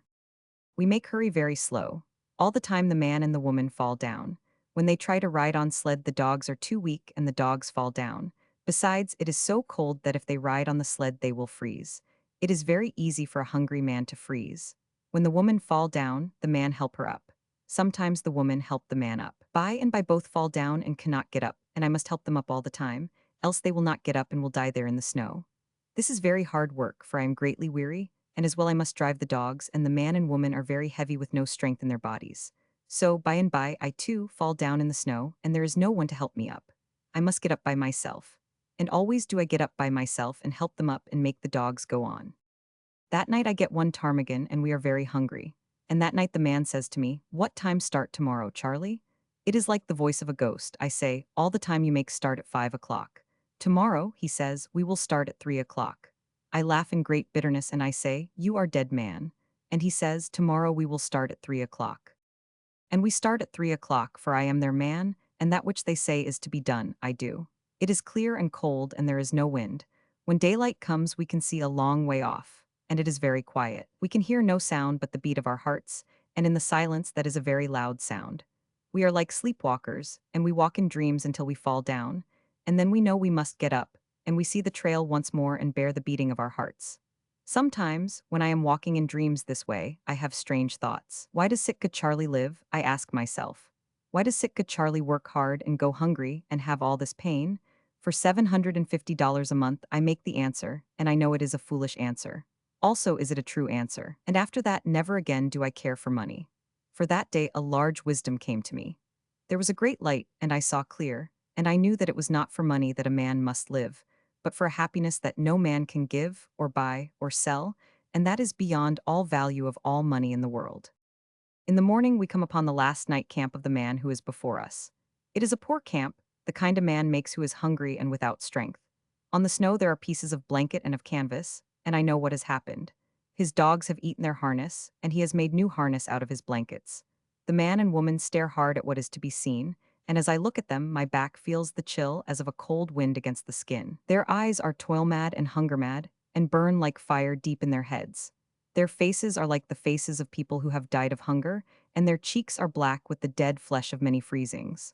Let us go on, says the man, but the woman coughs and falls in the snow. It is the dry cough where the frost has bitten the lungs. For a long time she coughs, then like a woman crawling out of her grave, she crawls to her feet. The tears are ice upon her cheeks, and her breath makes a noise as it comes and goes, and she says, "Let us go on." We go on, and we walk in dreams through the silence. And every time we walk is a dream and we are without pain, and every time we fall down is an awakening, and we see the snow and the mountains and the fresh trail of the man who is before us, and we know all our pain again. We come to where we can see a long way over the snow, and that for which they look is before them. A mile away there are black spots upon the snow. The black spots move. My eyes are dim, and I must stiffen my soul to see. And I see one man with dogs and a sled. The baby wolves see too. They can no longer talk, but they whisper, on, let us hurry. And they fall down, but they go on. The man who is before us, his blanket harness breaks often, and he must stop and mend it. Our harness is good, for I have hung it in trees each night. At 11 o'clock, the man is half a mile away. At 1 o'clock, he is a quarter of a mile away. He is very weak. We see him fall down many times in the snow. One of his dogs can no longer travel, and he cuts it out of the harness. But he does not kill it. I kill it with the axe as I go by, as I kill one of my dogs which loses its legs and can travel no more. Now we are 300 yards away. We go very slow. Maybe in 2, 3 hours we go 1 mile. We do not walk. All the time we fall down. We stand up and stagger 2 steps, maybe 3 steps, then we fall down again. And all the time I must help up the man and woman. Sometimes they rise to their knees and fall forward, maybe 4 or 5 times before they can get to their feet again, and stagger 2 or 3 steps and fall. But always do they fall forward. Standing or kneeling, always do they fall forward, gaining on the trail each time by the length of their bodies. Sometimes they crawl on hands and knees like animals that live in the forest. We go like snails that are dying, we go so slow. And yet we go faster than the man who is before us. For he, too, falls all the time, and there is no Sitka Charlie to lift him up. Now he is 200 yards away. After a long time, he is 100 yards away. It is a funny sight. I want to laugh out loud, ha, ha, just like that, it is so funny. It is a race of dead men and dead dogs. It is like in a dream when you have a nightmare and run away very fast for your life and go very slow. The man who is with me is mad. The woman is mad. I am mad. All the world is mad, and I want to laugh, it is so funny. The stranger man who is before us leaves his dogs behind and goes on alone across the snow. After a long time, we come to the dogs. They lie helpless in the snow, their harness of blanket and canvas on them, the sled behind them, and as we pass them, they whine to us and cry like babies that are hungry. Then we, too, leave our dogs and go on alone across the snow. The man and the woman are nearly gone, and they moan and groan and sob, but they go on. I, too, go on. I have but one thought. It is to come up to the stranger man. Then it is that I shall rest, and not until then shall I rest, and it seems that I must lie down and sleep for 1,000 years, I am so tired. The stranger man is 50 yards away, all alone in the white snow. He falls and crawls, staggers and falls and crawls again. He is like an animal that is sore wounded and trying to run from the hunter. By and by he crawls on hands and knees. He no longer stands up. And the man and woman no longer stand up. They too crawl after him on hands and knees, but I stand up. Sometimes I fall, but always do I stand up again. It is a strange thing to see. All about is the snow and the silence, and through it crawl the man and the woman, and the stranger man who goes before. On either side the sun are sun dogs, so that there are 3 suns in the sky. The frost dust is like the dust of diamonds, and all the air is filled with it. Now the woman coughs and lies still in the snow until the fit has passed, when she crawls on again. Now the man looks ahead, and he is blear-eyed as with old age, and must rub his eyes so that he can see the stranger man. And now the stranger man looks back over his shoulder. And Sitka Charlie, standing upright, maybe falls down and stands upright again. After a long time, the stranger man crawls no more. He stands slowly upon his feet and rocks back and forth. Also does he take off one mitten and wait with revolver in his hand, rocking back and forth as he waits. His face is skin and bones and frozen black. It is a hungry face. The eyes are deep sunk in his head, and the lips are snarling. The man and woman, too, get upon their feet and they go toward him very slowly. And all about is the snow and the silence. And in the sky are three suns, and all the air is flashing with the dust of diamonds. And thus it was that I, Sitka Charlie, saw the baby wolves make their kill. No word is spoken. Only does the stranger man snarl with his hungry face. Also does he rock to and fro, his shoulders drooping, his knees bent, and his legs wide apart so that he does not fall down. The man and the woman stop maybe 50 feet away. Their legs, too, are wide apart so that they do not fall down, and their bodies rock to and fro. The stranger man is very weak. His arm shakes so that when he shoots at the man, his bullet strikes in the snow. The man cannot take off his mitten. The stranger man shoots at him again, and this time the bullet goes by in the air. Then the man takes the mitten in his teeth and pulls it off. But his hand is frozen and he cannot hold the revolver, and it fails in the snow. I look at the woman. Her mitten is off, and the big Colt's revolver is in her hand. 3 times she shoot, quick, just like that. The hungry face of the stranger man is still snarling as he falls forward into the snow. They do not look at the dead man. Let us go on, they say, and we go on. But now that they have found that for which they look, they are like dead. The last strength has gone out of them. They can stand no more upon their feet. They will not crawl, but desire only to close their eyes and sleep. I see not far away a place for camp. I kick them. I have my dog whip and I give them the lash of it. They cry aloud, but they must crawl. And they do crawl to the place for camp. I build fire so that they will not freeze. Then I go back for sled. Also, I kill the dogs of the stranger man so that we may have food and not die. I put the man and woman in blankets and they sleep. Sometimes I wake them and give them little bit of food. They are not awake, but they take the food. The woman sleep 1 day and a half. Then she wake up and go to sleep again. The man sleep 2 days and wake up and go to sleep again. After that we go down to the coast at St. Michael's. And when the ice goes out of Bering Sea, the man and woman go away on a steamship. But first they pay me my $750 a month. Also, they make me a present of $1,000. And that was the year that Sitka Charlie gave much money to the mission at Holy Cross. But why did they kill the man? I asked. Sitka Charlie delayed reply until he had lighted his pipe. He glanced at the Police Gazette illustration and nodded his head at it familiarly. Then he said, speaking slowly and ponderingly, I have thought much, I do not know, it is something that happened. It is a picture I remember. It is like looking in at the window and seeing the man writing a letter. They came into my life and they went out of my life, and the picture is as I have said, without beginning, the end without understanding. You have painted many pictures in the telling, I said. He nodded his head, but they were without beginning and without end. The last picture of all had an end, I said. He answered, but what end? It was a piece of life, I said. He answered, it was a piece of life. Negor the coward. He had followed the trail of his fleeing people for 11 days, and his pursuit had been in itself a flight. For behind him, he knew full well were the dreaded Russians, toiling through the swampy lowlands and over the steep divides, bent on no less than the extermination of all his people. He was traveling light. A rabbit-skin sleeping robe, a muzzle-loading rifle, and a few pounds of sun-dried salmon constituted his outfit. He would have marveled that a whole people, women and children and aged, could travel so swiftly, had he not known the terror that drove them on. It was in the old days of the Russian occupancy of Alaska, when the 19th century had run but half its course, that Negor fled after his fleeing tribe and came upon it this summer night by the headwaters of the Pilat. Though near the midnight hour, it was bright day as he passed through the weary camp. Many saw him, all knew him, but few and cold were the greetings he received. Negor the coward, he heard Eliha, a young woman, laugh, and Sunni, his sister's daughter, laughed with her. Black anger ate at his heart, but he gave no sign, threading his way among the campfires, until he came to one where sat an old man. A young woman was kneading with skillful fingers the tired muscles of his legs. He raised a sightless face and listened intently as Negor's foot crackled a dead twig. Who comes? He queried in a thin, tremulous voice. Negor, said the young woman, scarcely looking up from her task. Negor's face was expressionless. For many minutes he stood and waited. The old man's head had sunk back upon his chest. The young woman pressed and prodded the wasted muscles, resting her body on her knees, her bowed head hidden as in a cloud by her black wealth of hair. Negor watched the supple body, bending at the hips as a lynx's body might bend, pliant as a young willow stalk, and withal strong as only youth is strong. He looked and was aware of a great yearning, akin in sensation to physical hunger. At last he spoke, saying, "Is there no greeting for Negor, who has been long gone and has but now come back?" She looked up at him with cold eyes. The old man chuckled to himself after the manner of the old. "Thou art my woman, Una," Negor said, his tones dominant and conveying a hint of menace. She arose with cat-like ease and suddenness to her full height, her eyes flashing, her nostrils quivering like a deer's. "I was thy woman to be, Negor, but thou art a coward.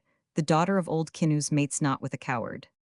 She silenced him with an imperious gesture as he strove to speak. "Old Kinuz and I came among you from a strange land. Thy people took us in by their fires and made us warm, nor asked whence or why we wandered. It was their thought that old Kinuz had lost the sight of his eyes from age. Nor did old Kinuz say otherwise, nor did I, his daughter. Old Kinuz is a brave man, but old Kinuz was never a boaster. And now, when I tell thee of how his blindness came to be, thou wilt know, beyond question, that the daughter of Kinuz cannot mother the children of a coward such as thou art, Negor." Again she silenced the speech that rushed up to his tongue. "No, Negor, if journey be added unto journey of all thy journeyings through this land, thou wouldst not come to the unknown Sitka on the great salt sea. In that place there be many Russian folk, and their rule is harsh. And from Sitka, old Kinuz, who was young Kinuz in those days, fled away with me, a babe in his arms, along the islands in the midst of the sea. My mother dead tells the tale of his wrong. A Russian, dead with a spear through breast and back, tells the tale of the vengeance of Kinuz. But wherever we fled, and however far we fled, always did we find the hated Russian folk. Kinuz was unafraid, but the sight of them was a hurt to his eyes, so we fled on, through the seas and years, till we came to the great fog sea, Negor, of which thou hast heard, but which thou hast never seen. We lived among many peoples, and I grew to be a woman, but Kinuz, growing old, took to him no other woman, nor did I take a man. At last we came to Pastolik, which is where the Yukon drowns itself in the great fog sea. Here we lived long, on the rim of the sea, among a people by whom the Russians were well hated. But sometimes they came, these Russians, in great ships, and made the people of Pastolik show them the way through the islands uncountable of the many-mouthed Yukon. And sometimes the men they took to show them the way never came back, till the people became angry and planned a great plan. So, when there came a ship, old Kinuz stepped forward and said he would show the way. He was an old man then, and his hair was white, but he was unafraid.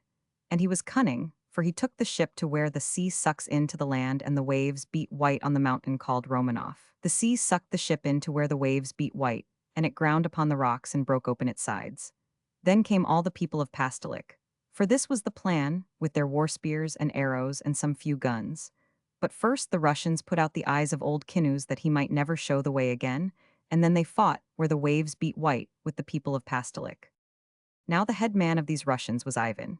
He it was, with his two thumbs, who drove out the eyes of Kinuz. He it was who fought his way through the white water, with 2 men left of all his men, and went away along the rim of the great fog sea into the north. Kinuz was wise. He could see no more and was helpless as a child. So he fled away from the sea, up the great, strange Yukon, even to Nulato, and I fled with him. This was the deed my father did, Kinuz, an old man. But how did the young man, Negor? Once again she silenced him. With my own eyes I saw, at Nulato, before the gates of the great fort and but few days gone, I saw the Russian Ivan who thrust out my father's eyes, lay the lash of his dog whip upon thee and beat thee like a dog. This I saw and knew thee for a coward. But I saw thee not that night when all thy people, yea, even the boys not yet hunters, fell upon the Russians and slew them all. Not Ivan, said Negor quietly. Even now is he on our heels, and with him many Russians fresh up from the sea. Una made no effort to hide her surprise and chagrin that Ivan was not dead, but went on. In the day I saw thee a coward. In the night, when all men fought, even the boys not yet hunters, I saw thee not and knew thee doubly a coward. Thou art done, all done, Negor asked. She nodded her head and looked at him askance, as though astonished that he should have aught to say. Know then that Negor is no coward, he said, and his speech was very low and quiet. Know that when I was yet a boy I journeyed alone down to the place where the Yukon drowns itself in the great fog sea. Even to Pastolik I journeyed, and even beyond into the north, along the rim of the sea.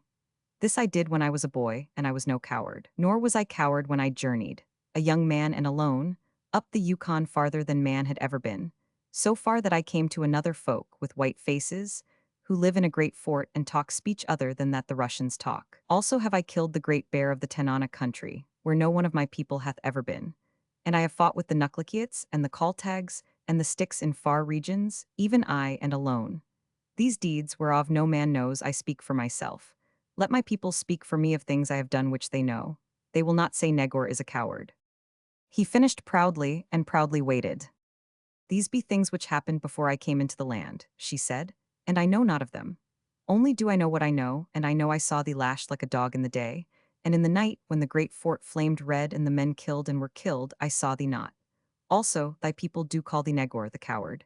It is thy name now, Negor the coward. It is not a good name, old Kinuz chuckled. Thou dost not understand, Kinuz, Negor said gently.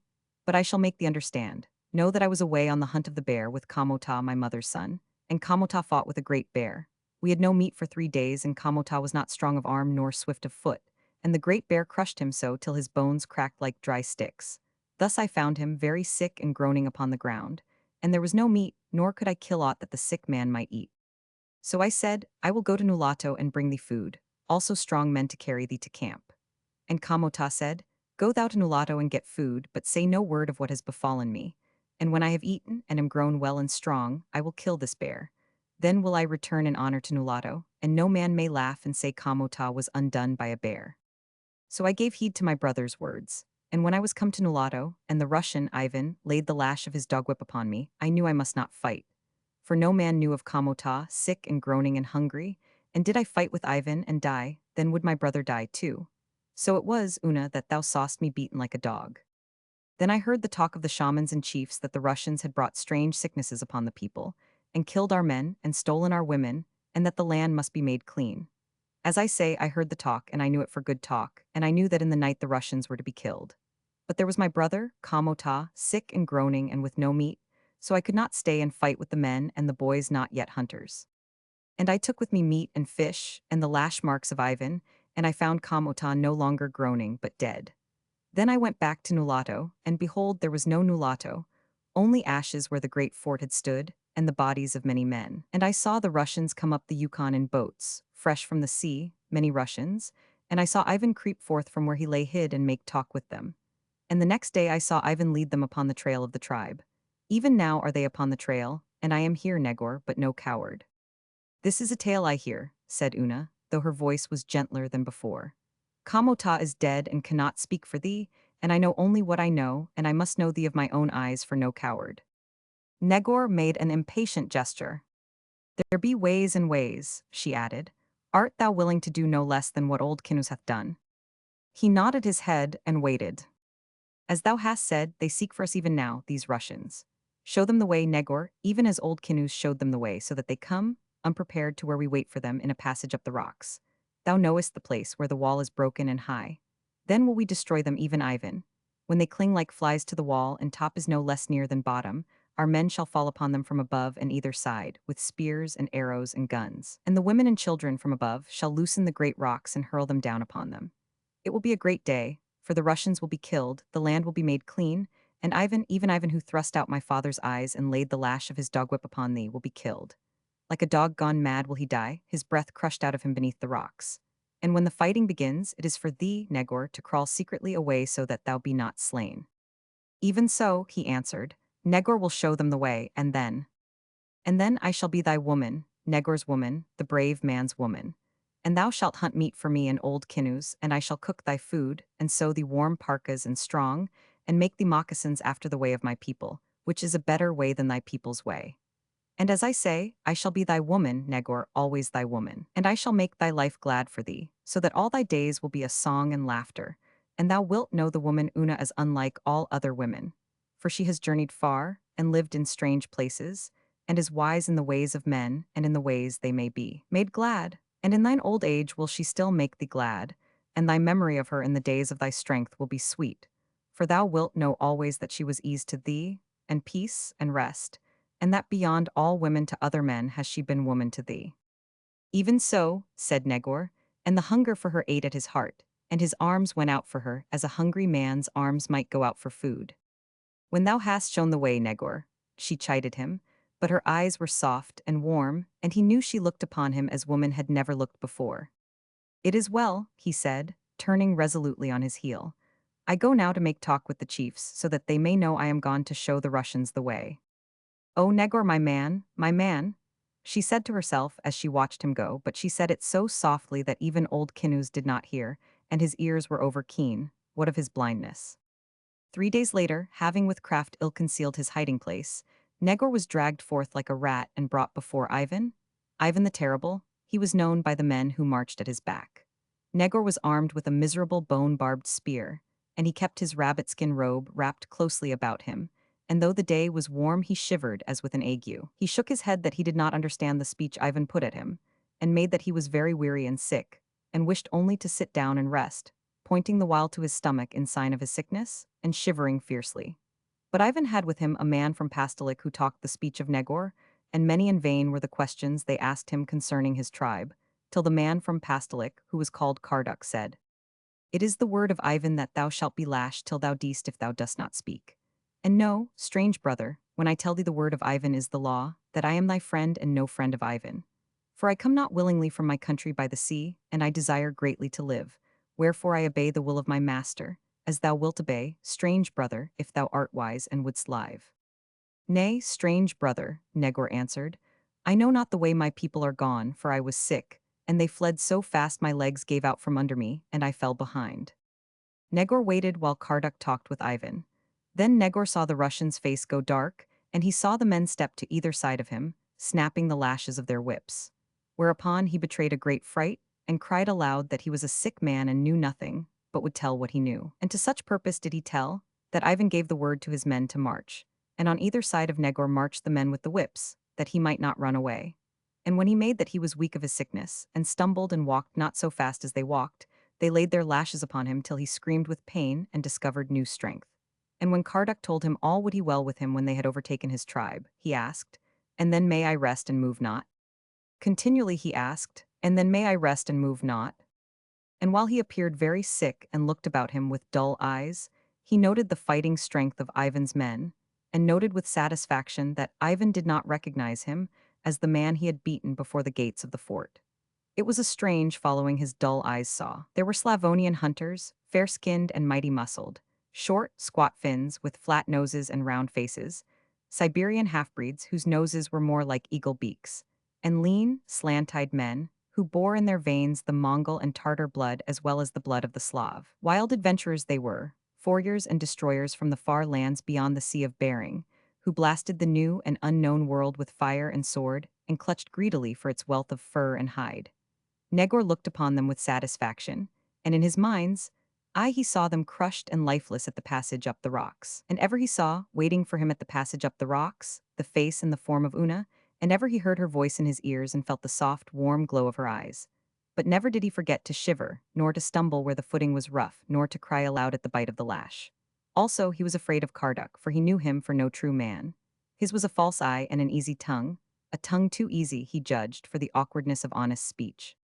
All that day they marched, and on the next, when Karduk asked him at command of Ivan, he said he doubted they would meet with his tribe till the morrow. But Ivan, who had once been shown the way by old Kinuz, and had found that way to lead through the white water and a deadly fight, believed no more in anything. So when they came to a passage up the rocks, he halted his 40 men, and through Karduk demanded if the way were clear. Negor looked at it shortly and carelessly. It was a vast slide that broke the straight wall of a cliff, and was overrun with brush and creeping plants, where a score of tribes could have lain well hidden. He shook his head. "Nay, there be nothing there," he said, "the way is clear." Again Ivan spoke to Karduk, and Karduk said, "No, strange brother, if thy talk be not straight, and if thy people block the way and fall upon Ivan and his men, that thou shalt die, and at once." "My talk is straight," Negor said, "the way is clear." Still Ivan doubted, and ordered 2 of his Slavonian hunters to go up alone. 2 other men he ordered to the side of Negor. They placed their guns against his breast and waited. All waited. And Negor knew, should one arrow fly, or one spear be flung, that his death would come upon him. The 2 Slavonian hunters twirled upward till they grew small and smaller, and when they reached the top and waved their hats that all was well, they were like black specks against the sky. The guns were lowered from Negor's breast, and Ivan gave the order for his men to go forward. Ivan was silent, lost in thought. For an hour he marched as though puzzled, and then, through Karduk's mouth, he said to Negor, "How didst thou know the way was clear, when thou didst look so briefly upon it?" Negor thought of the little birds he had seen perched among the rocks and upon the bushes, and smiled, it was so simple. But he shrugged his shoulders and made no answer. For he was thinking likewise of another passage up the rocks to which they would soon come, and where the little birds would all be gone. And he was glad that Karduk came from the great fog sea, where there were no trees or bushes, and where men learned watercraft instead of landcraft and woodcraft. 3 hours later, when the sun rode overhead, they came to another passage up the rocks, and Karduk said, "Look with all thine eyes, strange brother, and see if the way be clear, for Ivan is not minded this time to wait while men go up before." Negor looked, and he looked with two men by his side, their guns resting against his breast. He saw that the little birds were all gone, and once he saw the glint of sunlight on a rifle barrel. And he thought of Una and of her words. "And when the fighting begins, it is for thee, Negor, to crawl secretly away so that thou be not slain." He felt the two guns pressing on his breast. This was not the way she had planned. There would be no crawling secretly away. He would be the first to die when the fighting began. But he said, and his voice was steady, and he still feigned to see with dull eyes and to shiver from his sickness. "The way is clear." And they started up, Ivan and his 40 men from the far lands beyond the Sea of Bering. And there was Karduk, the man from Pastolik, and Negor, with the two guns always upon him. It was a long climb, and they could not go fast, but very fast to Negor they seemed to approach the midway point, where top was no less near than bottom. A gun cracked among the rocks to the right, and Negor heard the war yell of all his tribe, and for an instant saw the rocks and bushes bristle alive with his kinfolk. Then he felt torn asunder by a burst of flame hot through his being, and as he fell he knew the sharp pangs of life as it wrenches at the flesh to be free. But he gripped his life with a miser's clutch and would not let it go. He still breathed the air, which bit his lungs with a painful sweetness. And dimly he saw and heard, with passing spells of blindness and deafness, the flashes of sight and sound again, wherein he saw the hunters of Ivan falling to their deaths, and his own brothers fringing the carnage and filling the air with the tumult of their cries and weapons.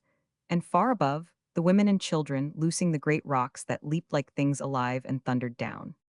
The sun danced above him in the sky, the huge walls reeled and swung, and still he heard and saw dimly. And when the great Ivan fell across his legs, hurled there lifeless and crushed by a down-rushing rock, he remembered the blind eyes of old Kinus and was glad. Then the sounds died down, and the rocks no longer thundered past, and he saw his tribespeople creeping close and closer, spearing the wounded as they came. And near to him he heard the scuffle of a mighty Slavonian hunter, loath to die, and half uprisen, borne back and down by the thirsty spears. Then he saw above him the face of Una, and felt about him the arms of Una. And for a moment the sun steadied and stood still, and the great walls were upright and moved not. "Thou art a brave man, Negor," he heard her say in his ear. "Thou art my man, Negor." And in that moment he lived all the life of gladness of which she had told him, and the laughter and the song, and as the sun went out of the sky above him, as in his old age, he knew the memory of her was sweet, and as even the memories dimmed and died in the darkness that fell upon him, he knew in her arms the fulfillment of all the ease and rest she had promised him. And as black night wrapped around him, his head upon her breast, he felt a great peace steal about him, and he was aware of the hush of many twilights and the mystery of silence.